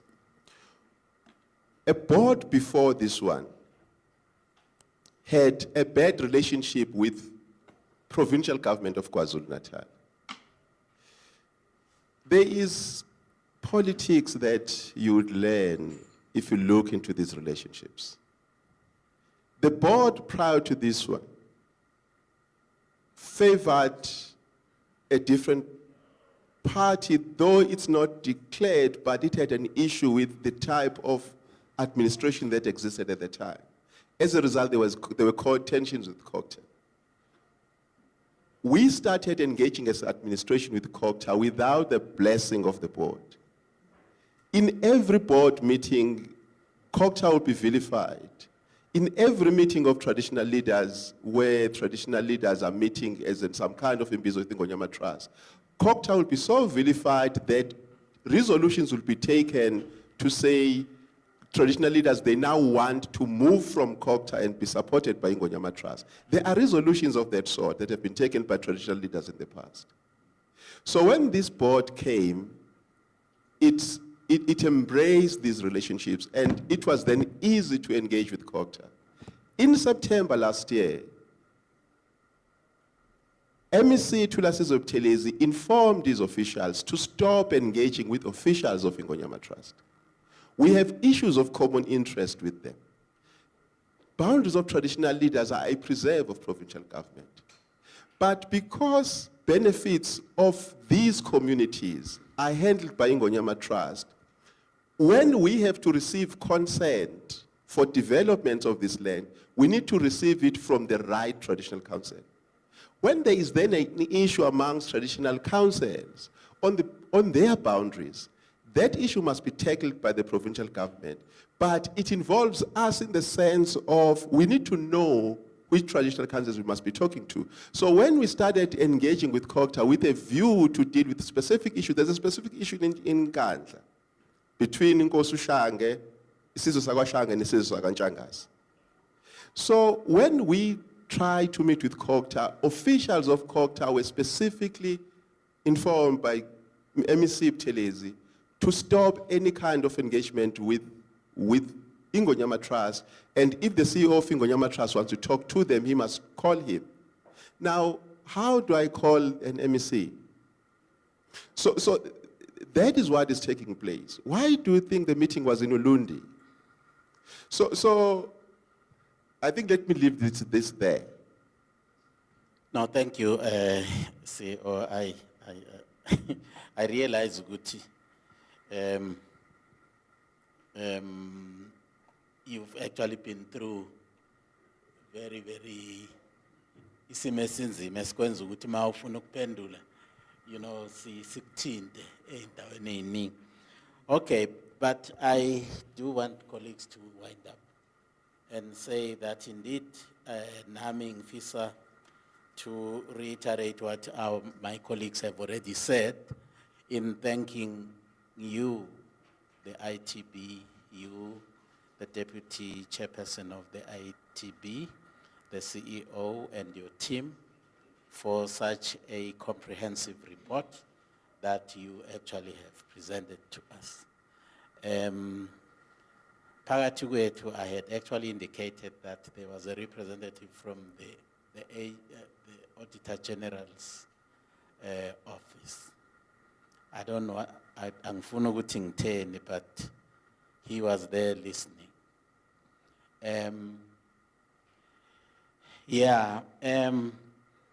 You see, what is intriguing to me is we've heard about huge sums of money, you know, exchanging hands. Kodwa usubuyibuza nje ukuthi njengoba kuthiwa 75% goes to the beneficiaries, 10% amakhosi, 10% for the administration of the board, 5% kuwisilo. These huge amounts that have been exchanging hands, where is their provision in the scheme of things? Who is this Peter who was actually being robbed to pay these so many polls?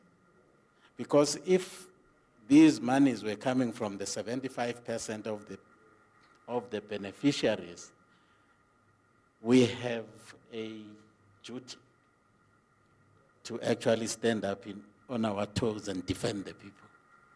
And defend abantu ukuthi batholele. So one would actually want to know. Sithokoza kakhulu kwebondawo ezithokhabazela nenkosi Ndatemlife. Sithokoza kakhulu ukuthi nibe nathi.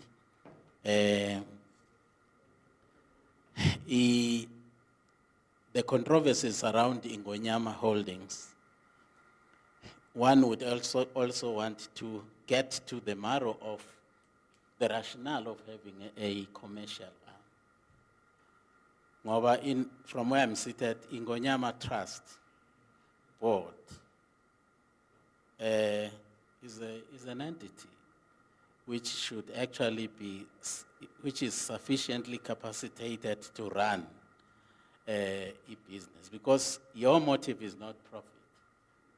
That is why inteni tolayo out of your, whatever you generate from your own operations is revenue, is for the people. It's not profit. Now, where does this motive of a commercial entity to generate profit, izosebenza where? To do what? Yingakho-ke we are hearing stories of them, you know, surreptitiously approaching people and structures behind your back, selling land in a dubious manner because they want to justify their presence. And so I just hope Oguti will be able to benefit. And the last one for me is, in the scheme of things, I'm not sure whether I should be asking you or asking all of us here. Is the king not part of the 10% of Amakhosi. Because in the final analysis, Isilo, as I know it, I come from Nongo, we inkosi yasoSuthu, besides being the king. So if 10% is meant for Amakhosi, then I would have a difficulty, Uguti, why is he not part of that benefit on the basis that he is inkosi yasoSuthu? Okay. Yeah, and also Uguti, if you, taking from what the CEO said, if you have no interaction with the beneficiaries, then niniga wanganti ama proceeds of the beneficiaries. Where do they go? Where are they seated?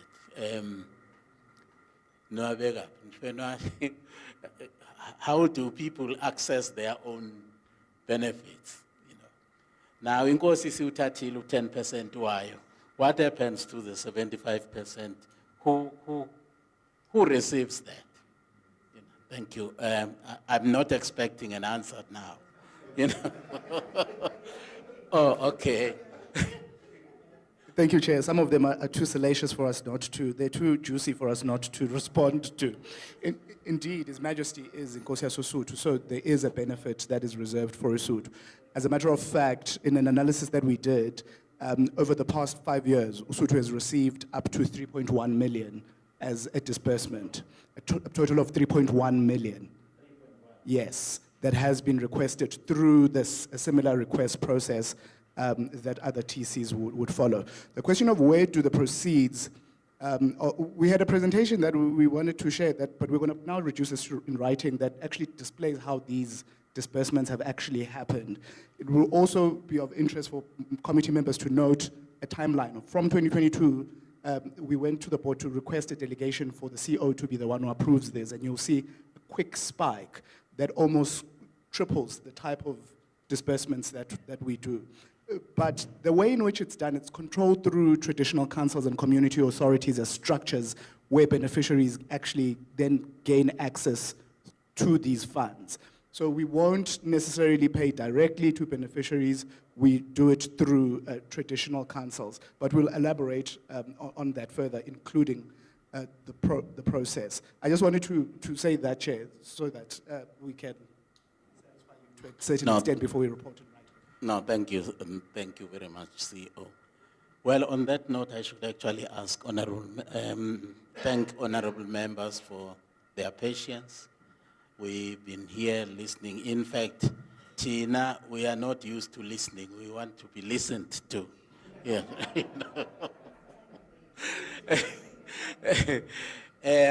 We are going to go back. We are going back on tomorrow, actually. On Wednesday, we are meeting. There is going to be a committee meeting, and I suspect that I'm right, even though I have not consulted members. Already, our staff has crafted a letter inviting the Director General to our meeting and the Minister. Because I'm not sure whether I did say, Uguti, before we came here, we have had 2 consultations with the Minister where he actually gave us briefings about the goings on within the Ngonyama Trust. And also we asked him about what actually he is doing as a way of intervention by him as an executive authority under whom the Ngonyama Trust actually is operating. So we've done that. And also, because he is also meeting with the king on the 4th, which is next week, I think. Next week, Tuesday. By the time we meet, as Agiti on Wednesday, we will be Puma Esluen. We will be at the Esebona Isi. So I can assure you, honorable members and honorable members of the board, Guti, the Meta Ngonyama Trust actually is priority matter. We schedule yokusebenza kwethu. It's receiving our priority and our utmost attention. So we just hope that something good will come out of this ultimately, because I want to tell you just straight away, we will not allow Ingonyama Trust to flounder and actually die. No. This is the resolve of this committee, that we will defend it with even, I won't say with our bums like one politician. We will defend it with our chests.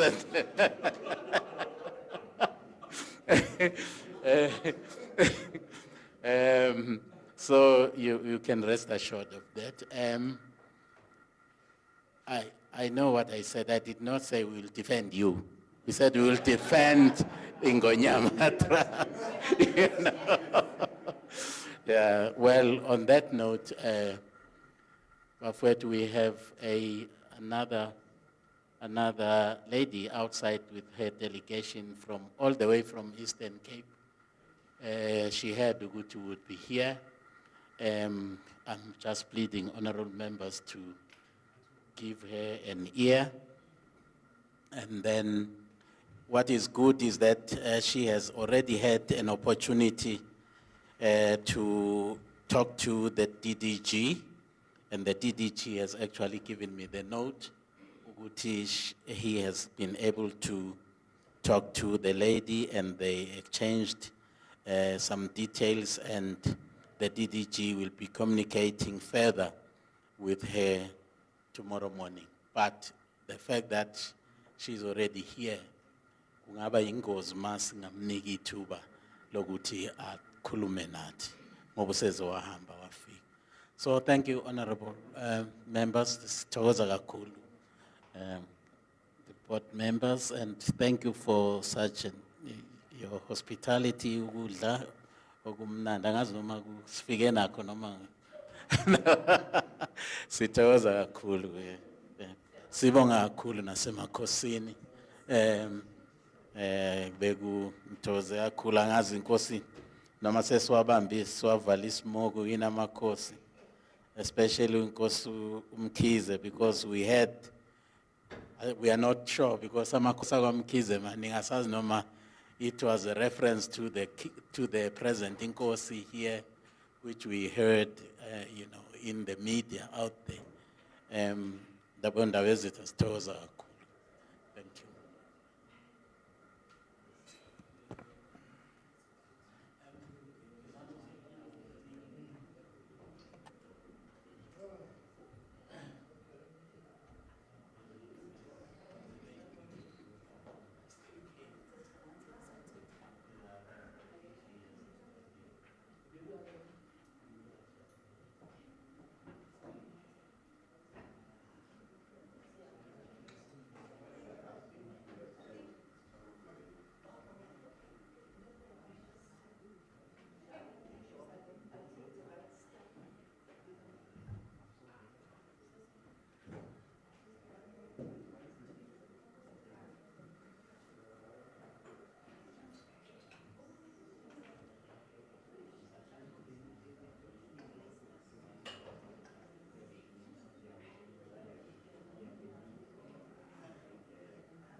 over. Sanibonani. Ekomithini. Igama lami ndinguNokwanda. Kancane izwi. Yeah. Igama lami ndinguNokwanda Mbadlanyana from Butterworth, Eastern Cape. But I reside here in Durban. Sine problem ngomhlaba which was issued PTO to develop the land in Dabagazi Junction by my late mother in 25 September, the launch date by Land Affairs, by Land Affairs Department, Yaloqesha, Dr. Sandy. The launch happened on site. The PTO and land rights were issued and the certificate for the land. We had commitment letters from Kokta, from Ngomam local municipality, and Ukokta, the late chief, Ngangomhlaba Matanzima. We have all the commitment letters that we were committing on the project on that time. The initial phase was 10 hectares for the garage, a mall, and cultural village. A proposal yangena kumnquma local municipality to Mr. Phakade owayengu MM ngaleso sikhathi. Ngo-2006, December 12, my mom passed. Wayese opportunity yokuthi ke sibe we were sidelined came ngaleso sikhathi by umnquma local municipality with the acting chief because ubaba naye wayesegula wabambisa undodana uchief womhlaba.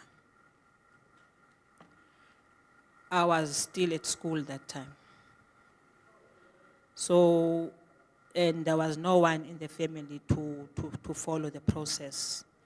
But we had our elder brother who took over. We executorship estate Gama. But no one came to address the family regarding the project. That time we had illegal kama owayedila ne legal side of the development, because kwase kuwenziwe ne sort turning. We were waiting for i project. Unfortunately uma washona. Yaqala apha inkinga ke ne department from 2006 until now. Hayi ngoba besingafika indawo. Ayikho office omnyango singawungenanga. But we started being suspicious after World Cup ngo-2010. Abantu bayafona bathi hayibo Nokwanda ugcineni nekhaya kunama notices ngendaba yomhlaba wenu. Some people are claiming ownership of the land and they are developing it with municipal. Saqala ke safuna ummeli kama owayesebenza noma ngaleso sikhathi before I appointed the new legal team. Uma washiya Mr. Galawe, who was handling legal matters in the project. Then waye ummeli, I don't know, ingathi wayesebenza kwiScorpion, I'm not sure. Mr. Galawe didn't consult with the family. I don't know about the opportunity, mhlambe ukuthi no one is coming, and he was not reporting to the family about the development. And abantu ababesekhaya ngaleso sikhathi mhlambe zangabanaka, I don't know. Nami ngizonaka after World Cup, when my brother visited, younger brother, wathi hey make sisukume silanda into kama asiyofuna ummeli wakhe lomdala eJoburg. Samthola ngo-2012 wasisa eHigh Court, la wayeregister khona because i-office sakhe zaseJoburg.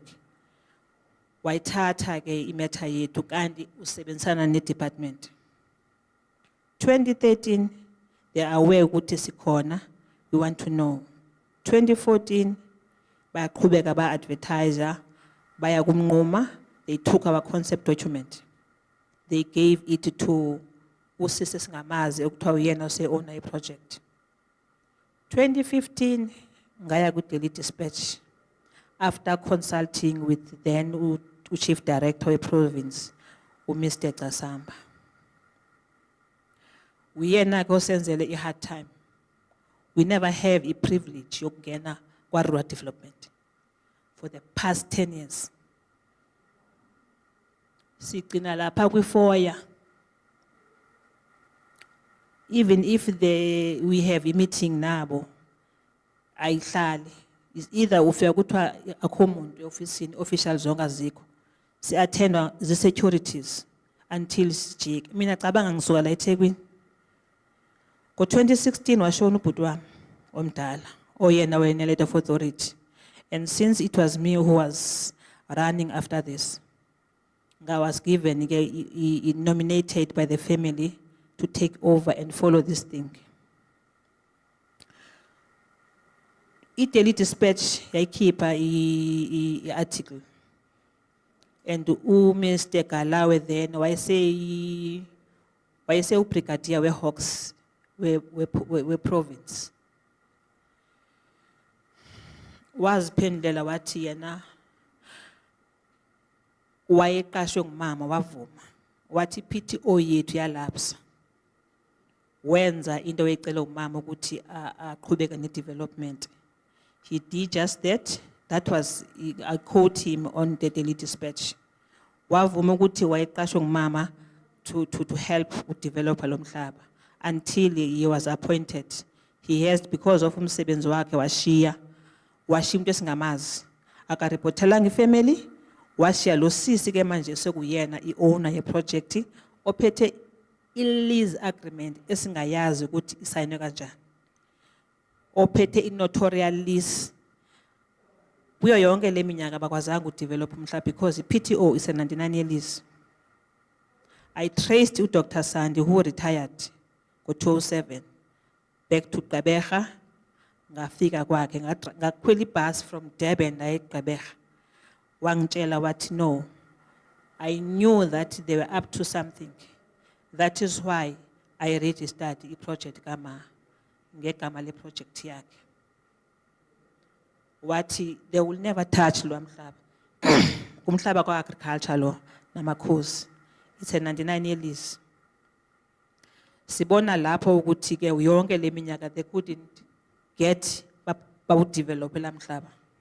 Kodwa awukho umnyango ongabavulelanga wona. Human settlement, infrastructure, rural development, nomnquma. Umnquma, same thing ye department. Siphelela kwi-4. We don't go beyond the 4. Akekho umuntu engama-approachanga. Akekho. Ngibona ukuthi ngisizwe ukuthi I'm here in Durban mina. My siblings were dying like flies. Sisizwa ukuthi nje umndeni omkhulu ukuze kube sisekhona abawu-5. We were 9.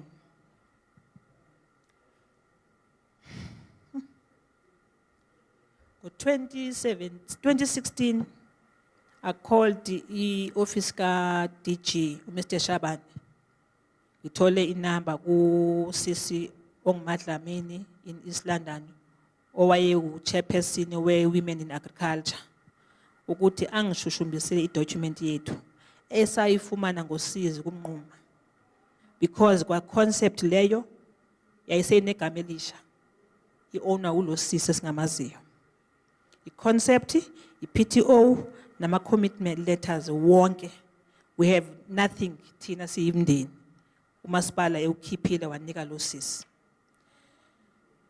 Ngafuna usisi ngathi ngicela usiyele ku-DG in National Office. 2016 was attender uMr. Nkwinti wathi masinike uMr. Shabane i-document yethu.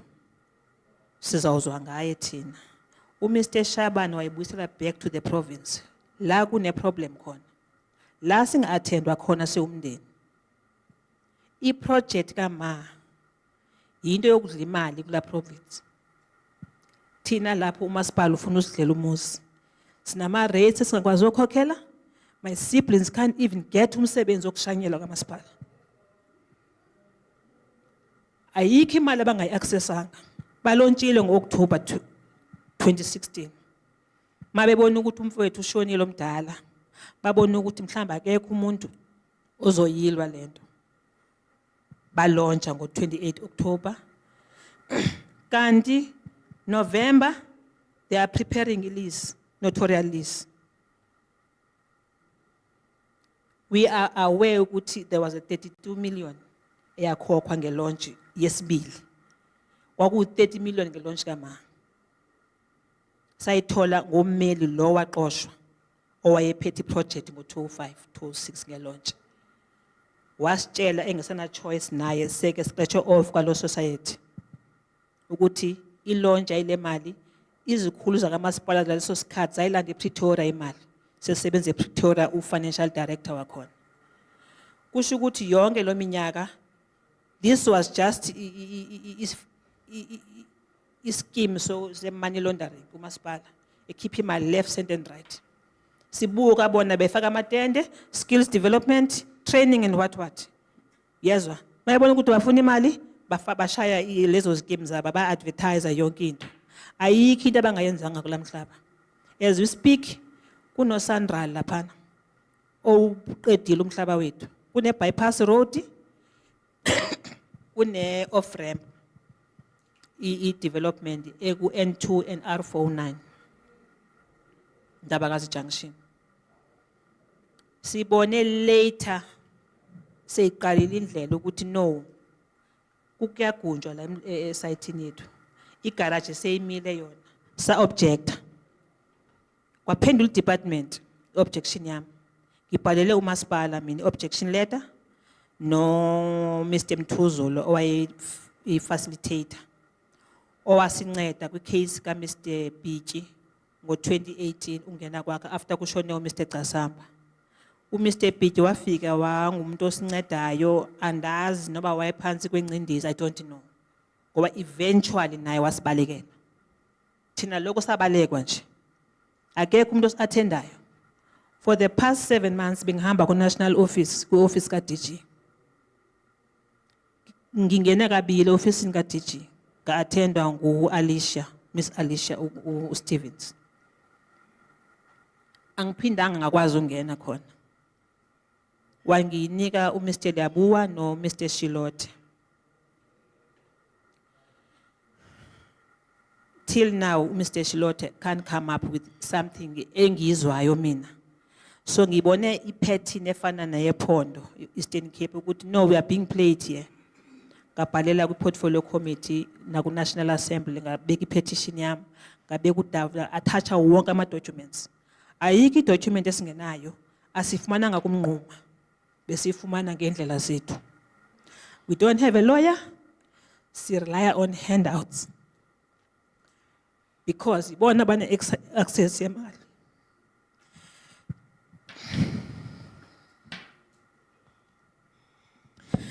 From July this year, last year, to January, last month I was in Pretoria.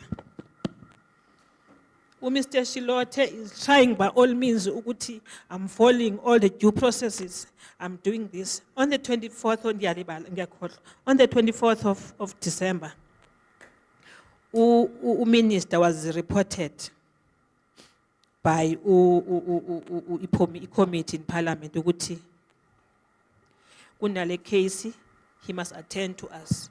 Wafonela ifemeli Minister uNyonzo, wathi ifemeli mayimbone in Butterworth.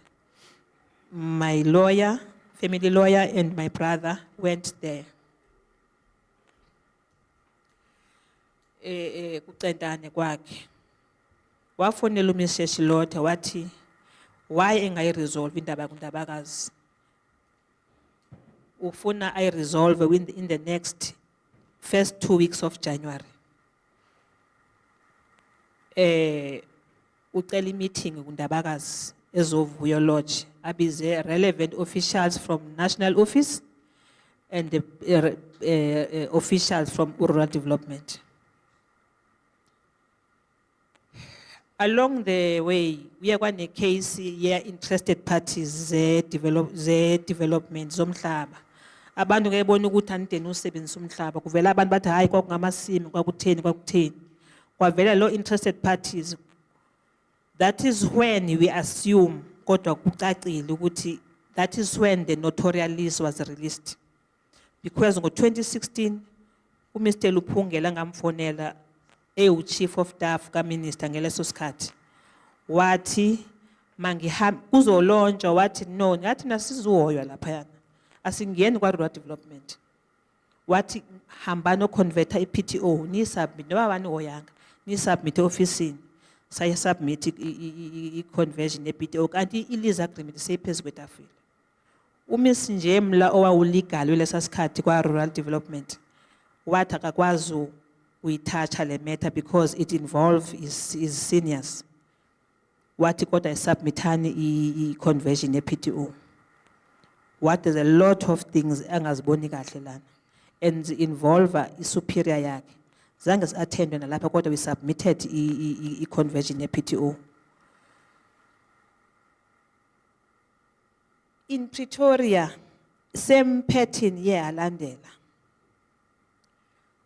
uMr Shiloda khanga ulandela umyalelo kaMinister uMinister uyazama ukusinceda I don't know noba yisabotage noba yini ngoba uma efonela uMr Shiloda on December 24th Christmas Eve waye on speaker angeke athi mhlambi wakhuluma naye kuphela thina sasingekho wambutha on speaker wambuza ukuthi why he is not resolving the matter Mr Shiloda wathi uzohlanganisa ulindele ireport esuka kwiphondo wathi Mr Nyonzo ngicela meeting as soon as you open the office akaza yenze lonto until I went back to Pretoria uJanuary wonke ngebhadi ke bekunesona kunazo zonke izinto ezenzekayo ezibangela ukuthi ama officials bengiwadinga angabikho ePretoria ngabona ngoNovember ngekathi ngihamba lapha yana kune email engenayo eneleta yereport kaMinister esuka kwiphondo ireport oyethekwa ngoAugust Mr Shilote ufonile officials ezikhiphe land rights zethu zazinika lo sisi ngo2009 za override land rights zika 205 zikama ufuna ukwazi ukuthi how did it happen namhlanje lo report ayikafiki ireport efikile kumina I don't know how ukhona owayilikhisha eofficeini yakhe mhlawumbe obengisizela ukuthi nangu umuntu ehamba la all this time wangethumela lo report mangim approach ngithi khona ireport enginile bayiphika ngathi nizonithumelela bayibona sebethi manje hayi report ya reverse no Mr Mgedezi wephondo uMr Mgedezi ke nake last year at beginning of the February une letter of demand yayisuka kumeli to attend our matter akaze attend lo letter le ngam confront ke when they put me on conference call the Pretoria apha ku January no Mr Shilote wathi Mr Mgedezi report iyeza uyaxolisa yena letter yethu yomeli azange understand because uyafika lapha yana wayinika ubahlekile the same bahlekile o sign notarial lease wayinika uMr Dube the same bahlekile oloke sivimba singangeni ku department the same bahlekile who was there at the time of Mr Casamba who were terrorizing the family from that department ayikho idocument engenayo ngayisubmit eParliament idocument yami yonke nanga amanye ngiwaphethe ama documents ngizawashiya because this story is killing me and my family is destroyed sinabantu abaphila ngamaphilisi edepression ngenxa yale project this is 42 hectares lo sisi uyenkosini extend umhlaba o 32 hectares for second phase ehamba nosisi wethu omdala ethi usebenza nathi, only to find when the umhlaba uphasisiwe nguland affairs land reform wayiregister ngecompany yakhe hayi ngegama le PTO.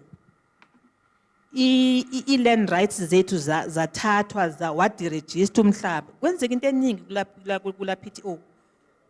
Sayithola i-document kwi-case yabo yayise-Butterworth Magistrate Court. Kodwa nansi i-case yenu, the senior counsel attended. What? No, this is a conflict of interest. I can't attend to this matter. I was representing no Sisi, no Mnguma. Umhlaba manje songokamnquma umasipala, songo-rural development, songo-Mrs. Dube. Une 30-year lease to develop that land. Une garage emile lapha yansi objectile. Ivaliwe na bypass. La garage nonyaka sivaliwe already. La bypass. Abakwazi ufumana investors ngenxa yokuthi iyavela ukuthi kunabanikazi bomhlaba. This is not a state land. Umhlaba wethu besiye Monday since chairperson in Okazani ukuthi ngisifike la. Githi butwam, go and collect everything. Funi status se PTO yethu it office emthatha. Wasithola umhlaba wethu use this office owner by umnquma i-title deed yethu. Mnquma local municipality i-owner la development. Bazo develop i-township. Uma siya kwa surveyor general in East London on Tuesday. Usurveyor general uthi Mr. Nibe wathi la mhlaba masinike umhlaba along the N2. La mhlaba ngowe development yakundabakazi ka Mrs. Dube nomasipala. Thina umhlaba wethu further une F number efanayo phofu nale. Umfowethu uyabuza ukuthi how come ndikwazi ungena nge-ID yami? Because mina ngibeneficiary yalo mama le project. Angihlupheki mina. Angiceli umuntu ukuthi ngingena kwa rural development kwa deeds office okanye kwa survey general. I get the documents of family through my ID because we are all registered kwinqoba likama PTO for the development as beneficiaries. Sinikwe i-SG diagram endala updated. Mind you, indlela ka N2 is about to be finished now. Tina sinayo i-SG diagram esinikwe usurveyor kamama oya wabuya wasetshenziswa yile developer Mbumbulu. Yona ichaza the story ukuthi ubone later ukuthi this project is being hijacked. They were using Inkosana, acting chief. You can't amend the letter Enkosi. You can't amend the PTO. All these commitment letters as amended, except the letter MM. Only what we need now, letter MM or current, no what councillor or current. All the other documents are original. Akhona lo maphepha lawo yiwo la asikhulumelayo njengamanje. Into esicelayo i-committee sicela usizo because seemingly isikhalo uma ungenamuntu okwaziyo, if akho umuntu emndenini okwazi uyimela into asizwakali. Mingakho imindeni ekulesi simo esikusona thina engenabo nokwanda abazokhuluma. How can we have uhulumeni athatha umhlaba awu register as a state land sikhona thina? Uthiwa umhlaba wethu thina asiyanga ku-land claim. I-PTO ayino 6 years ngaleso sikhathi. Ngoba umhlaba uregistrwe ku-land claim as unclaimed land ngo-2013 by uMr. Biki ngaleso sikhathi. Nginawo ama-documents. Umhlaba wayoregistrwa eMthatha e-deeds office as a state title at this office. Sewu 41.8 hectares. Seku-ediwe u-second phase kama owakwi-process yokuthi vele u-second phase saw eda lonke la thafa uma welinikwe lonke ithafa ngu-chief. Namhlanje sizibona sinenkinga, imali kaSandra ibhadelwe uhulumeni. Uthi uSandra have paid committee chief. Ngithi how come ukuthi umhlaba ngowe-state? umhlaba deeds office uvele ngokwamasipala umnqumo. Umhlaba manje uthiwa uSandra ubhadele i-committee chief, amaHlubi committee trust. Irejistwe ngubani leyo trust yamaHlubi committee trust because uchief is my brother. I'm a Khadebe mina ngilihlubi mina. Ubhuti wami inkosi ayinalutho. All these years befrante ngaye nje bedla nje ngaye. You understand? Sicela nje ureverse i-notarialist yethu ibuyele ku-family trust. We've lost a number of investors. Si ready for development since my mom's passing. Umhlaba usozoniwe silindele ogandaganda. Yashona indlovukazi. Sashiyeka thina sintanda sijahana nohulumele ngomhlaba wethu. Umhlaba sinawo manje emaphepheni kodwa ku-PTO sinawo. Kodwa siyakwazi u-accessa. The only thing esingakwazi uyi-accessa zi-officials ne-department nomasipala. Sicela ukhokta ngenelele alungise amakhosi because amakhosi amaninzi Eastern Cape amoshile assign into angazazi nezi zigebenga ze-investors ne-developers because there's no way that inkosi ithi ngasayinanga lutho noma Dube and used inkosi as a scapegoat befrante ngayo. Asina signature thina ne-acting chief because umhlaba ukhitshwa once. Umhlaba uhambe uregister e-land affairs. Umhlaba iphume certificate, siphume land rights uland wazona umhlaba. Bafika osaveya kwakufama kudala imoli kaMama Emile laphayana. U-department ivale yonke into. Sicela i-investors zethu singasiphulukani. Sicela imali yethu kuSandra. U-CEO uthi I'll pay you.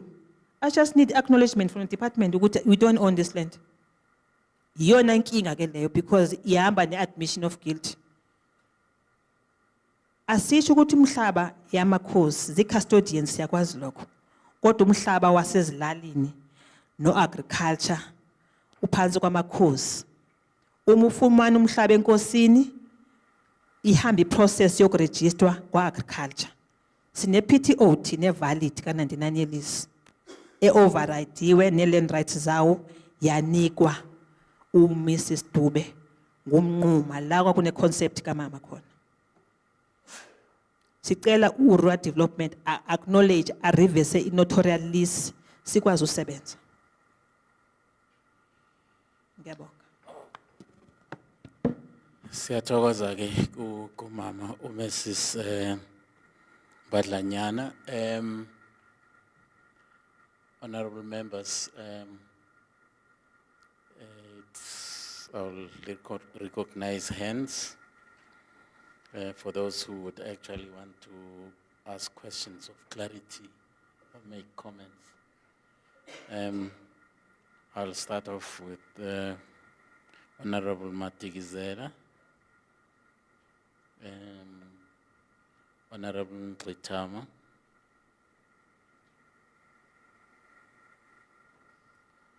Honorable Mkhacha. In that order, thank you. No, Nkosi Sihlalo. This is a painful story, yazi. But singatyanga xesha Sihlalo. The fact that lo mcimbi sofikelele ku minister. Oh, sorry, Sylvie. The fact that this matter has been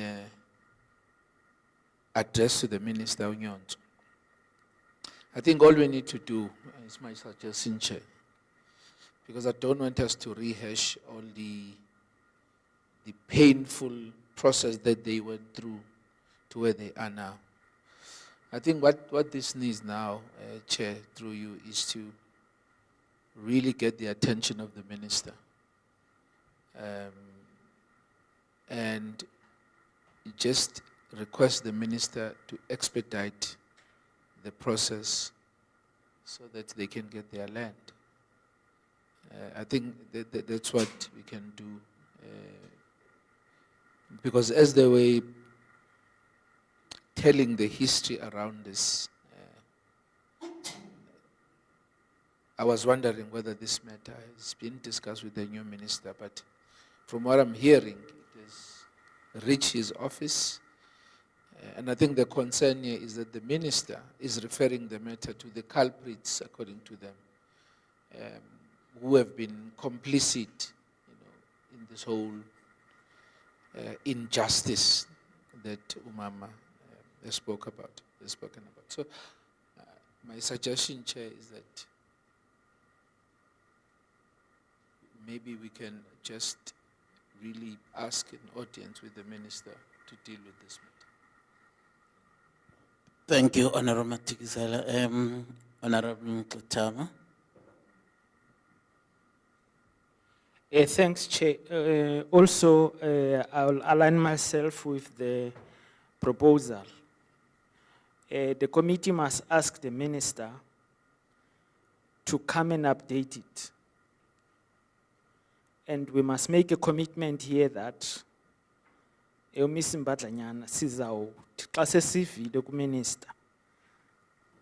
report through our chair that what is the update from the minister.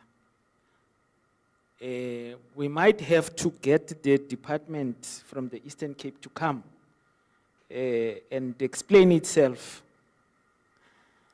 But should we not be satisfied with the minister, I think we'll then go to that process. But the minister right now has the information of your situation. What is the way forward from his perspective? And then if that does not work, we'll then have to do the other work ourselves, going back to the department and also engaging you. Kuyafuneka uyenze sure uba unazo inkcukacha chairperson so that we update you. But as a committee, ndiyacela chairperson uba masimxelele uminister xa eza next week azosinika nale report of this matter. Enkosi. Thank you, Honorable Member. Honorable Makhathini.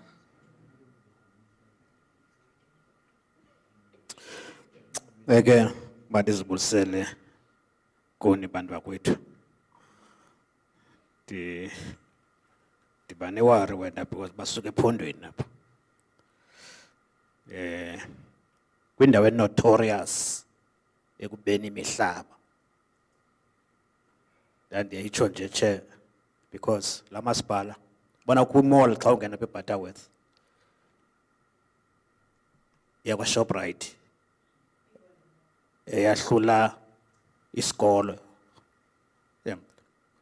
kwabiwa isibala lesikolo daylight kwakuyi mall kula masipala daylight kwakuyi mall pha la sithola ncame isebele zemfundo lidilana ne-land affairs apha national park kwithini yenzeke njani lento kwacaba ke zinhloko zenyoka ezikhoyo zama ukuthi ke uyiqhelile lanto la masipala yoba imihlaba ndinomzekelo ophilayo mna umhlaba wesikolo iButterworth High pha cale ngwendlela.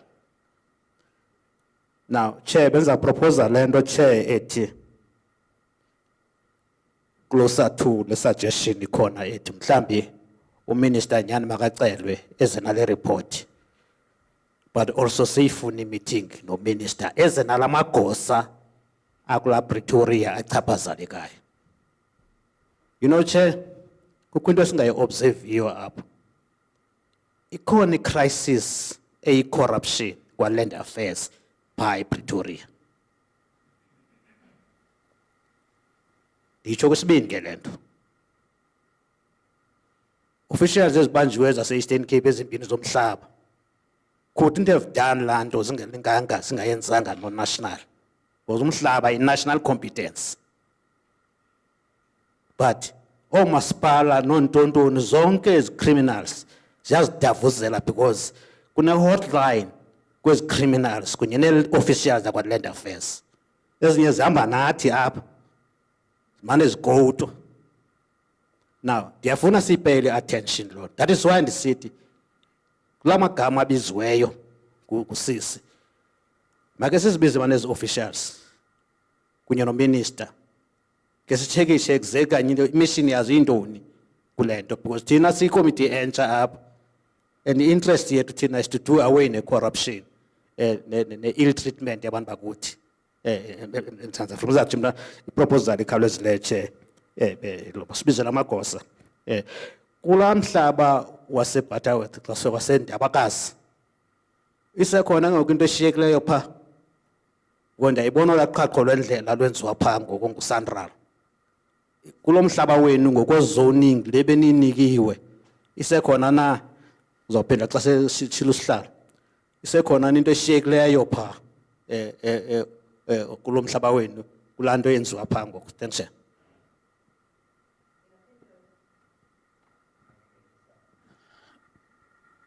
Angazi mama, you can respond. Okay. Ewe tata usekhona. The only thing abayenzileyo is to delay us from development. Une bypass, a temporary one, inqumla in the middle of the site. Uno WHBO obeke on site i-offices zakhe ezimbili, enye yama trucks no gandaganda, enye ngama container, which we know ukuthi bakhokha kulo sisi.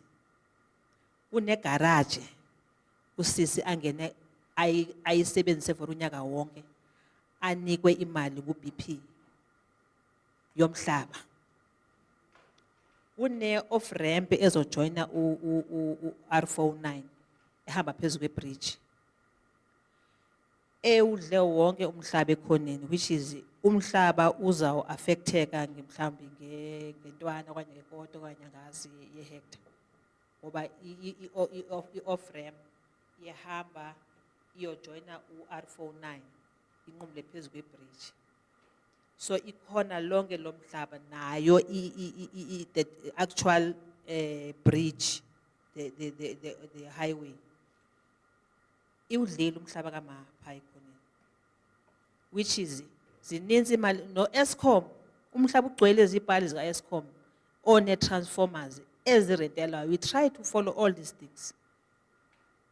Iyahamba imali, uyarentela usisi i-transformers Eskom, une Wi-Fi, kunogandaganda as we speak. Bayagubha benza umgwaqo, uyasebenza la sisi under a watchful eye ye department, knowing very well ukuthi sikhona, siya objector, siyalwa. Ukuze usanda la hambe anqumule laphayana, they have to look for us through ummeli owabhala wathi sibona nirhumba umhlaba, yusanisane nabani contract yokunqumula laphana agreement.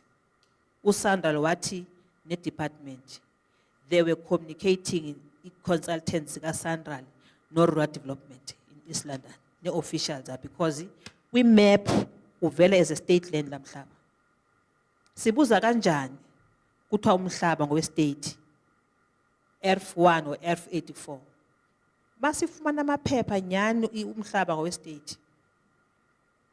Emaphepheni kodwa kwi deeds office siyakwazi uaccessa nge-ID zethu. So umhlaba uzawuba right uma sekusuke i-bypass ogandaganda sebesukile, kodwa lamagosa omnquma nalo asisi hayi bayadla namanje basadla.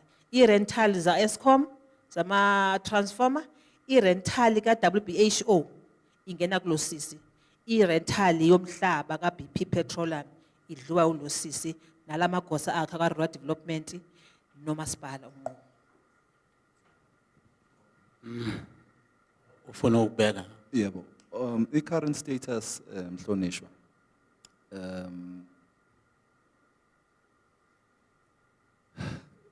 there was a Planning Development Act submission to Maspala in 2012, and so there was a planning approval. So there's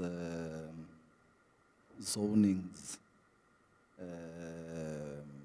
residential, commercial, there's roads, related infrastructures, servitudes. So there's a general plan that was registered with the Surveyor General, indicating all the zonings as per the planning approval. Hi, siyabonga kakhulu mama. Ngibonga kakhulu. Thank you so much to honorable members for agreeing to afford umama the opportunity to actually present her case. Sibonga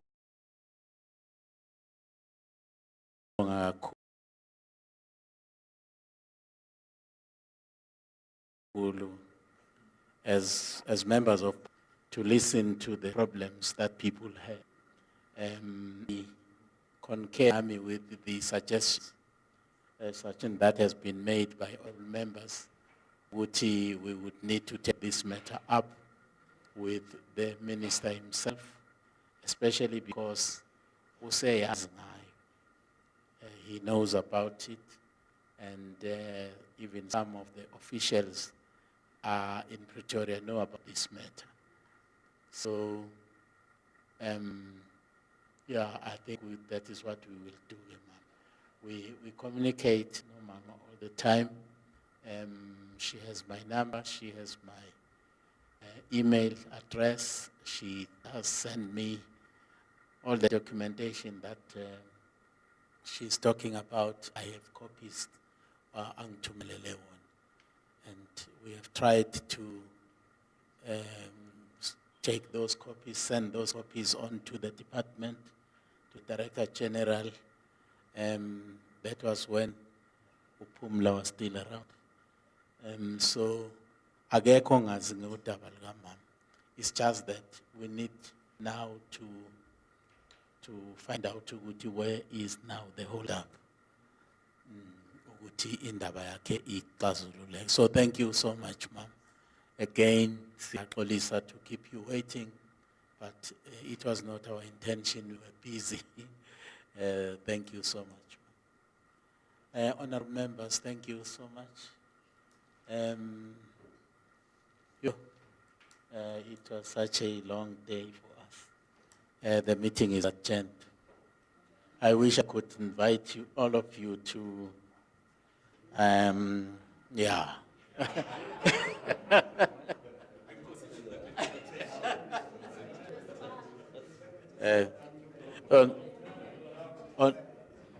On Dr. Manenze's account.